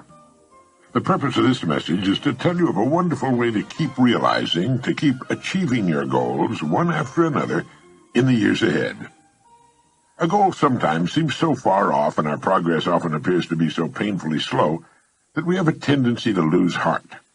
It sometimes seems we'll never make the grade, and we come close to falling back into old habits which, while they may be comfortable now, lead to nowhere. Well, there's a way to beat this. It's been used successfully by many of the world's most successful people, and it's been advocated by many of the greatest thinkers. It's to live successfully one day at a time. A lifetime is comprised of days strung together into weeks, months, and years. Let's reduce it to the lowest common denominator, a single day, and then still further to each task of that day. A successful life is nothing more than a lot of successful days put together. It's going to take so many days to reach your goal. If this goal is to be reached in a minimum of time, every day must count. Now think of a single day as a building block with which you're building the tower of your life. Just as a stonemason can put only one stone in place at a time, you can live only one day at a time. And it's the way in which these stones are placed which will determine the beauty, the strength of your tower. If each stone is successfully placed, the tower will be a success. If, on the other hand, they're put down in a hit-or-miss fashion, the whole tower is in danger. Now, this may seem to be a rather elementary way of looking at it, but I want to make it clear, and it's a good and logical way of looking at a human life. All right, then, let's take it one day at a time. From the time we wake up in the morning till we drop off to sleep that night, keeping our goal in mind as often as possible. Now, each day consists of a series of tasks of all kinds, and the success of a day depends upon the successful completion of most of these tasks. Now, if everything we do during the day is a success, that is, done in the best fashion of which we're capable, we can fall asleep that night in the comfortable knowledge that we've done our very best, that our day has been a success, that one more stone has been successfully put into place. Now, this is the way to really live. Do each day all that can be done that day. You don't need to overwork or to rush blindly into your work trying to do the greatest possible number of things in the shortest possible time. Don't try to do tomorrow's or next week's work today. It's not so much the number of things you do, but the quality, the efficiency of each separate action that counts. The quality of what you do. Gradually you'll find yourself increasing the number of tasks and performing them all much more efficiently. To get the habit of success, and that's why successful people go from one success to another, because it's a habit with them. To get the habit of success, you need only to succeed in the small tasks of each day. This makes a successful day. Enough of these, and you have a successful week, month, year, and lifetime. This is why I say success is not a matter of luck. Far from it. It can be predicted and guaranteed, and anyone can achieve it by following this plan. Almost before you realize it, you'll have achieved your goal. In looking back, you'll realize that your success was not attributable to any one day, week, or month, but rather it was the consistent, unrelenting, successful succession of single days that turned the trick. This is the way a skyscraper, a home, or a human life is successfully built. One successful day at a time, and each day comprising a collection of successful tasks, one successful task at a time. In order to advance to the place you've chosen, two things are necessary. One, that you keep your eye on your goal, and two, that you continue to grow from the standpoint of competence and effectiveness. Don't get impatient. Don't let the hundreds of little distractions which each day try to get you off course bother you. Pay no attention to them. Shake them off and stay steadily on the track. Concentrate on each task of the day from morning to night, and do each as successfully as you can. Know full well that if each of your tasks is performed successfully, or at least the greater majority of them, your life has to be successful. There's no other answer. There's no way to avoid it. The men and women who are certain to advance are the ones who become too big for their jobs and who have a clear concept of what they want to be, who know what they can become, what they want to become, and who are determined to be what they want to be. Remind yourself at this time that people become exactly what they make up their minds to become. Are you too big for your present job? If it's obvious to you that you are, it's obvious to others. You know, people are not given promotions as a rule. They promote themselves by becoming too big for their jobs, and by making up their minds exactly what bigger and better job or income they're shooting for. And this is done by taking one day at a time, one task at a time during each day. But how do we separate the important tasks from the unimportant? Did you ever hear of the single idea for which a man was paid $25,000, and it was worth every penny of it? The story goes that the president of a big steel company had granted an interview to an efficiency expert named Ivy Lee. Lee was telling his prospective client how he could help him do a better job of managing the company when the president broke in to say something to the effect that he wasn't at present managing as well as he knew how. He went on to tell Ivy Lee that what was needed wasn't more knowing, but a lot more doing. He said, "We know what we should be doing. Now, if you can show us a better way of getting it done, I'll listen to you and pay you anything within reason you ask." Well, Lee then said that he could give him something in 20 minutes that would increase his efficiency by at least 50%. He then handed the executive a blank sheet of paper and said, "Write down on this paper the 6 most important things you have to do tomorrow." Well, the executive thought about it and did as requested. It took him about 3 or 4 minutes. Then Lee said, "Now number those items in the order of their importance to you and to the company." Well, that took another 3 or 4 or 5 minutes, and then Lee said, "Now put the paper in your pocket, and the first thing tomorrow morning, take it out and look at item number 1. Don't look at the others, just number 1, and start working on it. And if you can, stay with it until it's completed. Then take item number 2 the same way, then number 3, and so on till you have to quit for the day. Don't worry if you've only finished 1 or 2, the others can wait. If you can't finish them all by this method, you could not have finished them with any other method. And without some system, you'd probably take 10 times as long to finish them, and might not even have them in the order of their importance." Do this every working day, Lee went on. After you've convinced yourself of the value of this system, have your men try it. Try it as long as you like, and then send me your check for whatever you think the idea is worth. The entire interview hadn't taken more than a half hour. In a few weeks, the story has it that the company president sent Ivy Lee a check for $25,000, with a letter saying the lesson was the most profitable, from a money standpoint, he'd ever learned in his life.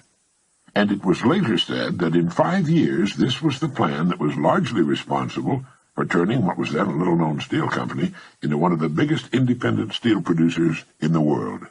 One idea, the idea of taking things one at a time in their proper order, of staying with one task until it's successfully completed before going on to the next, of living one day at a time. For the next 7 days, try the $25,000 idea in your life. Tonight, write on a slip of paper the 6 most important things you have to do. Then number them in the order of their importance. And tomorrow morning, go to work on number 1. Stay with it till it's successfully completed. Then move on to number 2, and so on.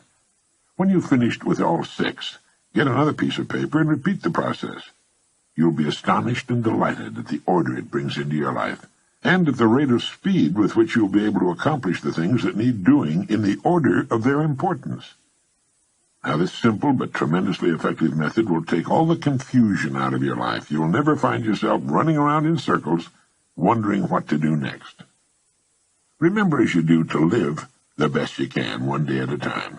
You need not worry about tomorrow or the next day or what's going to happen at the end of the month. One day at a time, handled successfully, will carry you over every hurdle. It'll solve every problem. You can relax in the happy knowledge that successful tasks make successful days, which in turn build a successful life. This is the kind of unassailable logic no one can argue with. It will work every time, for every person. The reason for writing down what you consider only the most important things to do is obvious. Handling each task during the day successfully is important to the degree of the importance of the tasks themselves. Doing a lot of unnecessary things successfully can be pretty much of a waste of time.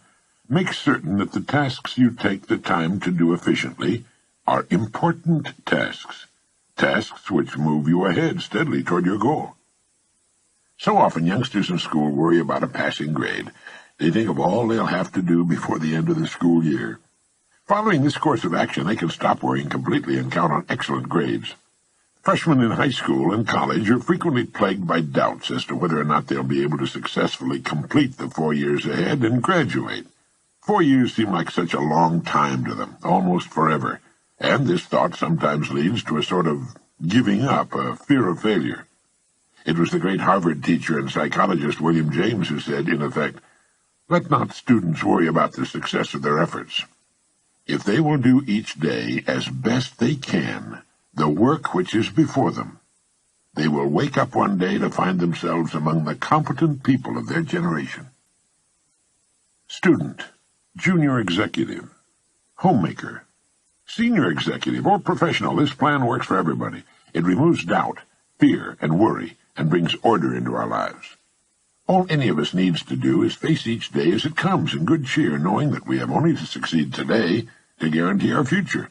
In this way, we'll move steadily ahead, growing more competent, more confident with the passing of every day. Others may seem to suddenly shoot up faster and possibly fall much farther, and operate in spurts and fits, but it's to the steady that the rewards are eventually paid. St. Edmund of Canterbury was right when he said, "Work as though you would live forever, but live as though you would die tomorrow." Now try writing down the 6 most important things you have to do tomorrow. Then number them in the order of their importance. Really do this. First thing tomorrow morning, tackle number 1. Stay with it till it's completed. If something should force its delay, move on to number 2. But take them in order, and finish them in order as best you can. Try not to get sidetracked by people or things in successfully accomplishing each task of your day. Beside my typewriter, I have glued to the wall a great saying by Ernest Hemingway. He said, "Write as well as you can, and finish what you start." There's nothing mysterious or capricious about achieving outstanding success. It's completely within our individual control and is absolutely predictable. It's simply a matter of doing certain things a certain way every day, and that's all there is to it, as long as you've got that goal to work toward. There's no valid reason on earth why you should not become really successful in your field, your home life, and your community. Remember that everything in the entire limitless universe operates on the law of cause and effect.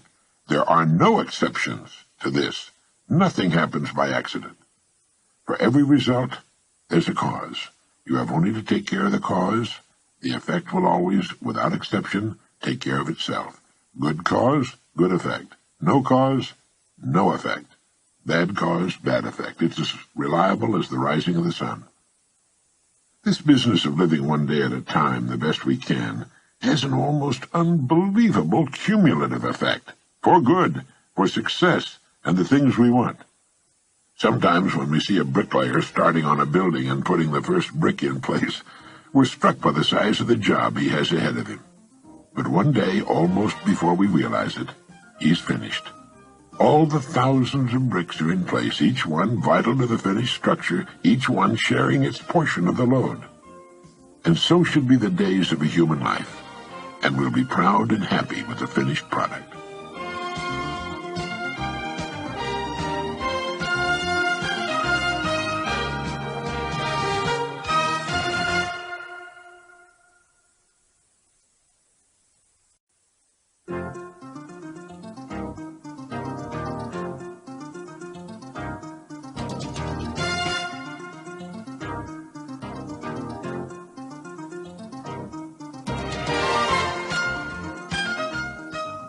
All businesses, all organizations, from the smallest to the very largest, need a leader. They have their committees, their echelons of command, and perhaps a widely dispersed group of semi-autonomous divisions. But the overall company and each of its divisions must have strong and able leadership. Contrary to popular belief, you do not raise morale in an organization. It filters down from the top. The attitudes of the people working in any organization will always reflect the attitude of the leader. And finally, this leader will always be found to be just one person. The man or woman on the white horse. I'm sure you're aware that even the largest and oldest companies with many thousands of employees and hundreds of management people will, when they find themselves in trouble or not doing as well as they should, seek out one person and place him or her in the position of final authority. The whole company, the board of directors, and perhaps thousands of stockholders all look to this one person for leadership and success. The case of Chrysler and Lee Iacocca is an excellent example. Incidentally, we have Mr. Iacocca on a tape cassette program, and it's excellent. Wherever you find a successful, going concern, whether it's a gas station, a supermarket, a school club, PTA, or a well-organized home, you'll find behind its success an outstanding leader. This is the most valuable person in society. In industry, he or she makes the wheels turn, the entire economy work. This is the person who's been responsible for the growth of nations and their position in the world. The employer of millions, the dreamer, the planner, and a clock to him or her is something that other people watch. You'll find this person working early and late, and when not working, he or she is usually thinking and planning. Way back during the Depression of the 1930s, the phrase most often heard by employers was, "I'll do anything. Just give me a job."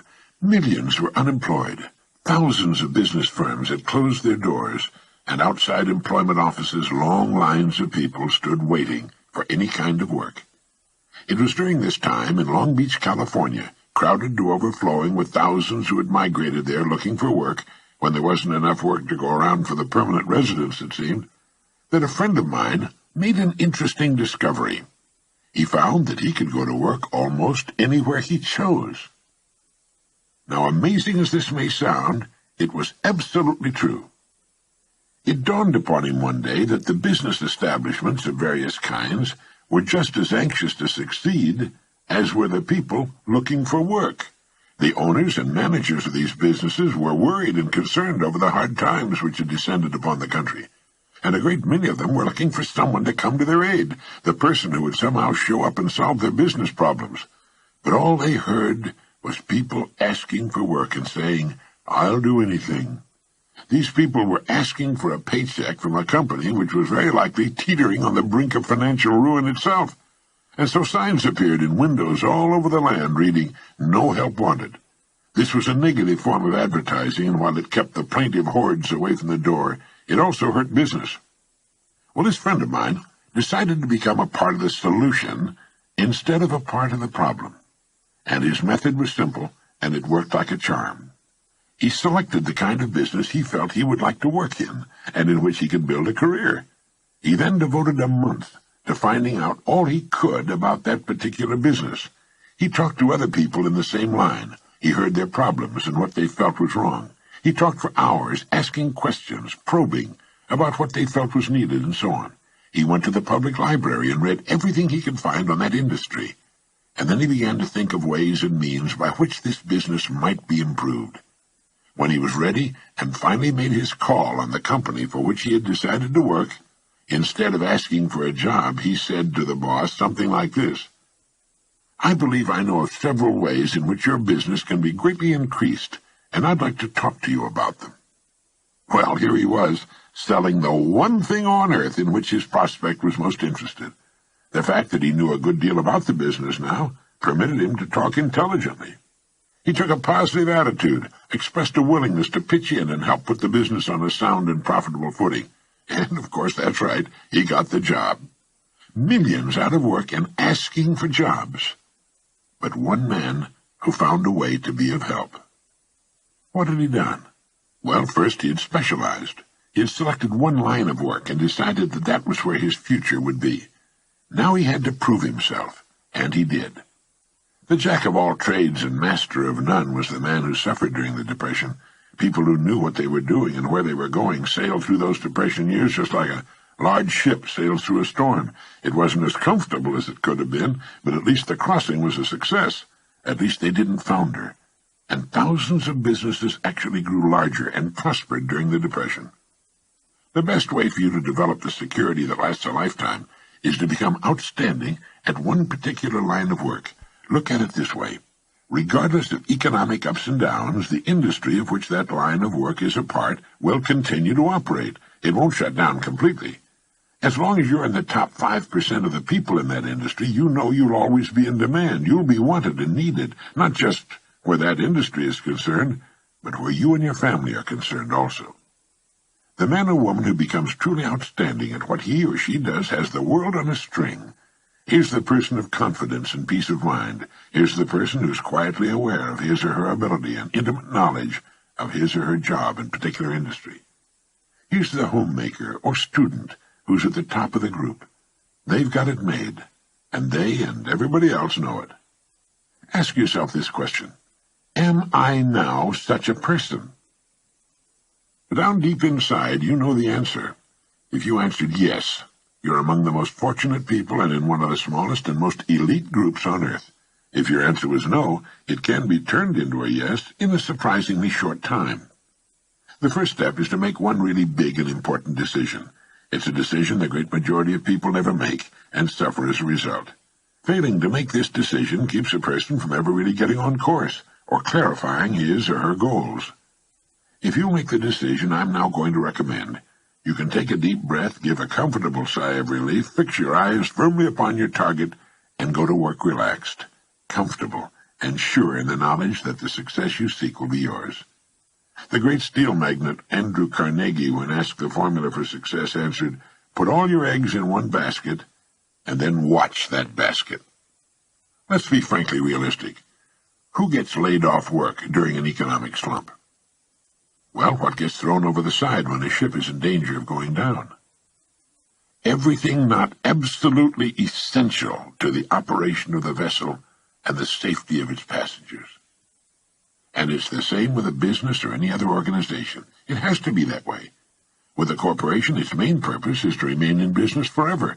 As long as it remains in business, it can provide a needed product or service, protect the investment of those who have faith in it, and provide jobs for those who are essential to its continuity of operation. It's the duty of management to protect the firm and the people who depend upon it, just as it's the captain's duty to do everything in his power to keep his ship sailing. All a person needs to do is make certain that he or she is a vital part of the business or organization. Those who insist on remaining spare gear, those who do no more than they must in order to squeak by, those who say, "I'm not going to do any more than I'm paid to do," must expect to be jettisoned when things get too rough for safety. Nobody, particularly the captain, likes to see cargo thrown over the side, but if it'll help save the ship, there's nothing else to do. That's why people are laid off. It has nothing to do with management and labor relations or personalities, and in the long run it's best for everyone, since once smooth sailing has again been reached, additional employment can again be made available. So each of us must decide whether we want to be part of the cargo or a member of the crew. It's said that millions suffer today from a malady called panophobia. Panophobia means literally fear of everything. It's an uneasy feeling, a feeling of insecurity that generally manifests itself as a sort of lump of fear that settles right behind the belt buckle, especially on Sunday evenings and on Monday mornings. There's nothing you can put your finger on. It's just an apprehension, a feeling of foreboding. And this extremely unpleasant condition is said to result from the unspoken but realized fact that we're getting credit for more than we're actually doing, or that we're doing less than we could be doing. It's the perfectly natural and normal understanding deep within each of us that there's something basically wrong about getting praise that's not earned, or if you're an employee, being paid for something you're not doing as well as you possibly can. If we have panophobia, running doesn't do any good. We find it follows us on vacation and around the house and yard on weekends. It's inside us, and no matter how fast the jet we board or how exciting the television program we're watching, soon we're aware of it again. Now there's a simple cure for this malady. It's to throw ourselves not out of a window, but into activity, into our work. It's the decision to be worth more than we're being paid. Only in this way can we grow. It's overbalancing the scales in the service we give, knowing that our rewards must follow as a natural result. Anyone who will be honest with himself or herself realizes that he or she has been happiest and most satisfied after having successfully completed a difficult job. A leader is a person who can help and lead others. It's the conscientious mother who wants her children to grow up knowing the rules for success and happiness. It's the father who shows by example that any job worth doing is worth doing well. It's the student who studies to learn, not just to get a grade, who has a mind of his or her own and sets the pace for his or her fellow students. It's the farmer whose farm sets an example in his area, and the small businessman or woman whose business continues to grow and prosper with the passing years. It's the employee who has the good sense to realize that one gets most out of any job by giving loyalty and dedication to the firm that pays his or her wages. A leader is any person who realizes the importance of becoming a bigger and better person with the passing of every day, week, and month. A leader takes the responsibility of his or her own growth, a planner, a thinker, a doer. Each of us can become such a leader in our own area of activity. It's not difficult, and in the long run it's easier for us and on us than what at first may appear to be the easier of two courses. Simply fix your eye upon your goal, visualize it with every ounce of your being, enjoy the prospect of it, and courageously set out toward it. Maintain a cheerful, helpful attitude toward everyone. Why shouldn't you be cheerful, since you know you'll achieve everything you've set your heart upon? Become a kind of sponge for information which will help you on your way. You don't have to waste years making the mistakes others have made before. You'll be surprised at how quickly you'll reach your goal, but don't be impatient. Know and have faith that what should come to you will come to you in the right time. Everything in the world works on the side of the person who works with nature's laws. And above all, if you should forget everything else, remember that everything about you, everything you will ever have, know, experience in any way, operates as a result of law that is true and unchanging, the law of the stars and of the balance of the world. As Emerson wrote, let him learn a prudence of a higher strain. Let him learn that everything in nature, even dust and feathers, go by law and not by luck, and that what he sows, he reaps. Look about you. Take stock of your present situation, because it's nothing more nor less than the result of your past sowing. Are you happy with it? Is it what you want? Then you know what you must sow, today and tomorrow and the next day. And in the sowing, rest in the calm, serene, and cheerful certainty that having sown, you will then reap the rich results that come automatically, all the years of your life, the abundant harvest. Now this is Earl Nightingale reminding you that success as a human being in modern society does not come naturally. It requires the conscious utilization of ourselves in the service of others. We have our minds, our genetic possibilities, a certain amount of time, and our free will. We belong to the world minority that lives in a free society. We can become whatever we seriously make up our minds to become. That's possible because whatever we seriously decide to do is naturally linked to our genetic possibilities. A person with little or no aptitude for science will never decide to become a scientist. A naturally shy and retiring person will never apply for a job in sales, or if he does, he'll soon get out of it. Each of us has his or her own inner voice. Emerson referred to it as that iron string that vibrates within us. Each of us wants to succeed during our holiday on Earth, and each of us should. But we don't succeed in groups. We succeed or fail as individuals. The Lead the Field program you've heard on these tape cassettes contains the best basic information and the great ideas we need to reach whatever goal we seriously choose. Listen to these tapes often. You'll be astonished to discover how much you missed with your first and second listening. And there's a very good reason why this happens. As we listen to a message, an idea will catch our interest, and we concentrate on it for a few seconds or longer. Now, while we are thus engaged, we miss what's being said during the time we're concentrating on that idea. It's like lifting the tone arm on a record. Now, the next time, we won't stop listening when that idea appears, and we will really hear, consciously for the first time, what immediately follows. Think of this program, and the other Nightingale Conant programs you order in the future, as your partners in success. You can always refer back to them. You'll find yourself delighted by the new enthusiasm and excitement you'll experience as you bring new meaning, new rewards into your life. Thank you.